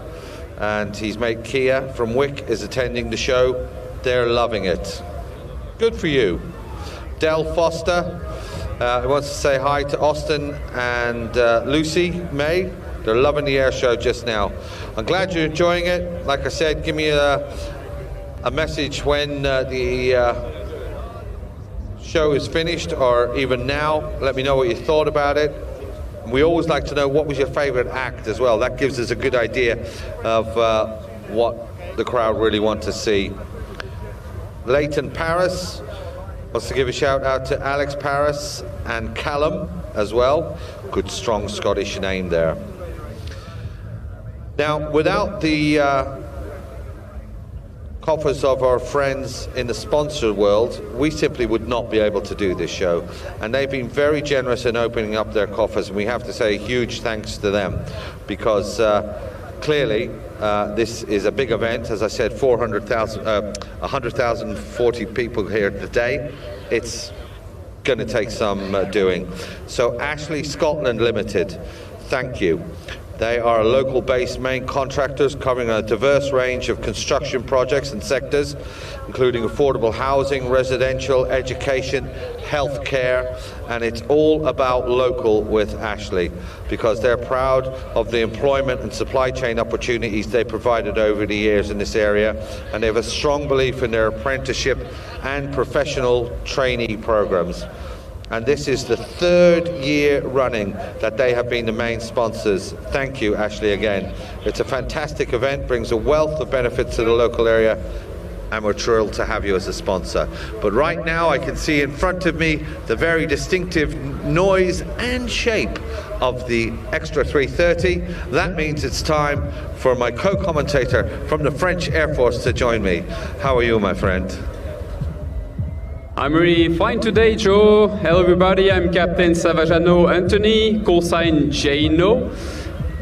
I'm really pleased to be here with you in Scotland for the freestyle demonstration display of the French Air Force aerobatic team. Now, Anthony, I have to say I had a great look at this show yesterday, and it is amazing. Get ready for some world-class aerobatics, freestyle.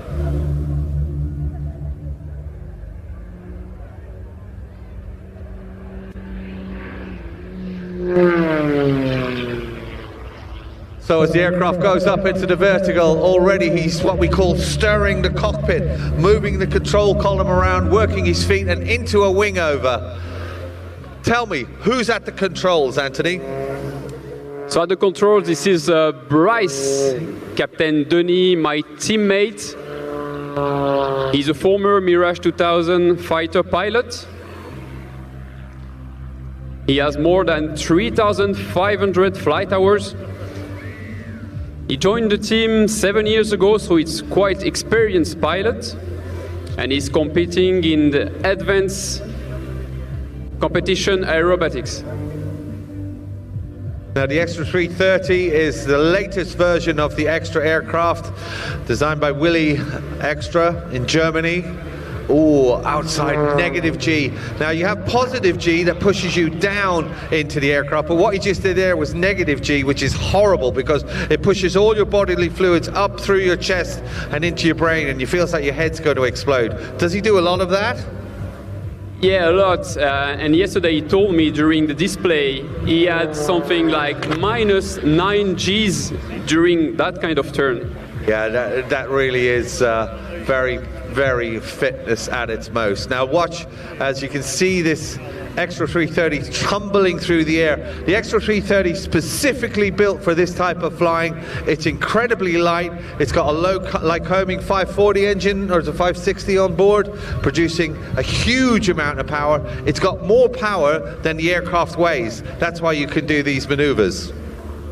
Yes, exactly. The engine has 315 horsepower, and its weight is less than 600 kilos. So it has a power to weight ratio over than 1. So basically, it can fly like a chopper, you know, yeah, with the torque and the engine.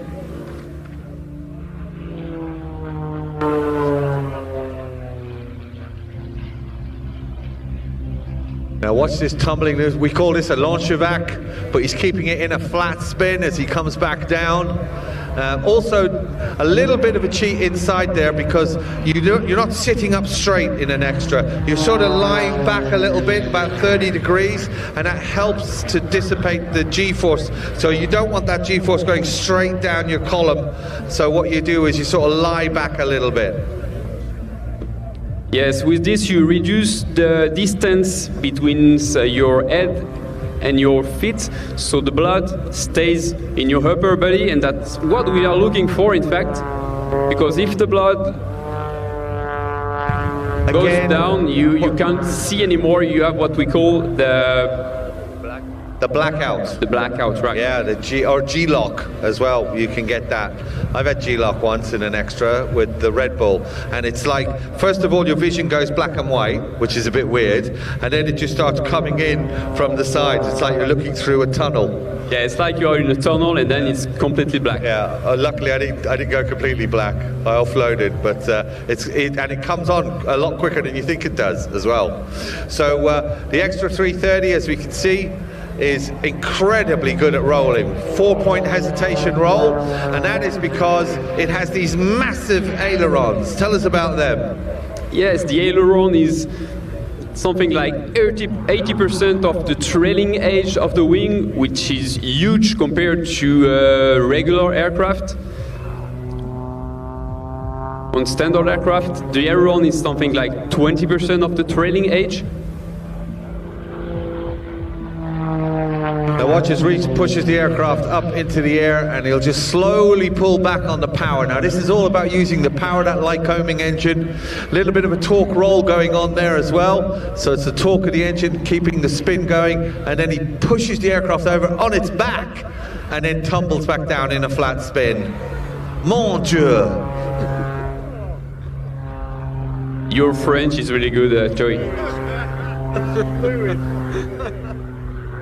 Yes, I miss Brexit. I'm still with French. So we're now going to go live to the cockpit. Ladies and gentlemen, this is Captain Denis speaking. Call sign is Bryce from French Air Force Aerobatic Team. It's an honor, very proud to pleasure from this display in front of you today. The French Air Force is very proud to underline the friendship between our both countries here in Ayr. So long live France and long live Scotland. Thank you. Well, a huge thank you to Reese for those very kind words from the cockpit. You could tell he was a little bit out of breath though, couldn't you? Yeah, that's a sport, Joe. That's a really intense, as you heard. So now what's he up to? So he's going to make a drawing in the sky. I hope you're going to recognize it. So ladies and gentlemen, the Earth of the French Air Force aerobatic team. Quick, ladies, if you ever wanted a Frenchman's heart, there it is. You're right, and doing this with only one aircraft, it's quite a challenge, Joe. Absolutely, and especially in these windy conditions, because as he's putting the arrow through the heart is beginning to look a little bit like a kidney now.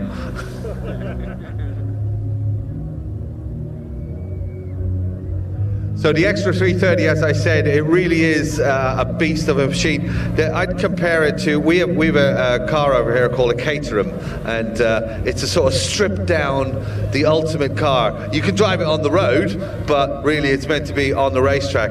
And I'd consider this the Caterham of flying, because of course you can fly from A to B in it, but it's really at its home doing this, just launching itself into impossible situations. And no fly-by-wire here, there's no computers on board, it's all about cables, isn't it? Yes, basically there's nothing in the aircraft. No heating, no air conditioning, no assistance. Yeah. You only use your muscles to control the aircraft. That's the same as a Caterham, there's not even a radio in those cars. So you heard him just revving the engine there as he was coming by? What was he doing that for? He was just saying hello. Now watch as the aircraft comes tumbling down. Now the roll rate, you told me yesterday, but I forgot. It's got a very big roll rate. It's how many? Yeah, the roll rate is 420 degrees per second, Joe. Wow, that's amazing. Imagine that rolling around more than once in less than a second. It'd be like being inside a washing machine. Allez, encore un passage tonneau et ensuite un petit cobra.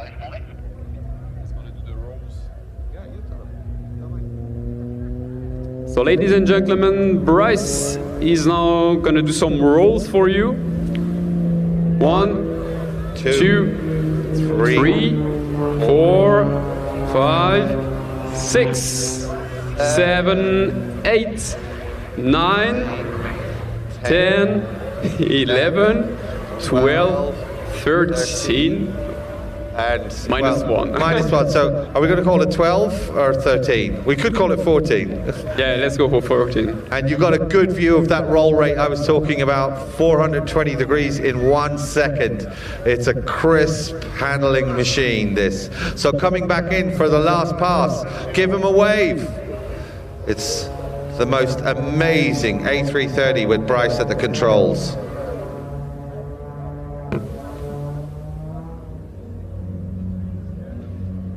Ladies and gentlemen, this is the last pass from Bryce. This was the French Air Force aerobatic team freestyle display.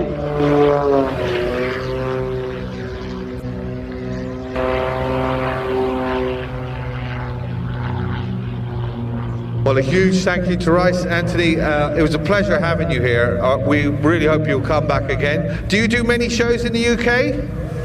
Yes, we're going to be in...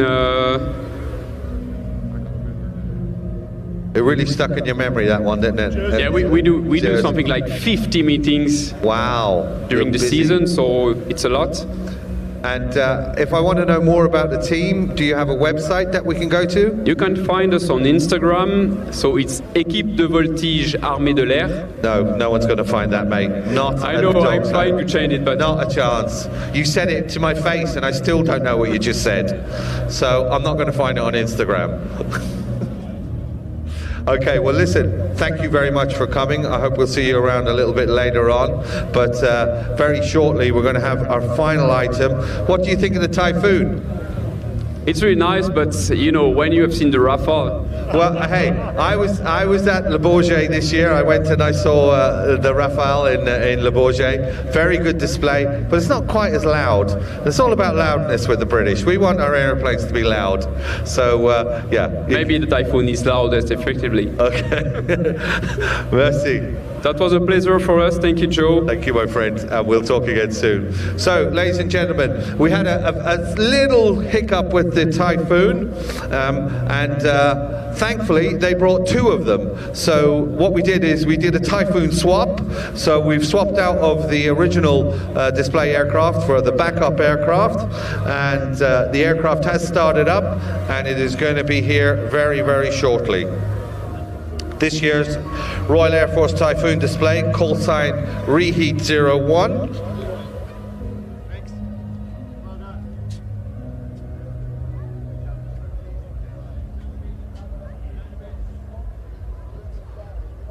Squadron leader Nathan Sawyer is at the controls. He's a flying instructor on 29 Squadron based out of RAF Coningsby in Lincolnshire. That is also where BBMF are, so a very busy base out there. Nathan was born in Chichester down in West Sussex, but then he moved down to Devon.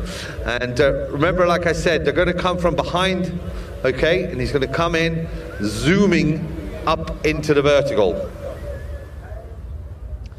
Nathan joined the Royal Air Force in 2009 as a direct entry, aged just 18, and he undertook both officer and elementary flight training at RAF Cranwell, where on his completion he was steamed fast-tracked into the jets.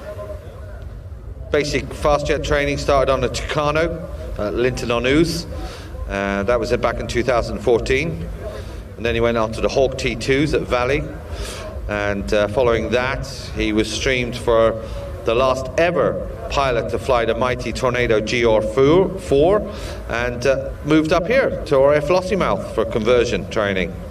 Arriving on the front line, he then went on to 31 Squadron, the Gold Stars. So he's had a long and varied career before he got to this point. The sad demise of the Tornado, Nathan looked forward to the new chapter in his life, and he moved on to the Typhoon. He completed his Operation Conversion Unit at 29 Squadron in 2019. Then he was posted over to 3 Squadron at Coningsby, so back to Coningsby, and did a lot of tours. He was very busy. He was in the Falklands, Estonia, Romania, and the Middle East. And he has got airborne. So he's had a lot of frontline action as well. Nathan returned to the OCU as a flying instructor in 2022, which he still does today.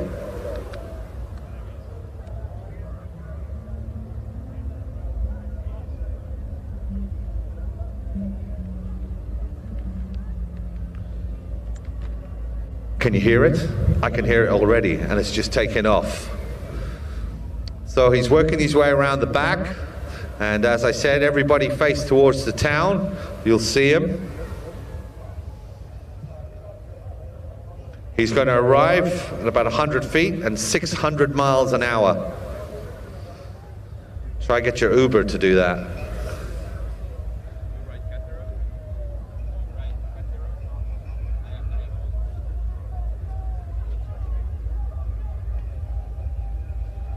So I can see the aircraft in my 12 o'clock facing into town.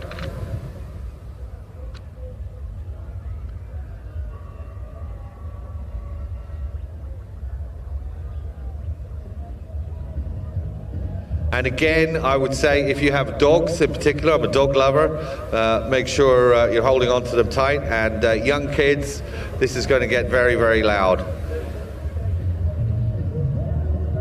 Ladies and gentlemen, from the rear, it's the Royal Air Force Typhoon.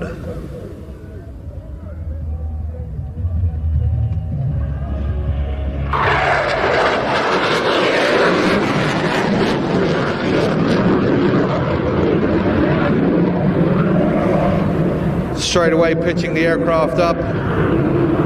into a vertical climb, into a loop.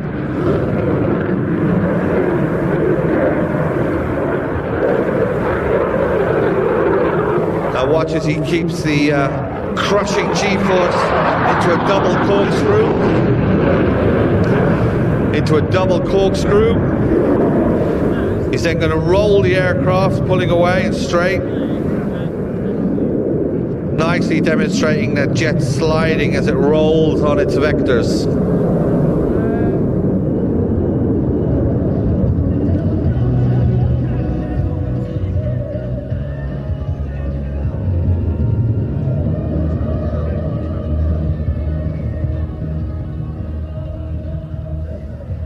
Now watch as he comes back, full reheat engaged, EJ200s, 42,000 pounds of thrust.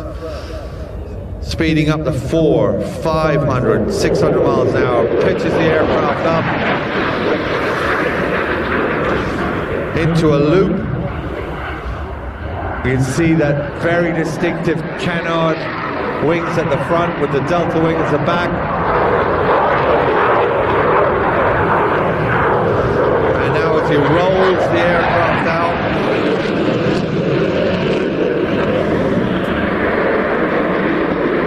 apex out at 4,000 feet and coming out of the barrel roll. He's braking left for an outbound barrel roll. Now watch as he comes back, 5 aileron rolls in a row. So get ready as he pitches the aircraft down the straight line, and he's going to roll the aircraft 5 times.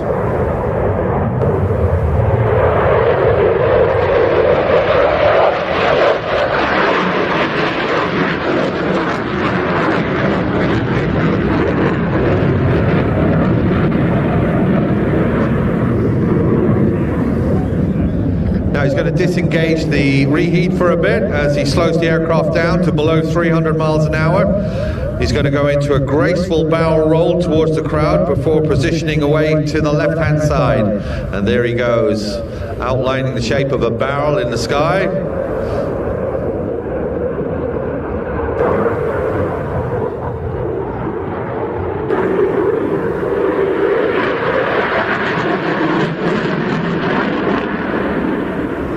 Now pitching up into a half Cuban.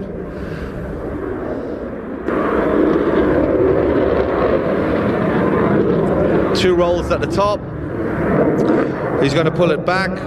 He's pulling about 3 times negative G in this turn. Very uncomfortable. Watch this as he comes around. There he goes, the outside. Now he's pushing the aircraft forward. There's that 3 times negative G.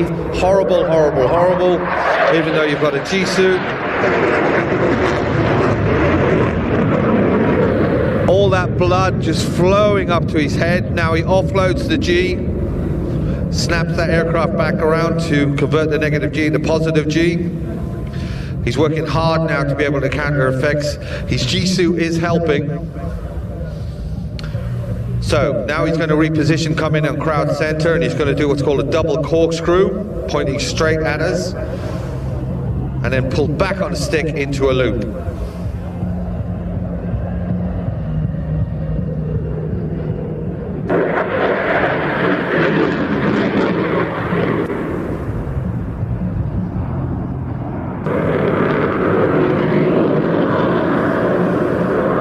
Coming back into crowd, he's going to do a double corkscrew, pull the aircraft around and then into the corkscrew.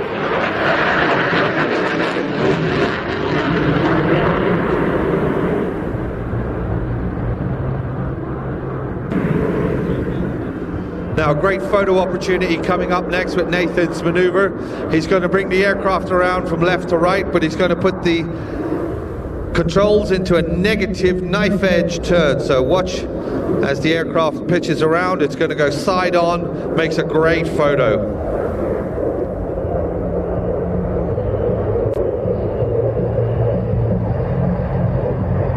Pitch the aircraft off, knife edge, inverted, and then a little bit of negative G as he pushes the aircraft up into an inverted climb to 3,500 feet.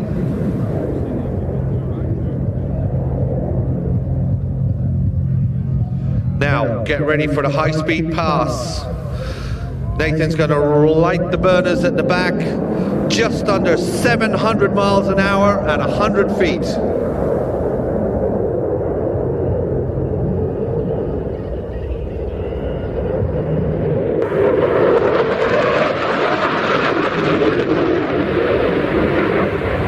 Fantastic. Now we've seen the high-speed maneuvers. We're going to go into a slow loop as Nathan slams the throttles down. He's going to power the engines out of the slow loop. So watch, you'll see the nose start to pitch up. If you've got binoculars, you'll see the canards at the front moving vigorously as they're taking a lot of commands from the controls. Now this is what we call high alpha. The nose is pitched up, the aircraft is going as slow as it wants to go, but Nathan's going to use the power from those EJ200s to just power out of that slow speed envelope. And watch as he pitches the aircraft up and just accelerates away. Very few jets have the ability to go from this slow speed all the way up with this speed. Remember, this is 25, 26 tons of aircraft.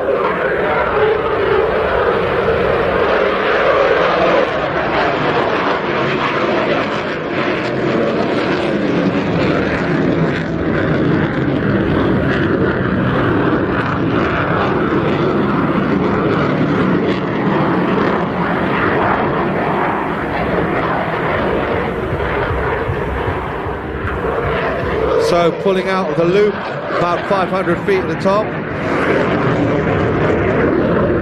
Immediately into a 720-degree aileron roll. Reheat selected all the way through that maneuver, and without delay, as you can see, pulling back to point towards the crowd, pushing over at 90-degree roll. Nathan has now recovered the aircraft, setting up for one of the most brutal maneuvers of the day. This is the max rate turn.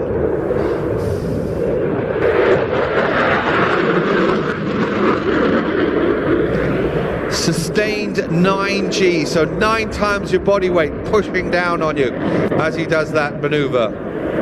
During this maneuver, he's got the weight of a Formula One car resting on his chest.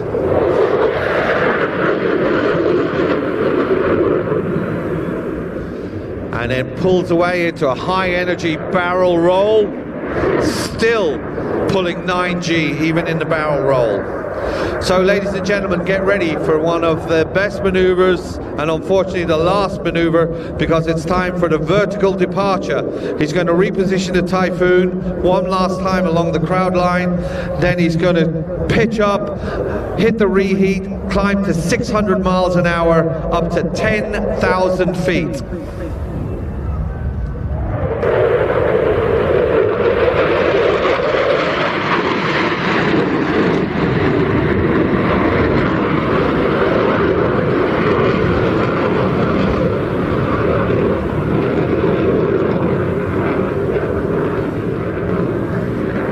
That is how you leave an air show. Ladies and gentlemen, round of applause for the Royal Air Force Typhoon Display 2025 and Squadron Leader Nathan Sawyer. I'd like to see you do that in a Rafale. So, ladies and gentlemen, it's been my pleasure being your commentator here this week. My name is Joe McGrath. If you want to reach out on Instagram, please let me know what you thought of the show. It's Joe Ayr Show. I have to say a big thanks to Les Garside-Beatty, our Flying Display Director, all of the Flying Control Committee, too many of you to mention, gentlemen. Without your professionalism, we would not have had an air show. And of course, Jeffrey, thank you very much. Jeffrey Coxon, it's been a pleasure working with you, sir, and I hope to see you and get back here. And South Ayrshire Council, you rock. And once again, Joe McGrath, thank you very much for being an absolutely awesome commentator. We can't wait till next year. Have a safe journey home, ladies and gentlemen. There's still loads to do on the ground. You know, there's over 100,000 people here, so traffic is going to not be great on the way home. Why don't you go down to Carnival, enjoy that for a bit. There's still some of the stands are open as well, but if you are stuck in traffic, just be patient and have a safe journey home. See you next year.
What an awesome way to end the air show here in Scotland, South Ayrshire. The Air Festival of Flight finished. It was over in a flash, wasn't it? I hope you've enjoyed our coverage. Just on the off chance that a few of you have stuck around post-show, I thought I'd say thank you for tuning in. Do subscribe to our channel on YouTube. Do give the video a like if you've enjoyed it. And if you would like to see some of our other coverage, or if you'd like to know what else we're covering, I should say, we'll be out in Jersey next week. I'll be over in Germany, Invader Show, covering that for release on our watch.planestv.com service. And we'll also have a live broadcast from NATO Days coming up. I thought I'd give you a sense of what we're likely to see in Jersey next week. So here's a little trailer of what's coming up there. Jersey's annual air display is the island's biggest event, and it's well known among airshow enthusiasts for hosting rarely seen aircraft that don't normally participate in airshows on the UK mainland. 2025 should be the Jersey Air Display at its best, the world's only airworthy example of the Breguet Alizé, and the last active Junkers 52 are scheduled to be among the flying display participants. And the Dutch-based replica CA-13 Boomerang will be making a rare British Isles appearance. After seeing A3A's Turbo Firecat in Jersey last year, this time MEAC is sending their example to the show for the first time. Also a star participant, RAF Station Czechoslovakia's Anson Mark I, the only Mark I Anson flying in the world, which arrived in Europe from New Zealand just a few months ago. All these rarities star alongside familiar airshow favourites like the Red Arrows, Typhoon and Jet Pits. So sadly, I'm not going to make it out to Jersey, but the guys that will are going to do their very best to give you some excellent coverage of that show. A few thank yous we need to give to Wee Stevie Boy. Just missed one of them, but Paul Carey as well. I can see lots of people making some super chats there. That will go in the beer fund for this evening. Thank you very much, gents. I think it was all gents. A couple of other shows coming up. So, as I mentioned, I'll be out in Invader. Bear with me. That will be for a release on our watch.planestv.com service. We've also got NATO Days coming up. Awesome show out in the Czech Republic. It's one we've covered for very many years now. This one's going to be really special, and we're going to be doing a really good job of that live broadcast. Got a little video here from the 2023 show to give you an idea of that show if you're totally unfamiliar with it. This was the year, I believe, we did do an English language live broadcast. So we're taking Ben Donnell out there in a couple of weeks' time to give you the very best coverage we can of NATO Days. Here's what that looks like.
So later days will be available on YouTube and on our streaming service watch.planestv.com.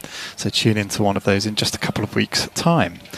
Another programme we're working on at the moment, so not a live broadcast, but you will have seen potentially all of our coverage in July of the Royal International Ayr Tattoo. We're working on a programme of that at the moment, got some awesome onboard material, really nice sort of behind the scenes material up close with the display acts and some of the statics too. We like to do what would have been released on DVD, Blu-ray and VHS back in the day, sort of 2-hour programme. We're working on that at the moment for release from the Royal International Ayr Tattoo. So here's a little look at the highlights of this year's show. 25, 30 years ago, this was a military air show. Now it is the military air show. It is the singular de facto showcase for militaries the world over. There is nowhere like RAF Fairford during this particular week in July. Nowhere else, at no other public event, will you see this breadth and variety of military aircraft.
So if you are a subscriber to watch.planestv.com, you've got that one to look forward to. And thank you for being a subscriber. Thank you for your support through being a member of the subscription service at watch.planestv.com.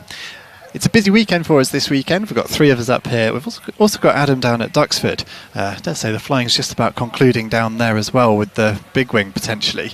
That will be a programme that we will release again in the autumn probably. We're sort of pushing tail end of the year for that one. Got lots of edit work mounting up, as you can tell. Thought I'd give a sense about what that was about. So this is the Battle of Britain Air Show at Duxford going on this weekend. In many years gone past, we'd have live broadcast it too. Sadly booked here before the calendar was released for Duxford, so here we are. But we are covering the show, so we are going to make a highlights programme from it, and that will be released later in the year. Here's a little look back to, I think it's last year, of the Duxford Big Wing, so the conclusion to the very big Battle of Britain Air Show at Duxford.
Awesome stuff there. And I've got a long journey. It's just sort of dawning on me. Then we're at the end of the show. I'm looking around at all these cables and cameras thinking, bit of work to do here. 440 miles journey home. Got to tow a big trailer all the way at 14 miles per gallon. It's going to be a bit of a slog. But there's Adam down at Duxford enjoying sights like that. What a remarkable show it is, and I'm very jealous of him too. It's not to say we haven't had a wonderful time here. That Typhoon finale both last night and this evening, just epic stuff. I hope you've enjoyed it at home. Right, well, we're bringing things to an end. I wanted to say a big thank you to South Ayrshire Council for having us, to Jeff Coxon for all the legwork he's done to make things very smooth for us, and and for putting on a fabulous air show here in Scotland. We are thrilled always to come up to Scotland to enjoy a show up here, and great to be back again for 3 years running. Hope to be back again next year. Thank you very much for tuning in. If you haven't subscribed already to the watch.planestv.com service, do consider doing so. Supports us, gives you access to a great big back catalogue of programmes the company started 36 years ago, so some really awesome airshow nostalgia mixed into lots of live broadcasts and some of those programmes that I've explained we've either released recently or are due to release through the latter part of this year. I'm looking forward to the winter months where we'll dig through that archive of tapes and bring you much more coverage as well. I'll leave you with one last video, a random selection of clips from that archive, the watch.planestv.com service. Do consider subscribing.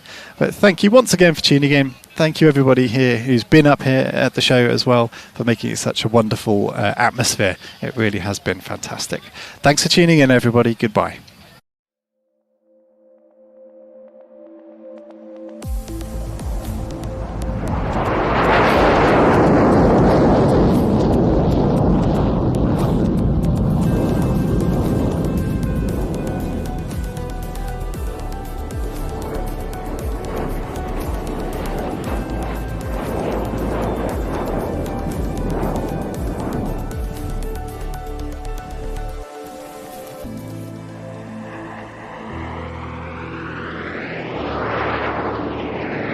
Team Viper is made up of ex-RAF frontline fastjet pilots who together have a combined total of 36,000 flying hours.